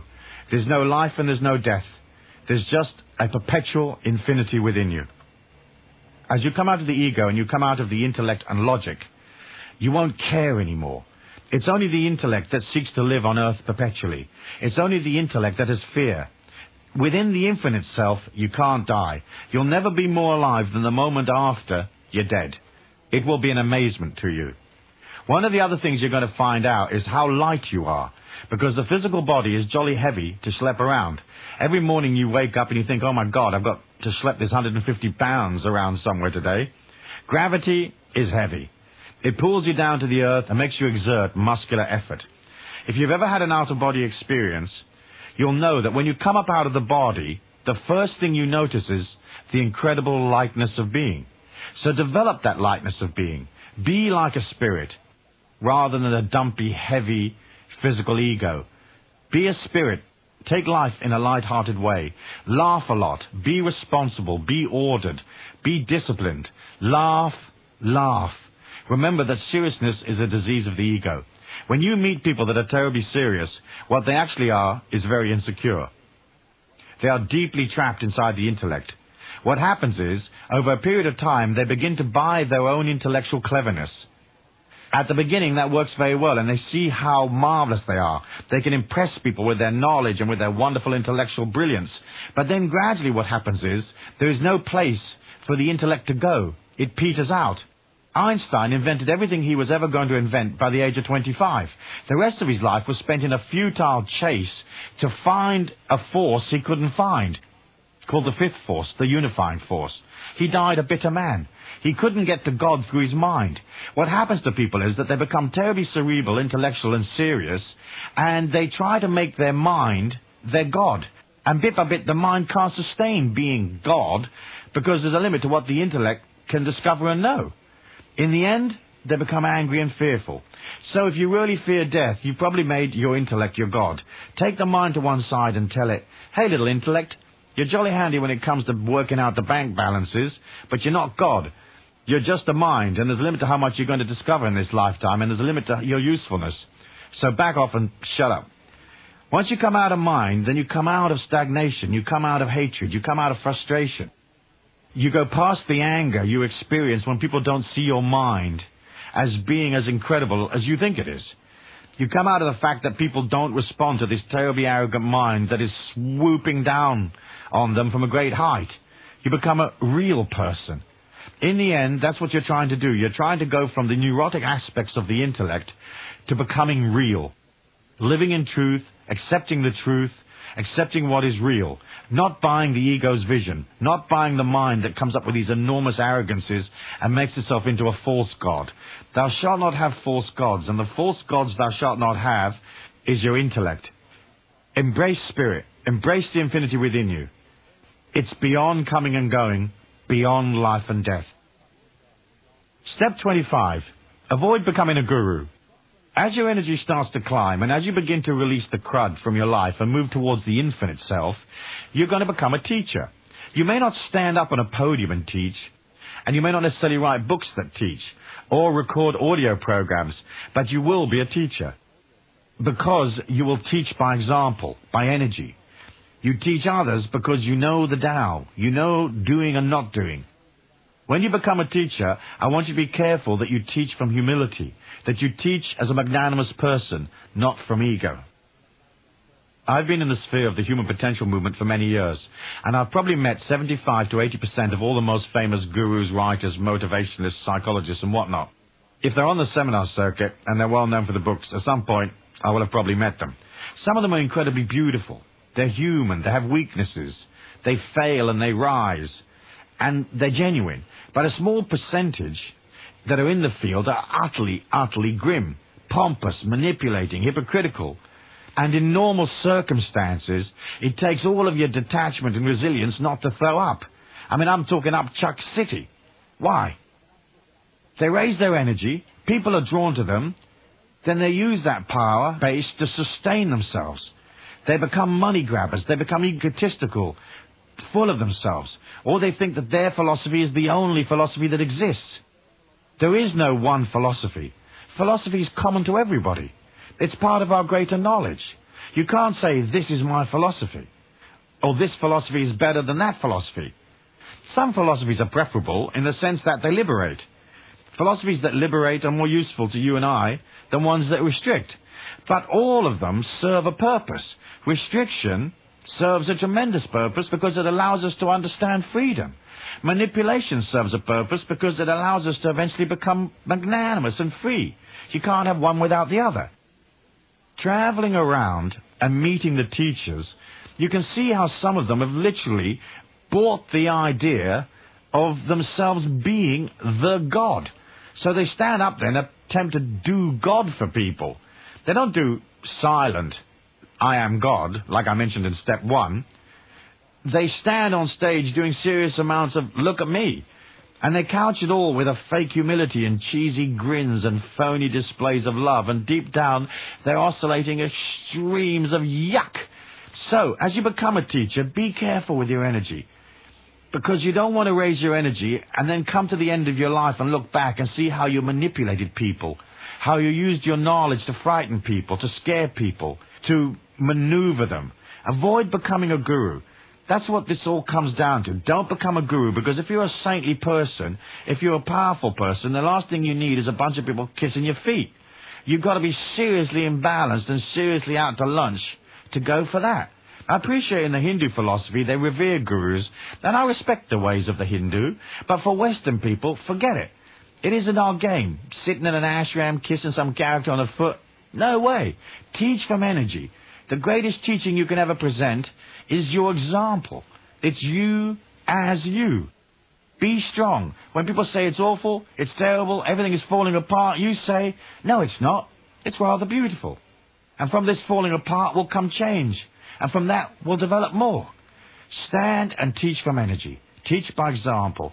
Serve humanity from inside your silent charisma, your silent power, your knowledge. Teach people and build them up.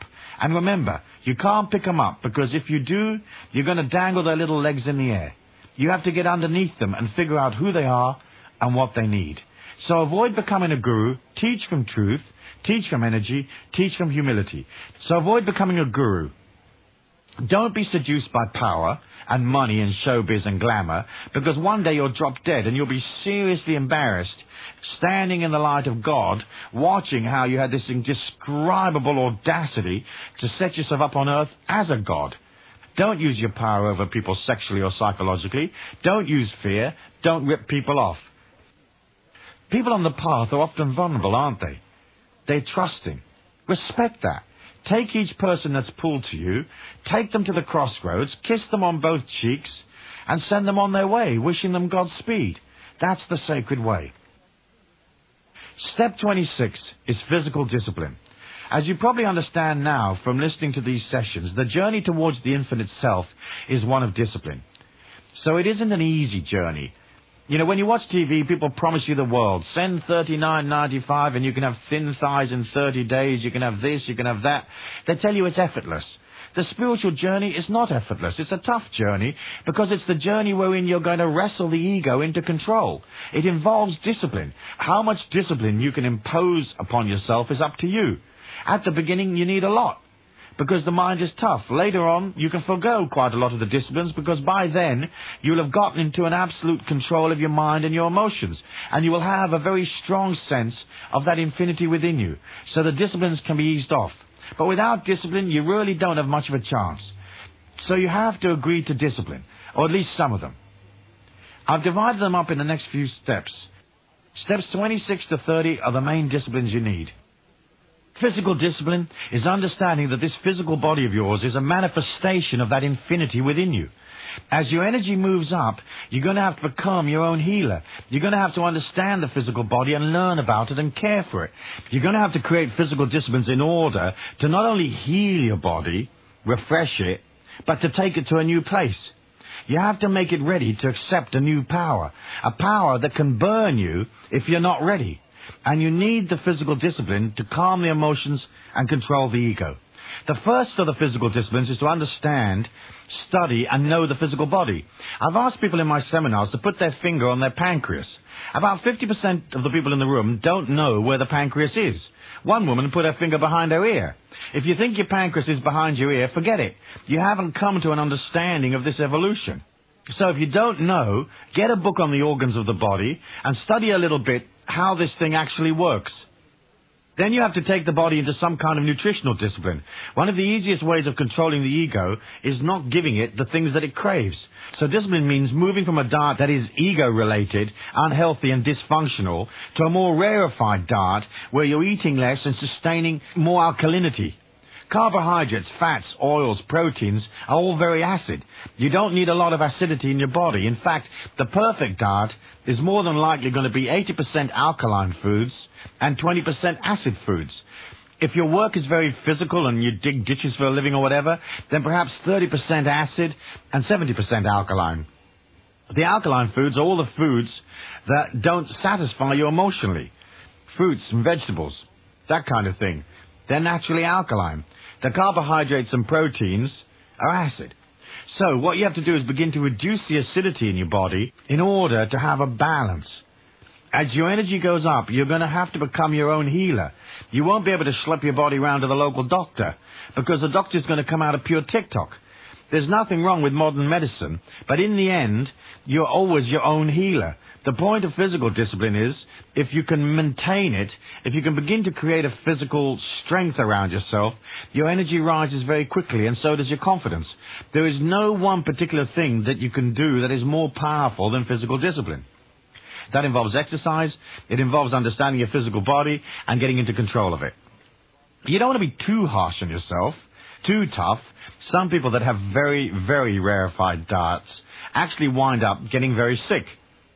It's true, isn't it? Some of the sickest people you ever meet work in health food stores. What happens is their body becomes so pure that it reacts to everything. They become allergic to fumes, paint, toxins, dyes, that kind of stuff. They become allergic to the central heating system. They become allergic to the whole of life. I know people that have gone on extremes of nutritional discipline that have started off having tremendous amounts of energy because their body detoxified and became purer, but bit by bit, they come into the law of diminishing returns. Their body becomes so pure that it doesn't really have any crud to work on. It begins to react to everything, especially those pollutants that are part of modern life. And the people become hopeless. So the cure for that is to start eating a bit of crud. If you're so refined that you're ill and allergic to everything. Going on from nutritional discipline and studying the physical body, understand that you can direct energy and light in your meditations into your physical body to enliven it. And as you center within, its energy is going to go up. The cells are going to oscillate with more power. So be kind to it. Give it as much rest and balance and as many alkaline foods as you can. Don't strain it. The other thing that's marvelous for controlling the ego is fasting. When I first started on my spiritual path, I fasted for 2 days every 9 days. Then twice a year I fasted for 5 days. I still fast from time to time. What's beautiful about fasting, if you've never done it, is it really quietens the mind. Eating is how the ego feels secure that it isn't dying. When you fast, the ego goes very, very quiet. There are loads of good fasts you can choose from, and you don't necessarily have to fast with a total absence of nutrition. You can have a juice fast, or you can have a fast which is just water. In fact, most fasts are better if you drink loads and loads of water, as it helps you detoxify. Alternatively, you can make a broth of vegetable juices and drink that.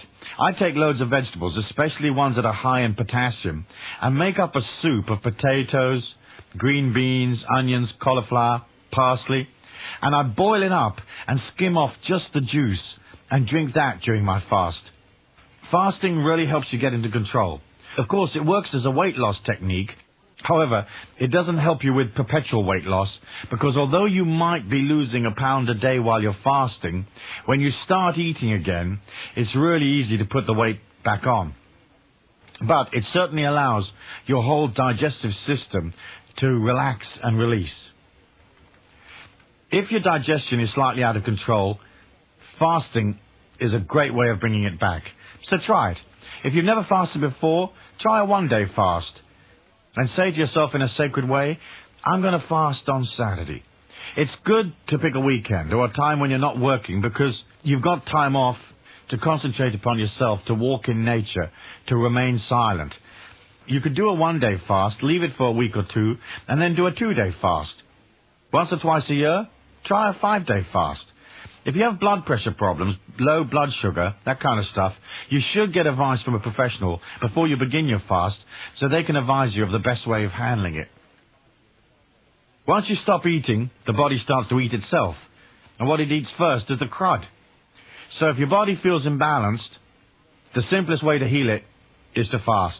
And while the body is busy eating crud, the mind is also quiet, so you can get in touch with what your body really needs. You'll know which vitamins and minerals you're missing, where the toxicity is. You'll be able to seek out the treatment that you need. Obviously, don't use fasting instead of proper medical advice if you have a problem. Use the technology that's available if you need to use it. But most everything that goes on in your body, in the day-to-day sense, is fixable. That's enough for physical discipline. Now, come with me to the next session and I'll talk to you about emotional, mental, and philosophical discipline, which will help you with how you handle fear, how you handle emotion, and how you process your feelings so you can liberate yourself from debilitating opinions and step into a more infinite perception. Thank you.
Step 27, emotional discipline. I've talked a lot about emotion in this program, so I don't have to go into it an awful lot. But here's a few things that I'd like to add. The tribal emotion is the tribal emotion. They're in their evolution. You have to understand and sympathize with that. You have to understand that they're going to be out of control, scared, pompous, silly, and you have to let them be without judging or criticizing them. You have to distance yourself from the tribal emotion. So when you see those newspaper headlines that say inflation shock, you don't get sucked in. In fact, if you buy the stupid paper and read it, you'll find that inflation's gone from 1.11% to 1.15%. And it's no shock at all, and it isn't going to make a blind bit of difference to your life. You have to stay balanced in a society where the governments and the finances and the markets are bouncing around perpetually. None of that stuff is getting any better, is it? So don't get sucked into the emotional lack, and don't get sucked into your own emotions. Remember this, when you feel negative, immediately nip that emotion in the bud. Extremes of a negative emotion are like a nuclear bomb going off inside your metaphysical energy. You have to control balance first. So as soon as you find yourself getting out of control, pull back, sit down, visualize yourself standing above the situation, standing above yourself, and look back at this lovely person that's you and ask yourself, what's upsetting her? Or what's he angry about? The little booklet that comes with this program is all about healing emotion and the reasons for emotion. For example, in one of the chapters I talk about confusion. All confusion comes from asking questions. You have to ask a question in order to be confused. Think about it. Confusion comes from complexity, and complexity comes from the intellect. If your life is very complex and you're asking yourself loads and loads of questions, you'll be confused. If you want to heal confusion, simplify your life. Take a minimalist approach, a less cluttered approach, and ask less questions. Just be and flow. Anger comes from loss. You've got to lose something to be angry. So as soon as you've lost something, sit down and figure out what it is you've lost, and agree to lose it. Frustration comes from the intellectual disease of having to put things into time frames and little boxes that aren't necessarily reasonable. So frustration is a disease of not understanding your infinite self, not understanding time, not having enough patience. If you don't have enough time to do all the things that you need to do, it's a sign of your lack of control. It's a manifestation of the fact that you lack good boundaries.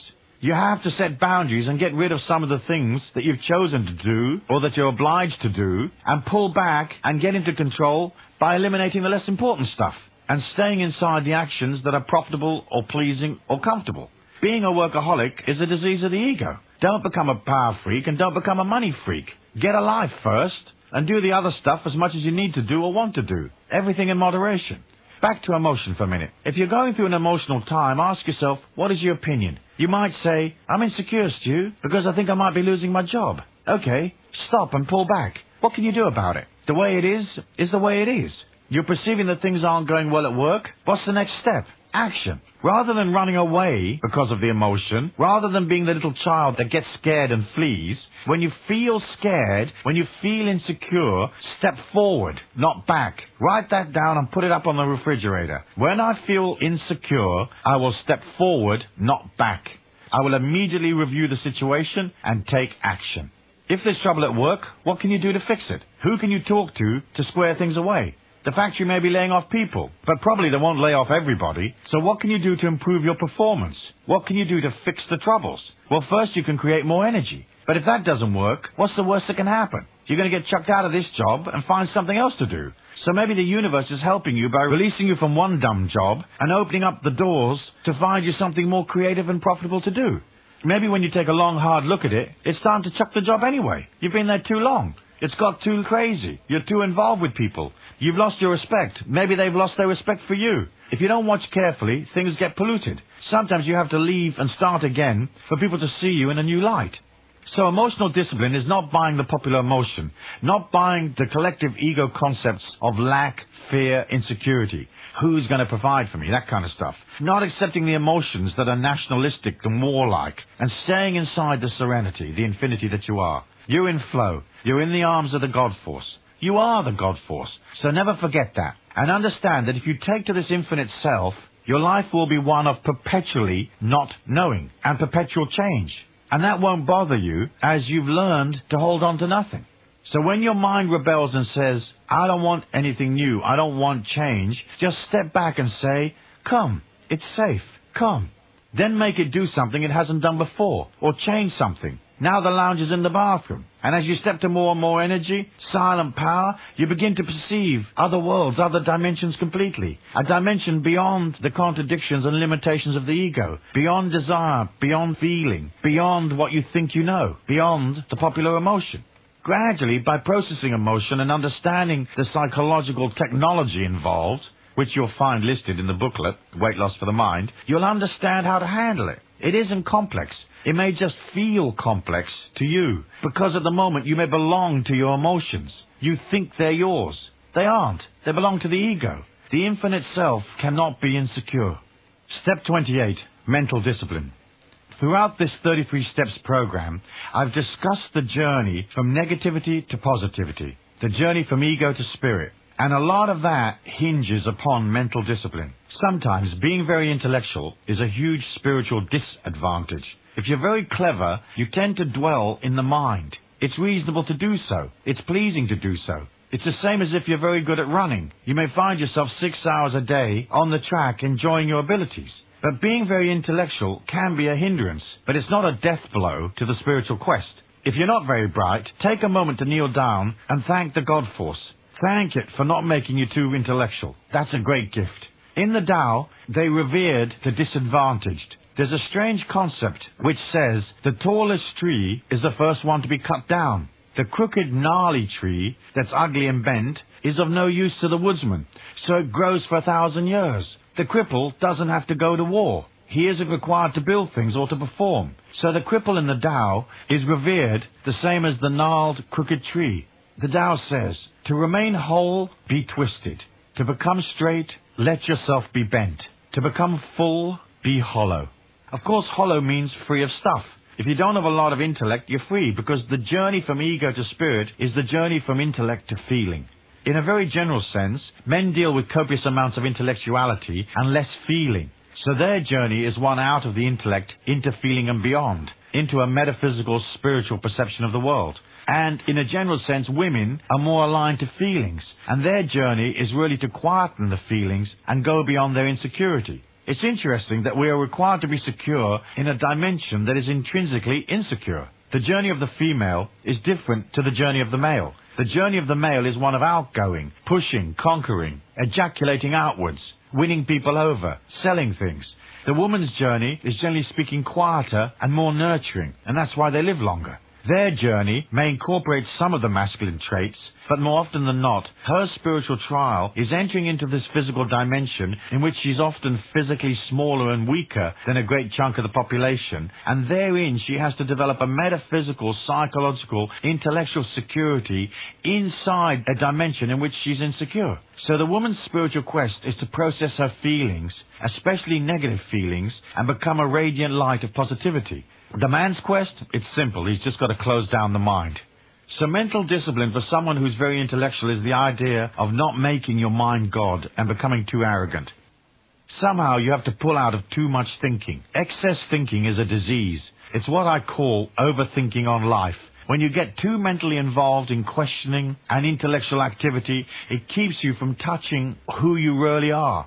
You're a feeling. When you depart this earth plane, you depart as a feeling. You do not depart as 21 volumes of the Encyclopedia Britannica. Intellect is useful because it can earn you money. It can help you study. It can help you remember things. But in the end, you're a spiritual being and therefore an eternal feeling. So mental discipline breaks out into several different subheadings. The first is you've got to agree to feel secure in a dimension that is intrinsically insecure. The second thing is you've got to cure yourself gradually of the disease of overthinking. So when you find your intellect going potty, stop it and start pushing your feelings into things. That is nothing more than visualizing the circumstances. Let's say back at the office, and ask yourself, how does it feel? How does the sales director feel? How does this campaign feel? Because the God Force permeates everything, so everything gives off a feeling. Even inanimate objects have a personality. They have a feeling. How does this airplane feel? Do you think I'd get on an airplane and just wander along in the great crapshoot of life? No way. I look at the energy of everything before I get on. I don't get on if I don't feel all right about it, even if it means I'm going to miss my appointments. Once, many years ago, I didn't feel good about a flight from London to Switzerland that I was taking. I got on anyway because I was committed to getting there. Sure enough, going over to the Alps, one of the engines blew. It wasn't a life-threatening situation because we just turned around and went back to London on one engine. But we flew about an hour and a half all the way to the Swiss border and then an hour and a half back to London. Waited for 2 hours while they dragged out another plane, and finally we made the journey down there. I should have got off the plane, and I knew it before I got on, but I was scared to act. So when you know something's wrong, stop. Retreat, take a good look at it and act. If you don't feel it's right to get inside the cab, don't worry about being impolite to the taxi driver. You can always give him a $1 or $2 tip and say, sorry guy, I've changed my mind. Act on your feelings. When things don't feel right, be careful. When you don't know what action to take, do nothing. Remember that, and put that on your fridge. When you don't know, don't go. When in doubt, do nout.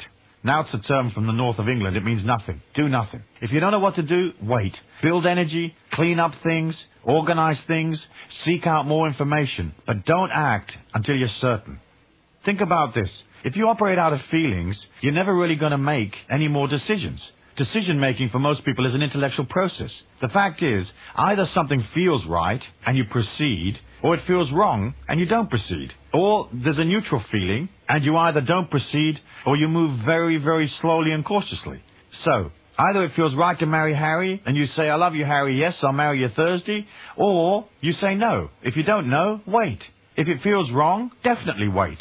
So you can see how decision-making changes from an intellectual turmoil to, hey, does it feel right? If it feels right, proceed gingerly, carefully, slowly. Keep asking yourself as you go along, does it still feel right? If you're an intellectual person, your mental discipline is to ask yourself 6, 8, 10 times a day, how does it feel? How does this taxi feel? How does this office feel? How does this shopping mall feel? Look for the feeling. Bit by bit, you can wrestle the intellect to where it is supporting you, with its knowledge, with its ability, but it's not dominating your life or taking you up a dead end or into a place that's unsafe or wrong for you. In addition, the intellect will suck you into personal criticism. It will get you involved in judgment. It'll make you dissatisfied. You will have a triumph, and 5 minutes later the intellect will trash that triumph into nothing. It will show you all the things you missed out on. So you make $20,000, but you could have made 24, and the intellect will bitch. And if you don't control it, it will drive you mad. So mental discipline is in effect wrestling the intellect into stillness. Your meditation disciplines, your quiet time, your introspection are vital components.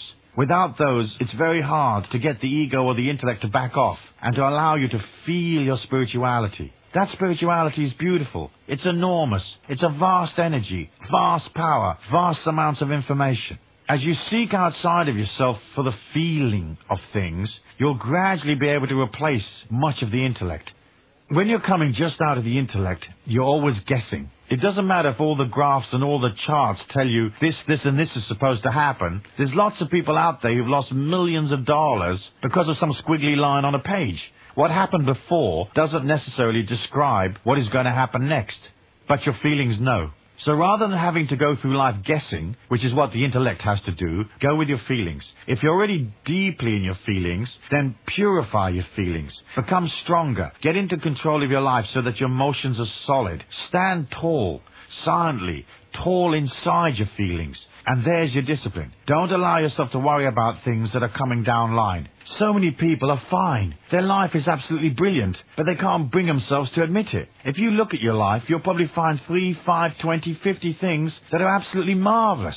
You have a roof over your head, you have some money to spend, a nice family perhaps, nice friends, lovely pursuits, your body's ticking along pretty good, you got a car to bumble around in. You know, what else are you going to need in this lifetime? What you need is serenity, not a bunch of mental drivel that moans and groans and makes you dissatisfied. You're with one person, and you're constantly wondering if it would be better to be with another person. Then you go to that person, and you find it's exactly the same. And then you're off to the next. It can drive you crazy. Intellectuality is useful, because it assists you financially and to learn. But too much intellect is a terrible disease. It brings on chronic symptoms like seriousness, which of course is utterly revolting. This life isn't serious. It's a comedy. It's an awesomely beautiful journey. But it certainly isn't serious. Serious is an egotistical concept. It's a disease from which I personally flee at the fastest speed that my little chubby legs will carry me. Let's go to step 29, philosophical discipline. Philosophical discipline is really simple. You have to develop a mindset that works, that liberates you, that doesn't generate negative emotion and insecurity, that doesn't involve too much control from outside of you. So you can read all of the great writings, but the central thing about the philosophy that you decide to acquire is that it has to have simplicity in it. One thing that I don't care for from amongst the sacred writings is that many of them are so full of dogma, rules and regulations. Every rule and regulation is a fence in the prison that you create for yourself. There's a huge difference, isn't there, between rules and disciplines. Rules are something that are imposed to you from above, by the government, the IRS, the church, your family, whereas disciplines are something that you joyously take on because you know they raise your energy and quieten the mind. So once you understand that, you want a philosophy that doesn't have a lot of rules. My religion is don't have too much religion. There's nothing worse than a person that is dogmatic and full of stuff. In the enormity of the God force, too much stuff looks really silly. I'll never forget the very first time I had an experience up the other end of the near-death tube, where I actually saw for the first time the light of the God force. Now this isn't thinking about the God force or a faint feeling, it's actually seeing it. The enormity of that energy is indescribable. It's exquisite beyond words. The love and compassion. There's no way to quantify that amount of love. It's overwhelming. What that experience did for me was, it made me instantly throw out about 75% of the stuff that I believed. At the time that I had my first vision of that light, I'd been working upon myself for many years. So I'd already liberated my psychology and my philosophy from a tremendous amount of crud. Yet standing in the light for just even a second, I felt embarrassed because a lot of my philosophy was pathetic compared to the view of the God force itself. So, move to the lightness of being, develop a psychology that works, and stay away from pomposity and arrogance and righteousness. Stay away from talking about your philosophy to other people. Stay away from trying to win people over with your philosophy or demonstrating it. It's completely different if somebody comes up and asks you something, then you can tell them what you know. But don't become a demonstrator of philosophical or spiritual wonderfulness. Develop a philosophy that works, and anytime the system doesn't work, take a really long look to review what you're doing. What do you believe? What's in your philosophy? Bag it if it doesn't work. The second part of philosophical discipline is that I think it's important at least to study the rudiments of psychology. I don't want to intimidate you and make you think that you have to go to university and plow through endless dreary text. But you could study and buy books on the basics of psychology, because a little bit of knowledge really helps you understand why people act the way they act, why they do what they do. If you study a bit about the way the mind operates, you'll understand function and dysfunction. You'll understand why people are complex. You'll understand the various psychological manifestations of man. You'll understand, for example, how transference operates in people's minds. To put it in its simplest definition, transference is when the ego or the personality feels uncomfortable and the individual tries to transfer that discomfort to somebody else or something else. People that are psychologically crippled will tend to say that it's the fault of other people. It's the Jewish people. It's the Afros. Men are doing it to me. Women are doing it to me. The government's doing it to me. Of course, no one is doing it to you. The ego is doing it to itself, and that's why you feel restricted. In order to get rid of that restriction, you transfer it, or you attempt to transfer it, and load it up on somebody else. So discrimination is actually a manifestation of an irritated, insecure ego, and that's all it is. So by looking into psychology, you understand motivations, you understand what drives people sexually, what drives their dysfunctions, their compulsions. I suggest you study psychology because it certainly helped me in my life, learning how people are going to act given a certain circumstances. Human beings on the surface are complex, but once you go past the surface, we're extremely simple to understand. In the tick-tock mind of the ego personality, there are not that many urges and traits that you have to learn about. Whereas everybody considers themselves incredibly unusual and different, in fact 99.99% of all the people you're ever going to meet are more than likely 100% predictable, even if they're acting unpredictably. What's predictable is that they're going to be unpredictable. What looks like actions that are difficult to understand are not difficult to understand once you comprehend a little bit of the psychology. So, if you have a moment, pick up a book or two on psychology. There are loads of them in the shops that are written in simple terms that describe archetypes, psychological traits, compulsions, urges, etc. Buy the little thin ones. That's always been my policy, because it shows that the author can put their point across without waffling. To wrap psychological discipline, the name of the game is to have as few beliefs as possible, to have as little dogma as possible, and as few rules and regulations as possible. The name of the game in psychology is to have a psychology that's light, breezy, flowing, changeable, accommodating, and easily bagged. One glimpse of the God force, and 75% of your rules will go out the window. On we go to step 30, spiritual discipline. The central point of spiritual discipline is to remind yourself that this life is a sacred journey, that you're not a physical body, you're not your emotions, your intellect, your beliefs, your tribe, your sexuality, your religion. You're an infinite being that is renting this body from the God force. You've come to experience and to transcend. The central discipline is transcendence. What will you do today that will assist you to go beyond the physical experience? What will you do today that will assist you to comprehend this journey better? Spiritual discipline is no more than keeping your eye on the infinite self, the God force. One exercise I recommend is, every so often, when you find yourself in a quiet moment, close your eyes and visualize the divine light hitting you in the forehead and in the heart. Bathe your body in light. Just visualize it for 5 to 10 seconds, then stop. Then do it again. You'll find that in this simple exercise, you'll begin to pull more and more of that infinite God force into your life. Spirituality is invisible. Never forget that. If you can see it, if it's dressed in funny robes, if it's up there to be looked at, if it's making a big performance of itself, if it's sitting there doing extremes of look at me, I'm so holy moly, it's not spiritual. Flee. Spirituality is having the Tao in your heart, embracing the little things, embracing the softness and the silence, being like water, flowing to the lowest place, the yin. It's not acting and becoming a showy person. It's not the boisterous, outgoing energy of yang. It is the process of becoming an invisible person. You can't necessarily see it on the surface. The trash man who comes round at 5 o'clock in the morning might have an enormous spirituality that you can't see. He is what he is.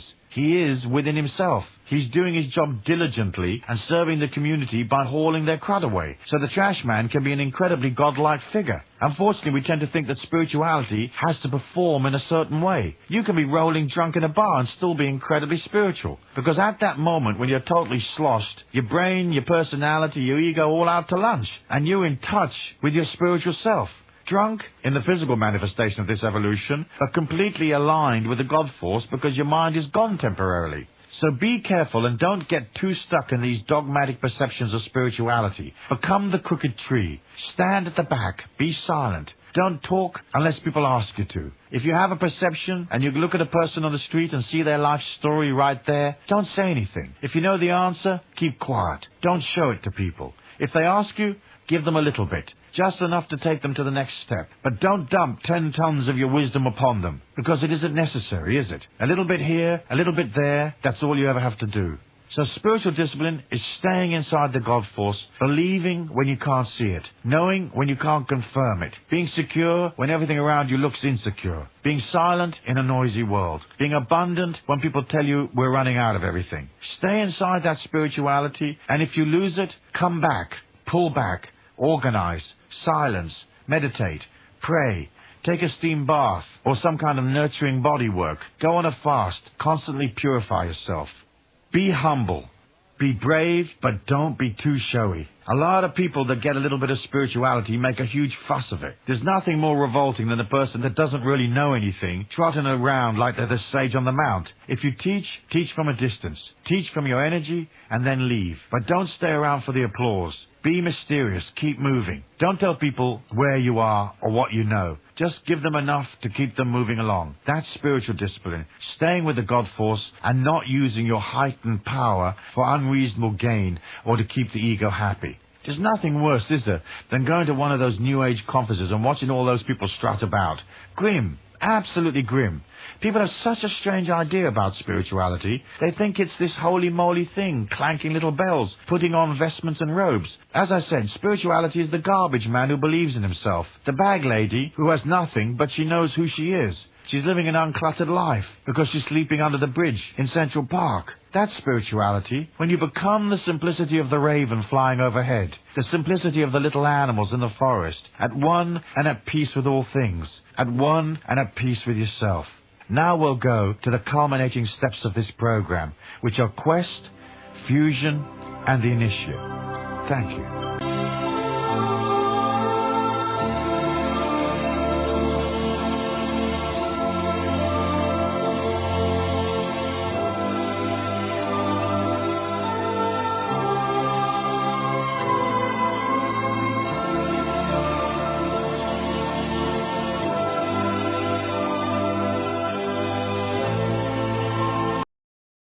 The last three steps are not actually steps. They're more like energies or perceptions. Step 31 is quest. Step 32 is fusion. And step 31 and 32 coming together create the 33rd energy, which is the initiate. So I'm going to take you through these three aspects as one and discuss them in this session. Quest is, of course, that sacred journey from ego to spirit. But it's more than that. I believe that when you make the decision to seek that hidden doorway within you, the infinite self, you're joined by a special inner energy. You can call it a guide, an archangel, a spiritual intuition. You can call it a golden wind. You can call it what you like. It's almost as if, in reaching up, requesting, deciding to become more, the energy clicks in and joins you. There's an inner process that is beyond our perception that goes on that I believe comes from outside this dimension, outside this world, from another world. Suddenly you're joined by an ancient, holy, very sacred power that is older than time, that comes into your consciousness, into your spirit, to allow you the ability to transcend. In your meditations, call upon the power of quest to join you, and feel it coming into you. It will show you things. I have a great respect for it helps to form a bridge from this world to the inner worlds of the infinite self. It is a part of the great mystery. Where it comes from, I know not. It's a reservoir of energy that many never tap into properly, but it's there to help you transcend. At the end of this Earth's evolution, we're all going to have to transcend, because otherwise we're going to create mayhem here on Earth, an absolute living hell. So the final journey for everybody on this planet is to reach the point inside of themselves where they are spirit rather than ego. At the moment, we're inside this definition, this physical body. We're Italians, Germans, French, African, Asian, whatever. In the end, we just become spirit that happens to be inside a physical body that was born in Vanuatu or wherever you were born. So quest is a sacred energy that you engage and call into your life. It isn't really there for you to make money. It isn't there for you to gain power, to have more sexual experiences. It's a sacred energy that helps you leave the emotion of this existence. It helps you depart and complete the evolution. I talked to you earlier about the mythical parchment where you have written your name down as wanting to evolve. When you made that momentous decision, what you actually agreed to do was to kill off the ego. In other words, to evolve beyond the earth plane, but still be here, still alive. That is a great prize. You get all the benefits of this incredible evolution, the beauty of it all, but you're not sucked in to the pain of it. That's your prize. That's your goal. But in order to claim your prize, you have to agree to melt your personality, to kill off the ego. As you get into the spiritual disciplines, and as you begin to meditate, fast, and go through all of these processes we've talked about in the previous 30 steps, you begin to disenfranchise and disempower the ego. What you're really doing is disappearing your personality. So, if while you're on this journey, you have morbid thoughts, or you feel like you're dying, or you feel like you're falling apart, know it's part of the process. More than likely, you're not dying or falling apart. It's just that the ego's world is melting away. I've had people describe it to me in my seminars as little bits that are falling off themselves, like little bits of ice in an ice floe that melt and crack and flow away. As you become lighter, your energy goes up, and you will kill off your own personality. In many ways, the symbol of Jesus Christ on the crucifix is a symbol of the death of the ego. You have to give yourself away in order to find yourself. In the story of Jesus, we see this human man, this ego personality, dying and rising again after 3 days. While the crucifixion was taking place, at his feet were Mary Magdalene and the other women. This was a way of saying that while the ego is going through its death, the femininity inside of you, the yin, the softness, the silence, the Tao, the sacredness, has to just sit and watch and wait. There's nothing it can do to save the ego, because your spirituality cannot be truly born until you enter upon the decision to kill off the ego, so to speak. So there is Jesus on the cross for 3 days, and the women waiting at his feet, ready to accept the death of the ego, so that the spirituality can come forth. And now Jesus is placed in a tomb or in a trance state, a meditative state, a silent place away from the world, away from materialism, Pontius Pilate, the military, the Romans, the followers, away from the razzmatazz or whatever showbiz was going on in Palestine at that time. He's in silence. Then after 3 days he rises again, accepting and embracing the Spirit. At that point he becomes the Christ, the Christos, the Christ consciousness, imbued with the Holy Spirit, transcendent. The process for you is very much the same. Your energy will go up and you'll find yourself in the razzmatazz. You'll find yourself in the glamour. You'll find yourself seemingly performing miracles for people. They may want to follow you and declare you a god, but in the end, you know that you have to kill off the ego, and you will go through your quiet time, and you will retreat within the yin of the infinite self and the spirit within, that is eternal, rising from within and taking its rightful place. You ascend to another plane of existence. You won't be dead. You'll still be in your body, here and simultaneously not here, human and not human, beyond the pain and confusion, in a dimension of pristine clarity, with a dispassionate vision of the heroic evolution of our people. So quest is firstly the agreement that you made when you asked to evolve.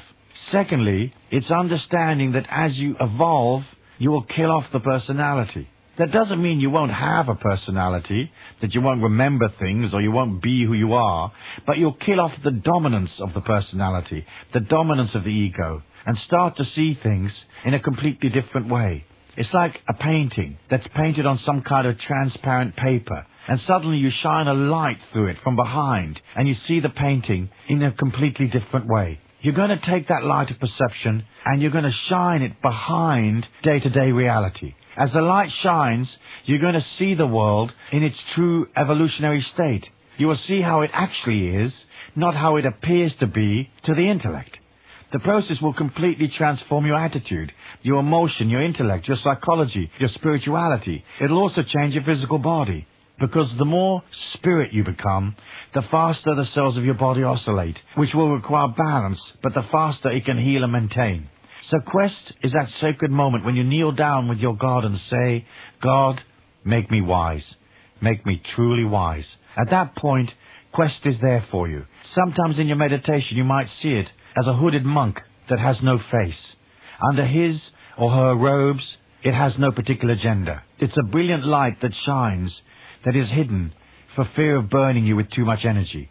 Quest is the 32nd energy of the 33 energies of man.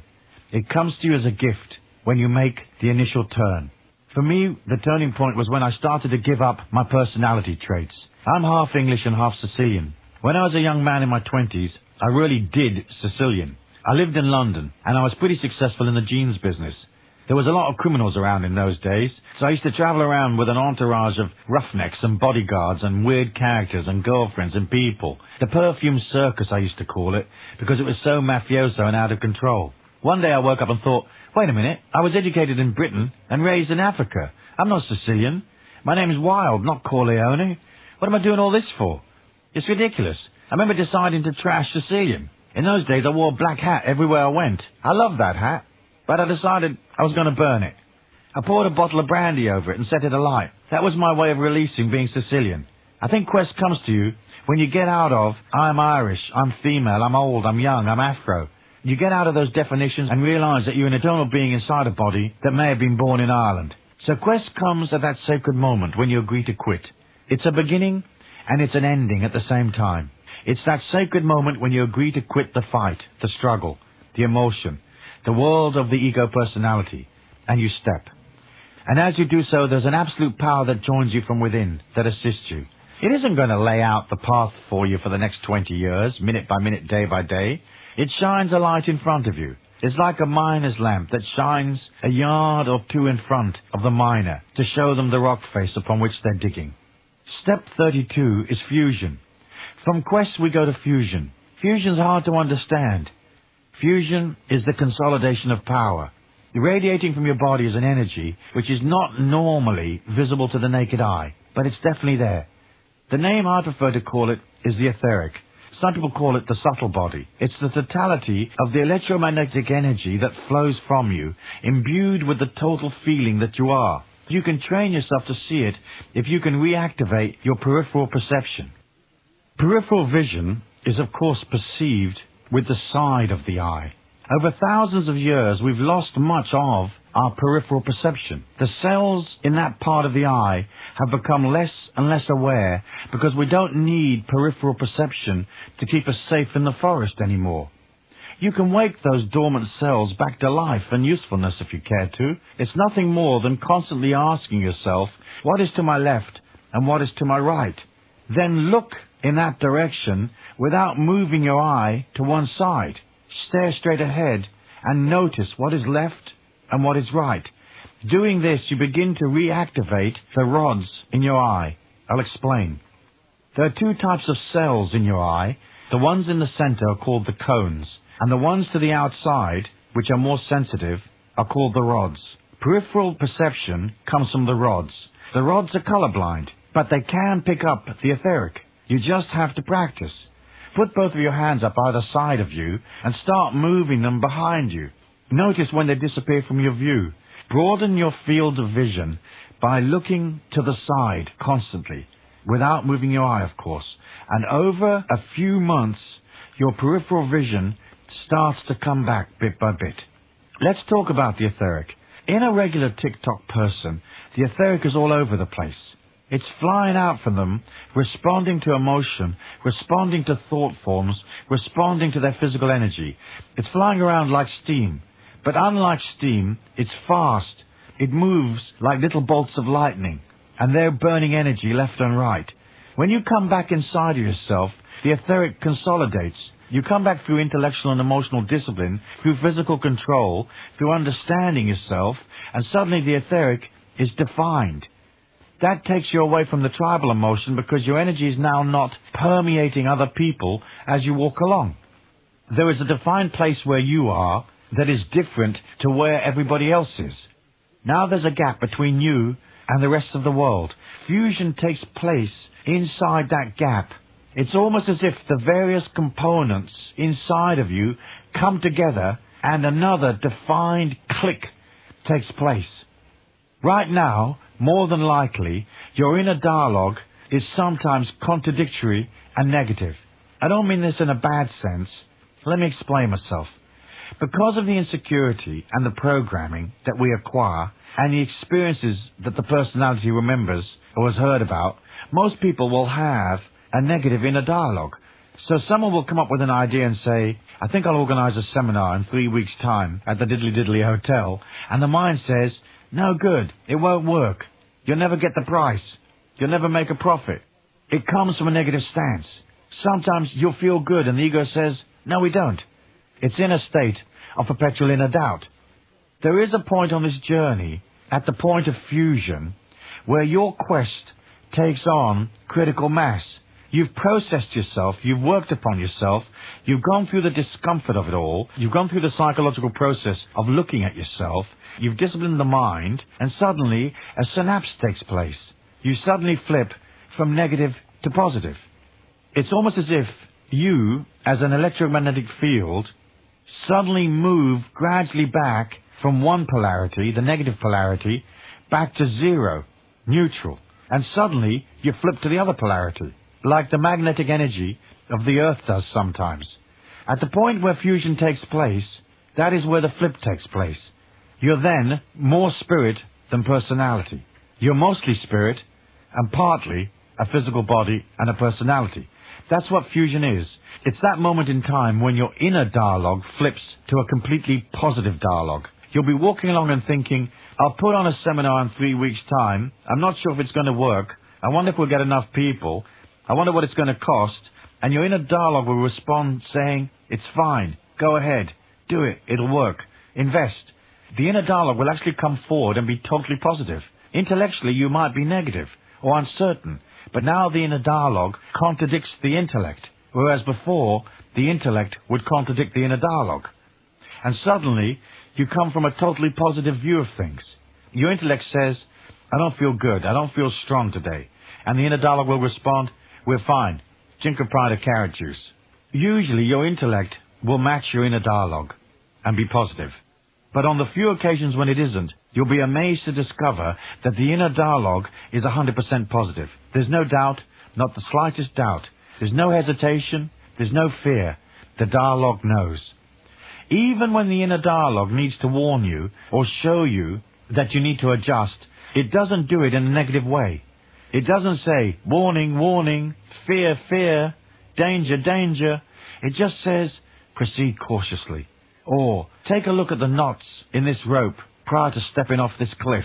And you take a look at the knots, as I did once, and I noticed that the knots were not inside the carabiner. And you think, wow, that's good news. I better put the rope inside the carabiner before I climb down this cliff. Fusion is a great moment. It's that place where you consolidate your power, where you stand and say, I am what I am, and I accept that, and you mean it. It resonates eternally throughout your feelings. There's no part of you that says, no, you're not.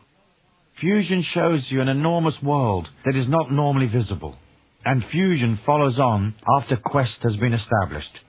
Then you're joined by another energy, a different energy, which is created by quest and fusion melded together. The 33rd step is not a step. It's more an energy, the conclusion of this whole journey. It is the energy of the initiate.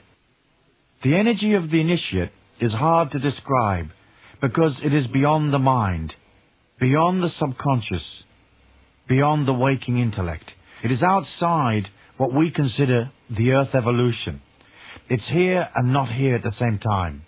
Trying to put it into words and descriptions is a futile exercise.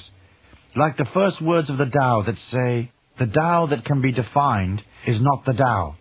The grace of God that can be defined is not the grace of God. The spirituality that you can define is not spirituality. The philosophy that you can define is not a complete philosophy, because in the end, it's a feeling. The initiate is outside human evolution. It's beyond. It's another place. Permeating this evolution are countless other dimensions. The physical experience that we describe as humanity is just one molecule, one thought form. There are countless others, some of them right here. There are people walking this earth that were originally in the physical 1,000 years ago. There are energies here beyond the mind. The 33 energies of man are 33 energies that make up one total energy. The way to visualize it is to imagine 33 pieces of string wrapped around each other. As they're wrapped around each other, twisted in a spiral, they make a rope. The 33 energies are like that. They're a part of our evolution. They form the highway out of this evolution and into this evolution. They've been there, I believe, since the beginning of time, and they will be here beyond the end of time because they're infinite. As I worked upon myself over the years and as I went through the processes that have been described in this series, the inner doorway opened for me. I began to comprehend what is truly happening here. And what is happening is awesome. In a way, for a little human mind, it's terribly scary. But in a way, it's very beautiful also. For me, the decision was easy, because even as a young man, I'd been everywhere and done everything. And if I didn't search for some other place to evolve, I would have been finished. I more than likely would have projected myself out of the Earth plane. I would have pulled something to me that would have allowed me to end this existence. As it was, a doorway appeared. Each time I got to the end of a set of energies, a set of experiences, a set of comprehensions, just at the point where I sat down and thought, well, that's it, Stu. You might as well kick the bucket and go. Another doorway clicked open. For many of you listening to this program, that is your process as well. You're done with a lot of this earthly stuff. You're done with the crud of the physical plane. You don't need to die. What you need to do is to have the courage to evolve. The 33 energies of man is a sacred power that isn't to be found in books. You can't get it in a seminar. It's an understanding beyond the mind. The intellect will say that none of these worlds exist. But as you approach, you'll know that they're there. You probably already know that they're there. I remember walking in the mountains of New Mexico, close to a place called Sipapu, where every year we gather. I meet with my friends and present seminars up there high in the mountains. I was walking near there along a mountain track with my dog. The dog suddenly became agitated and stood rock still. Its ears pricked up and it looked across the road. up an embankment towards some fir trees. I looked up, expecting to see perhaps some little animal, and what I saw was mysterious and stunning. About 30 yards off to my right was a geometric shape, violet in colour, that hovered in the air about head height, rotating ever so slowly, almost like in slow motion. When I say it was geometric, it was not part of any geometry that I know of. So it wasn't a square or a triangle or a cube or an oblong, but it had the feeling of geometric proportions. I watched this thing rotate. It was incredibly beautiful. It moved in a very purposeful and composed way. It seemed to me that it had intelligence. It knew what it was doing. After a while, my dog became satisfied that nothing that it might be interested in was happening, and the dog wandered off. I continued to watch the geometric shape as it hovered and turned. Suddenly, it shot across the road. Instantly. I mean, it was 30 yards away, and suddenly it was in front of me. There was no appearance of motion between the two places. It was over there, and suddenly was hovering at head height, 3 feet in front of me. I didn't see it actually move between the locations. It had hovered in front of my eyes, rotating incredibly slowly. It was showing me aspects of itself. The geometric shape was very, very complex, yet very beautiful. And the more I looked at it, the more I saw there were shapes inside shapes, colours inside colours. It had what I can only describe as personality, a vibrance. It had character. It had a sacredness about it, an evolution. It wasn't just a mechanical diagram in motion. It was like a being, but it was geometric. It had an enormous amount of what I can only describe as spirituality, and it had a way of pulling my concentration inside it. I could feel that it exuded goodness. It hovered there for a moment, and then it gave me a gold-coloured ring. It didn't actually give it to me, it just hovered it near me. The ring was about 8 inches in diameter. The gold ring was a clue, a key if you like, that would unlock a door that came 3 years later. The geometric shape hovered the ring about 18 inches above me. The moment after it gave me this strange ring, the shape leant towards me, ever so subtly, almost as if it was saying, I am what I am, and you, Stuart, are what you are. It was like a silent prayer, a silent acknowledgement. The process of it hovering in front of me and the gift of the ring took about 30 to 40 seconds. And then the shape shot off to my left, across an embankment and past a grassy area through which a stream flowed. It hovered in mid-air on the other side of the stream at about 20 to 25 feet. I watched it. It hovered there for about 8 to 10 seconds, maybe slightly more, and suddenly it disappeared like a soap bubble that had burst. It was there, and a millisecond later, it wasn't there anymore. From that experience, I came to realize that there are many things that we don't understand. Since that geometric experience, I've had 8 more of that type of experience, as well as seeing comparable inner visions and symbols that are part of the ring's teaching or message. A lot of it is way past my knowledge and my understanding, but what I find happens is I see something I don't understand, and then over a period of a few years, I slot it together like a jigsaw, and then I understand it. I'd go into details, but most of the time it's impossible to describe. So many things are indescribable. There are places that don't exist, dimensions that are moving backwards, dimensions that are folded inside themselves. There are beings that are here and not here. What it all means? One day perhaps I'll know. On the other hand, most of it I'll probably never know. But in the sight of it, in the privilege of it, I learn things I don't know. And even though I may never be able to explain it all, someday, someone, you perhaps, will explain it. So as you step towards that 33rd energy, as I have, the visions will guide you. Quest will guide you. Fusion will allow you to make the transcendence. Once you do step across, you're not dead. You're not finished. You're not sitting up a mountain with a little robe on, clanking a bell, 500 followers kissing your toe. You're the garbage man, eternal, immortal, hauling garbage, looking up the street and seeing through the people like they're transparent, being a part of those angelic dimensions, being a part of the spirit of nature, understanding the evolution of water and air, earth and fire, living inside the etheric dimension on the one hand and the evolution of the garbage collector on the other.